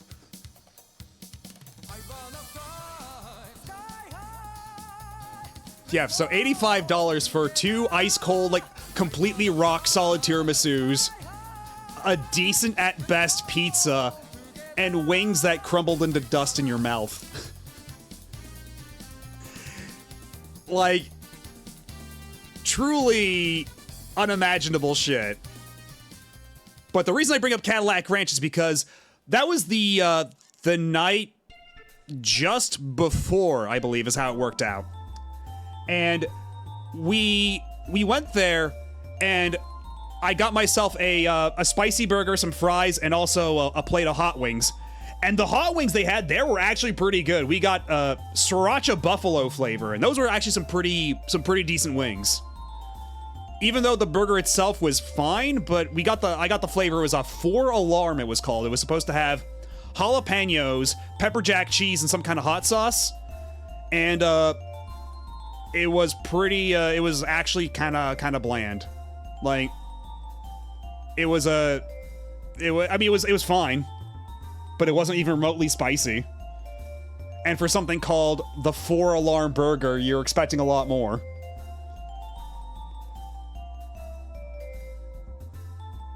Yeah, apparently Dan's cheesesteak was fine, so maybe that's the play. Maybe next year I have to get wings and a cheesesteak. Because again, the wings were actually pretty decent. So I had a basis of comparison for the dust wings I got later.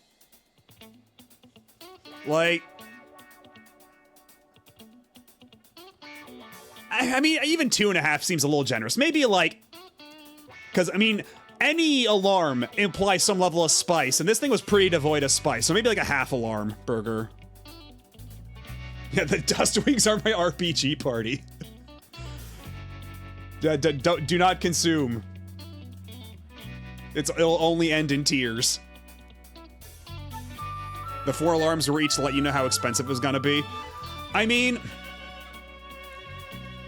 how much did I pay for? How much did I pay for the Cadillac Ranch meal? I should be able to see because I don't believe because Murph.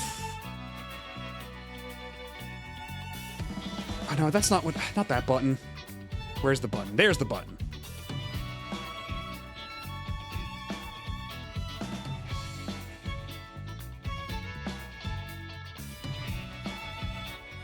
Not that one. Okay, it was like $50, which like for like sit down like diner food near a convention center, that's about what you'd expect. And also like again, I got burger, fries, a drink, but also a side order of wings. So $52 makes sense. Again, if you're gonna go to a convention like this, you have to be prepared to spend a certain amount on food. Did Murph wear Pompadour in person? Well, I will leave that up to your imagination. Because I don't have photographic proof like I did of, you know, Senma looks exactly like his picture does in real life. We've proven this. We have the photographic proof. But I do not have such photographic proof of Murphigator, so any description I give you will fail to live up to the truth. You'll just have to look at his pictures online, you know? Words do not do it justice.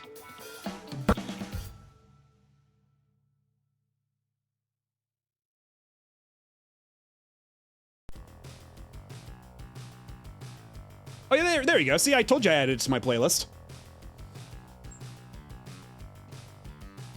Oh no, that's not well, that was Sanic back there, I guess. But this music is definitely not Sanic. It's the fucking Black Knight 2000.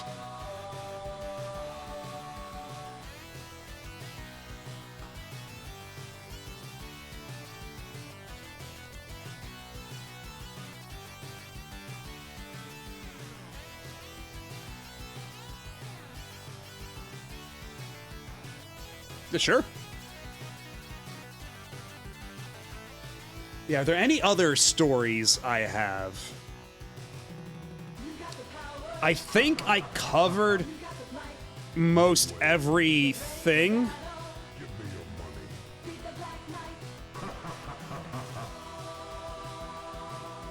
But yeah, you hear this song play, like with lyrics and everything, after you go a certain amount of time without getting a gutter ball in Black Knight 2000, and it fucking whips to just play a song and just have the vocals kick in like it's a fucking anime OP playing during the final episode. Oh, we have pictures of the cheese.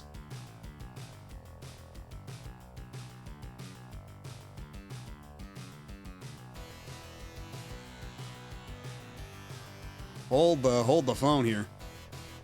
Ah, yes, the cheese spread and of the cheese video. So hold on a second. Because when I say that the line to get this cheese was big, I don't think you're quite fully grasping just how big of a line it was for this goddamn cheese.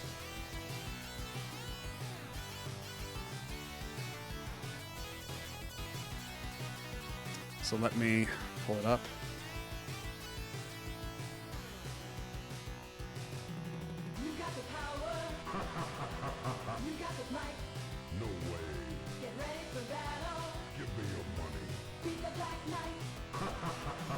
Oh, thank you.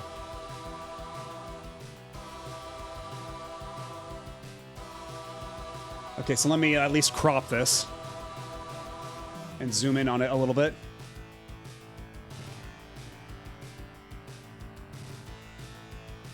But yeah, so they had this entire spread of cheeses,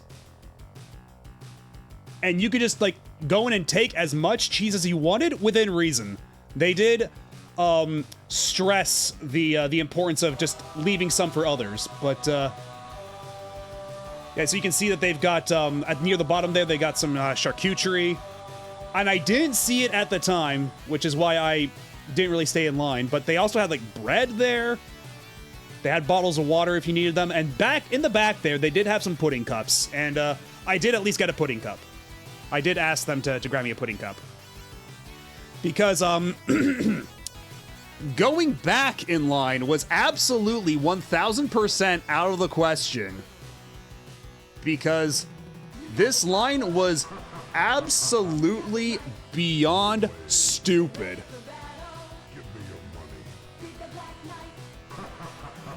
Let me see if I can pull up this,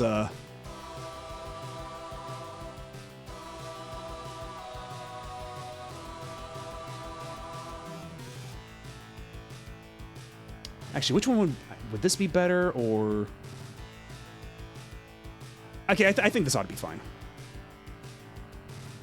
I'm just trying to figure out which of these, OBS things I should be using.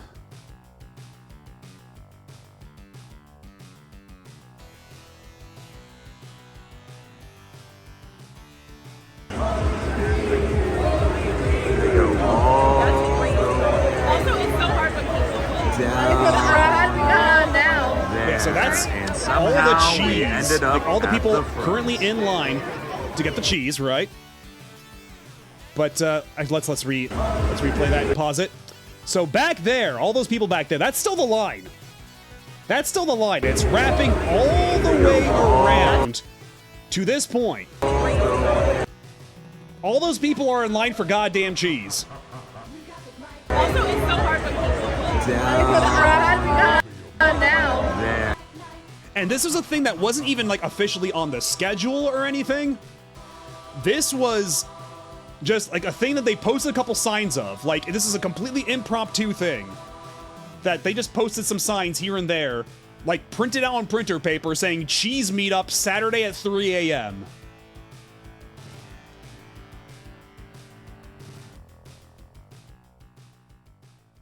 So like, a lot of people are already in bed at this point. A lot of people have gone back to their hotels. And yet, the allure of 3 a.m. cheese was way too strong for everybody still in the building. Also, it's so hard when now. Actually, hold on a second. Is this... Now. Okay, no. This is when when the rest of us had already left. Yeah, Spiff went back to get video evidence. Yes, and oh boy, 3 a.m.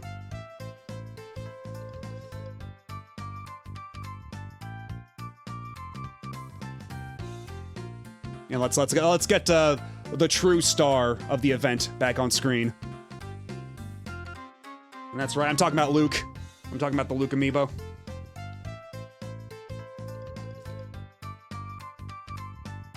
But, yeah, I think that's about it.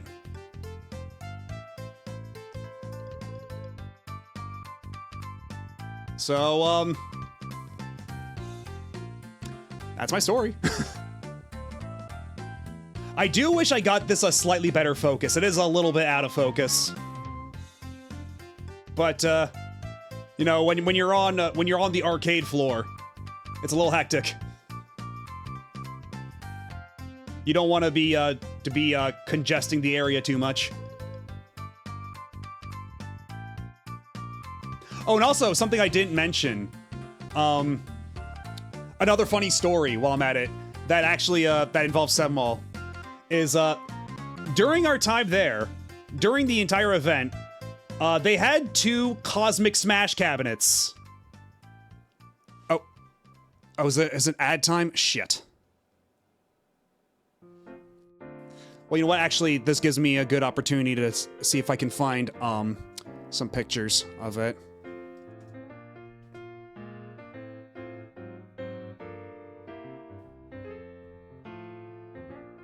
But yeah, during our time there, yeah, Sebmall went to both of the Cosmic Smash cabinets and got basically every high score on both cabs.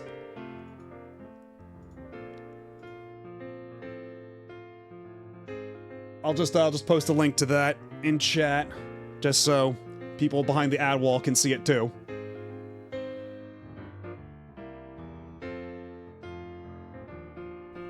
And while I was playing Typing of the Dead, which is right because right next to the Cosmic Smash cabinet, or one of the Cosmic Smash cabinets, that is, there was a Typing of the Dead cabinet, a Japanese one, and so we were taking turns playing Typing of the Dead, and at some point I look over at the Cosmic Smash cabinet, and for some unknown reason, hold on a second. Yeah, there we go. For some unknown reason, it started playing Doom.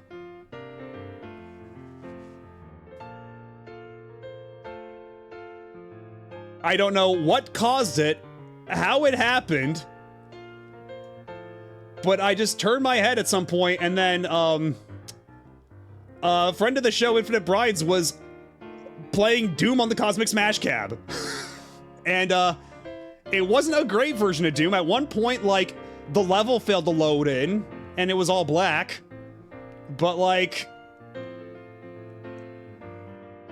it would... You can certainly run Doom on everything. This is true. It's a literal double take. I'm just like, wait a minute. What part of Cosmic Smash is this? And yeah, Typing of the Dead is a lot of fun up until you have to do quizzes in Japanese. Like, I could do them to an extent, but like they're very fast, and you do still have to type them out like correctly. So you are still like typing oftentimes very big answers, and like trying to convey that to someone who doesn't speak Japanese, who's just trying to type anything at random just to make their way through it. And I'm like, wait, no, I have the answer, it's this one. And like you have to convey which one it is to someone who doesn't speak Japanese. Like, it's rough, man.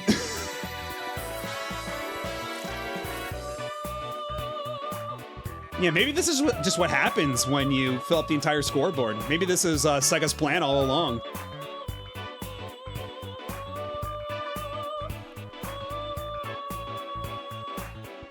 Yeah,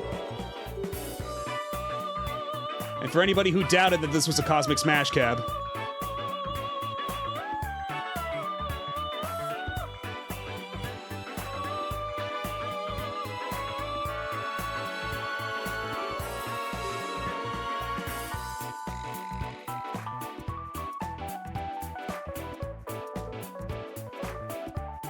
yeah, so just off to the right, you can't see me, but I'm off to the right, just kind of staring in befuddlement.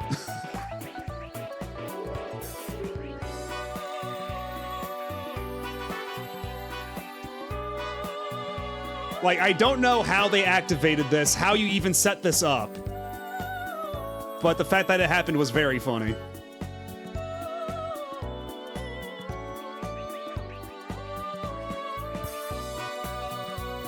But yeah, I think now, for real, that might be my last real MAGFest story. And I can't believe I actually managed to keep this going for like almost 5 hours, honestly. Like, I thought we might have time to do like retro achievements, but now... Yeah, I did see that cabinet running Smash Remix. I didn't actually get to play it, but because I mentioned it before, but some cabs were running just like non-arcade games in them. Like, I don't know how far back we'll have to go for it, but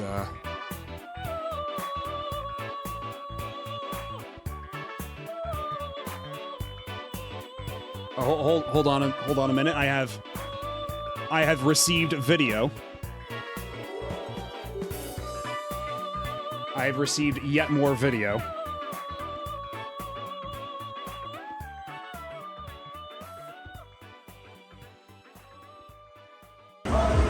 Let me just,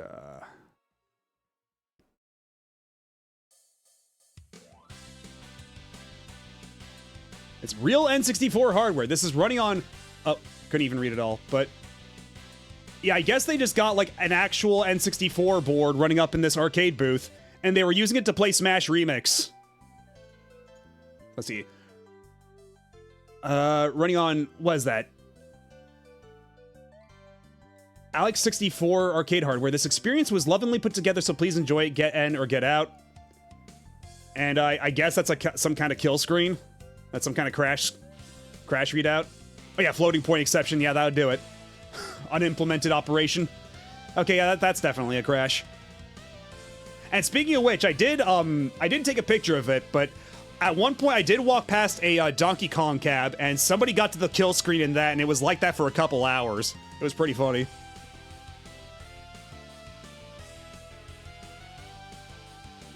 It happened around 7 a.m. I was, okay, no, I was still there at 7 a.m. because we didn't go home until 8 a.m. on Sunday. And then we tried to get back in time for the closing ceremony. And then we bounced from that. We went to get some food at the Mandarin place nearby. And then we went back to the hotel. We watched a lot of Golden Girls. We watched a marathon of Marvel movies that was constantly being interrupted by commercials. That was kind of rough. And yeah, we did go to Starbucks pretty early. I think that was around like 5 a.m. we went to Starbucks. Because it was still dark out. It was like 5 or 6 a.m. that we went to Starbucks.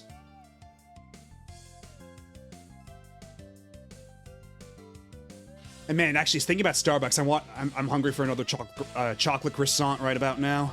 But now is not the time to be driving over to Starbucks, especially in the middle of a stream. I had to wake a guy who was asleep on one of the sit-down games. Honestly, I'm kind of surprised I didn't see more of that. I'm kind of shocked. And I'll have you know, Big Nerd Sam, that's Guasso.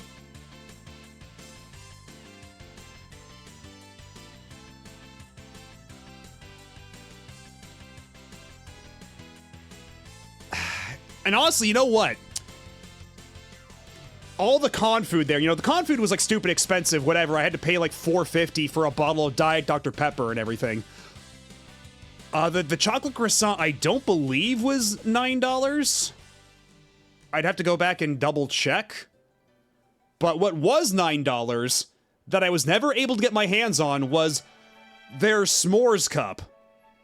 So they had a cup that was just full of like graham cracker, marshmallow goo, and chocolate fudge in a big cup with giant marshmallows on top. It looked so decadent.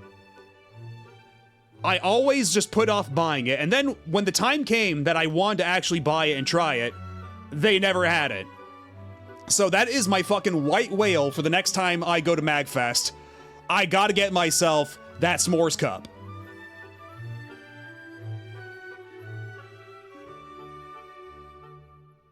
My instructions were to try to wake anybody up or call medical if I couldn't. Well, it's a good thing that you didn't have to call medical, at least for that instance.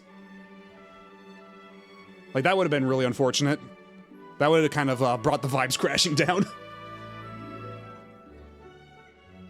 Around 14 years ago, in one of the first years at the Gaylord, my younger brother was there and complained loudly about turkey sandwiches costing $10. To this day, I use turkey sandwiches as a unit of currency. Well, I'm pretty sure he'd be paying a lot more than $10 for a turkey sandwich nowadays.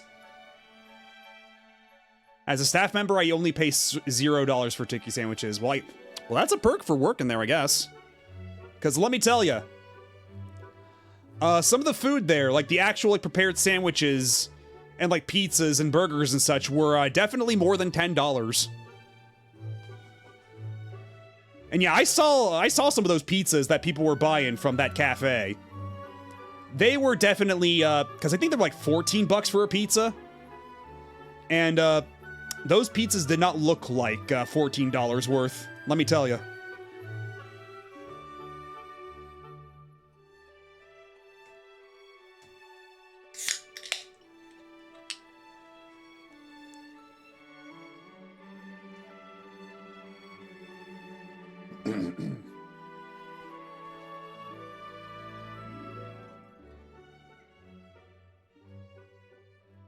Whenever Luke isn't on screen, everybody should be asking, where's Luke?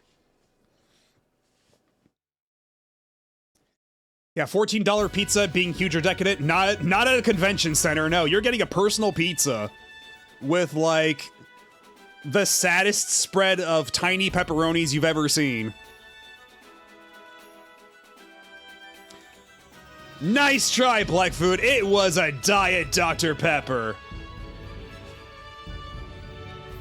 You better get your ears checked.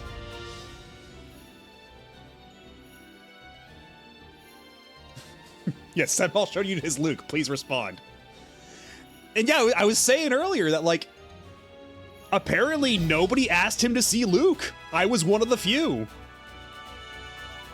Yeah, people didn't realize that they were among royalty.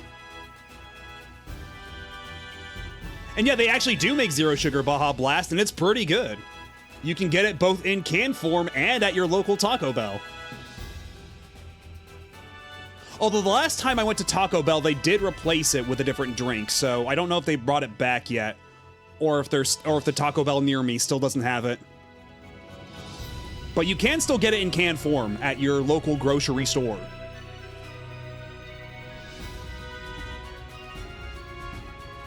You have my word, if I ever go to MAGFest, I will hand deliver Senball a boxed copy of On the Tiles. If you want to get punched in the face, go right ahead. I don't know how kindly he would take to that. Like, God, was it like Frankie, Joe, and Dirk on the Tiles is fucking heinous. Let me show up to watch it first. Yeah, you might be witness to a murder.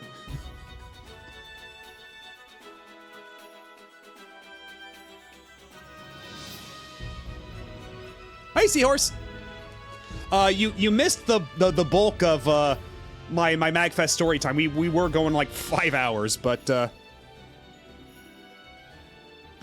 are you doing this evening? This is Senball and the Luke amiibo. Say hi to Luke. And yeah, we were also talking about the cheese panel. Yeah, you should have been. Wait, why is there a link to price charting for Frankie, Joe, and Dirk on the Tiles? And yeah, that is Senball. Don't you recognize him? I mean, you've seen Senball before. That's him.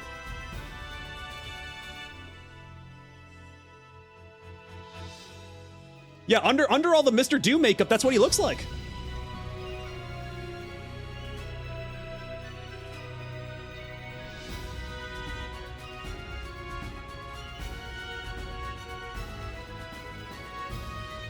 Yeah, it was at 3 a.m. too.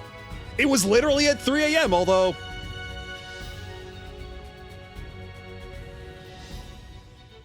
Yeah, it was literally at 3 a.m.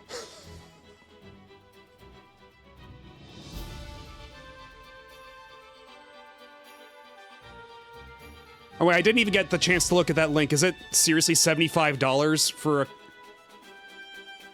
for a boxed copy of Frankie, Joe, and Dirk on the Tiles? Okay, okay, so it's $125 if you want it new in box, but just the opened box, like, by itself, complete in box, that is $54. So, if you want to pay $54 to get punched in the face by Senball, go right ahead. Oh, it's in CAD. Okay, yeah, because... Okay. I didn't realize it converted automatically like that. That's actually pretty handy.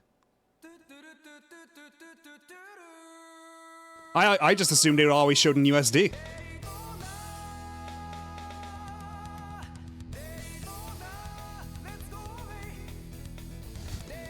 I mean, you've seen Frankie, Joe, and Dirk on the Tiles. That game is rotten.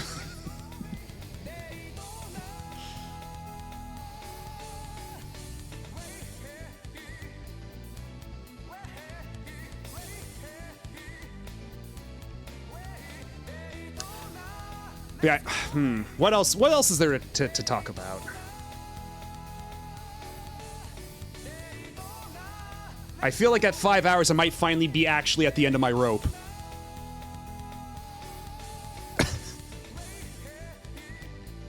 Yes, I did. behind these opaque glasses of mine, I am told that I have pretty eyes, although unfortunately, y'all can't see them. I pushed the glasses button right as you pushed it, and it canceled out. Oh. Get real. See?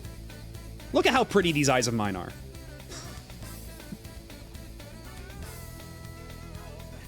They're so reflective.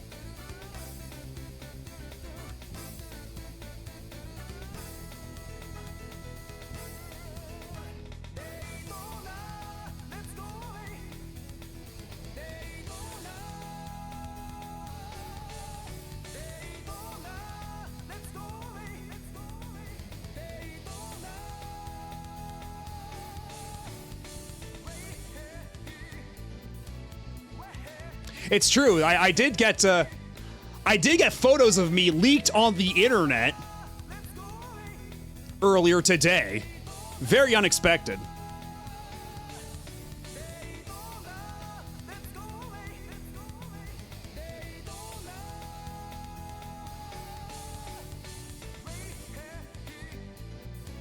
Somebody took this picture of me without my permission on my way to MAGFest. I will not be naming names.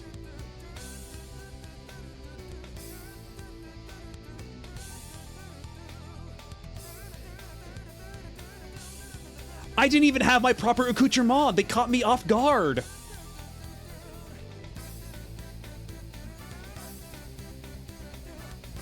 And thank you. I had to have some kind of thing to lug around all my snacks and my hand sanitizer and all that.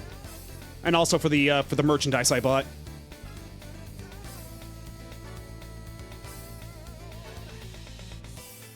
Well, my ears weren't done yet.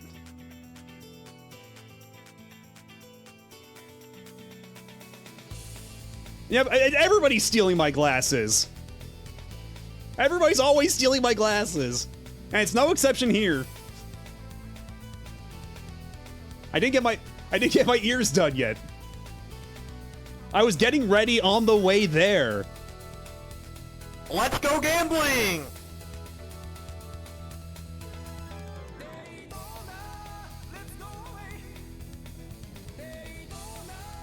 Yes, exactly. I'm very sensitive about my ears.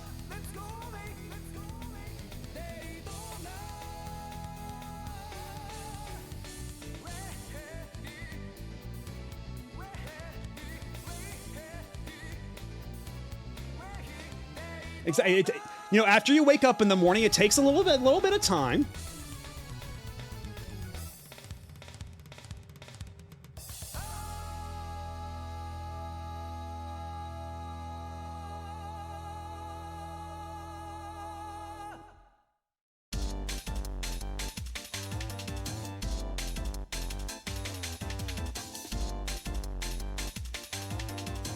But fuck, we'll just put this in shuffle mode for now.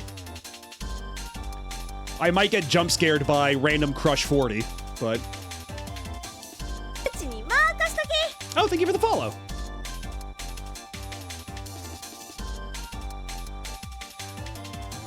Is that my human suit next to me? I will not be dignifying that with a response. Next question, please. Next question. Fifth Amendment. No comment.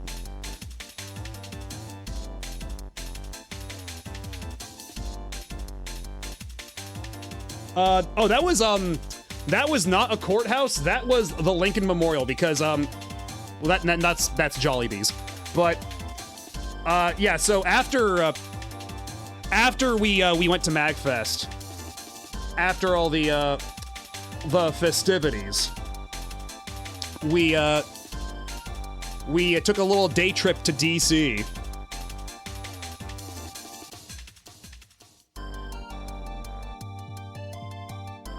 And we had a look around at all the sites and stuff. It was my first time actually like seeing a lot of this stuff, and I was remarking earlier about how small Lincoln is.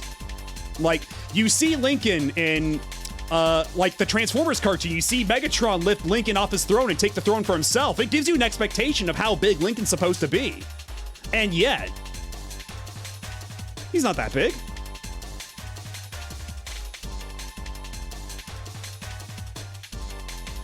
And yeah, I wish I'd gotten photos of the dust wings, of the horrible dust wings we got from the ghost kitchen on Sunday.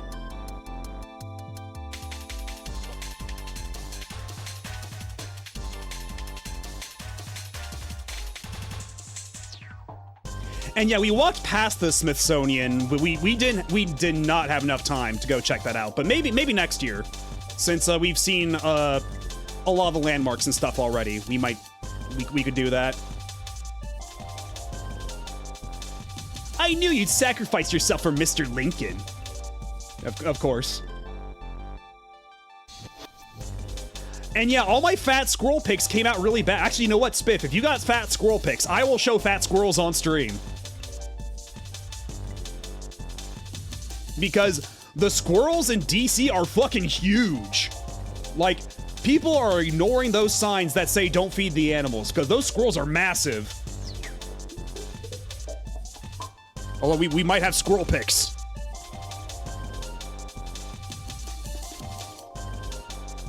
Okay, we do indeed have squirrel pics.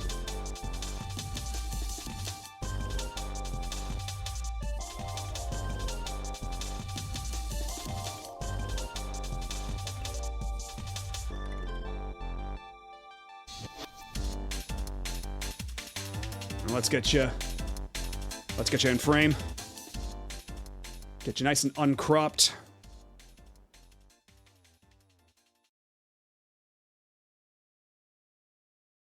Yeah, look at that chunker. That's a big squirrel. And if you think that's not big, if you think, oh, I've seen bigger. I've seen bigger squirrels. Well, here's a squirrel with bread roll for scale. Like, this squirrel has somehow, at some point, absconded with a hot dog bun or some kind of bread roll.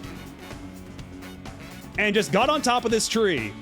And somehow, miraculously, without breaking that branch, just feasted. His gluttony for all eyes to see.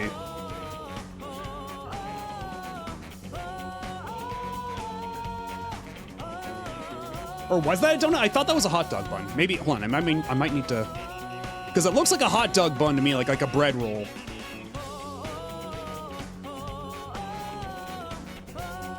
I wish to be this decadent with the same level of shame. Well, you know what? It's all about your state of mind, your mentality going into it, you know? You gotta live on your own terms. Yes, an SOUS. A squirrel of unusual size.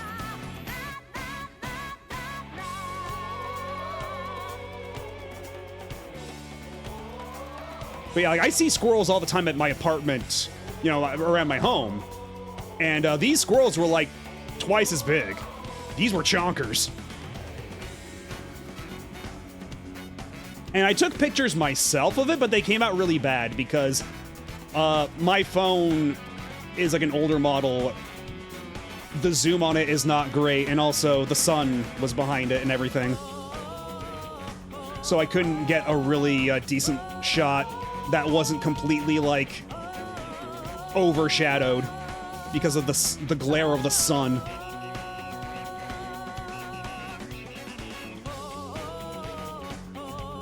Yeah, let's put this back on shuffle. And it occurs to me as well that for all the food pics I did get, I didn't get any pictures of the food got at the Mandarin restaurant, where I got their spicy beef and their very citrusy water.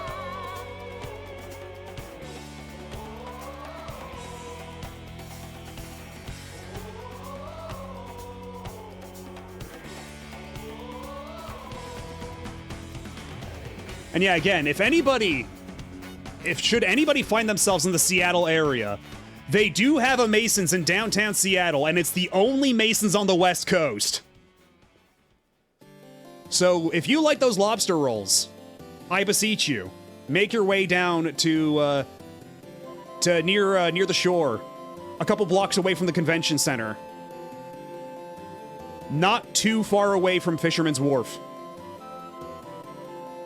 If you want a lobster roll with some tots, or some bisque, or clam chowder. I went for the tots because I have the palate of a 5-year-old. Also, I think it was just cheaper in general.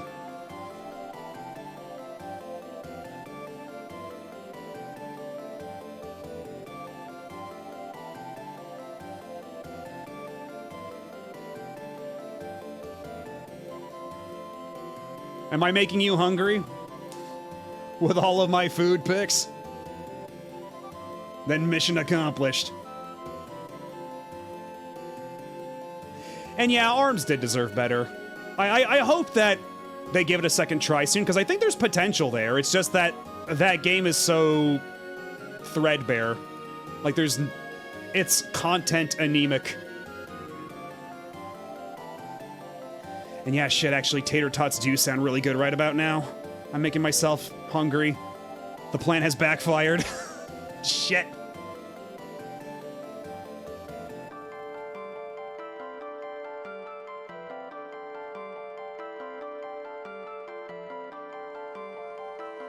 All right, have a good night, Spiff. And yeah, thanks for stopping by, and thanks also for reaching out for the lodgings.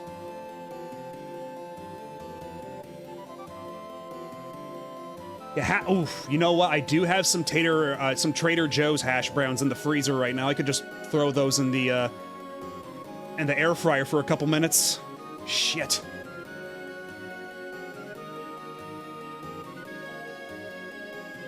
That's Trader Tots, as they are so called. By a certain few. Tater Joe's, even. But yeah, I think I am actually now for real, like, out of things to really talk about. Unless anybody else has any reminders of things I could bring up, but yeah, we have been going for like 5 hours. I don't know how much we could do. I mean, I guess we could do like retro achievements for like one game or something.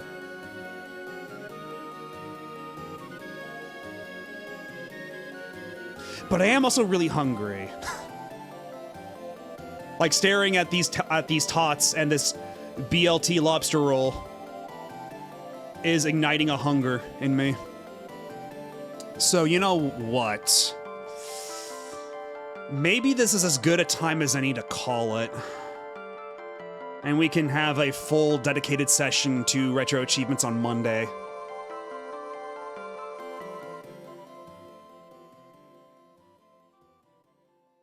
That might not be a bad idea.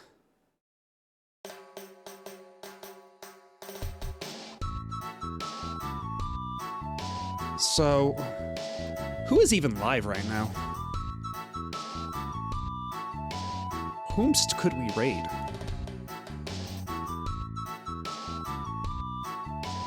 We do have options. We do have a lot of options, actually. I'm usually not raiding people this early. So I'm not used to this choice paralysis.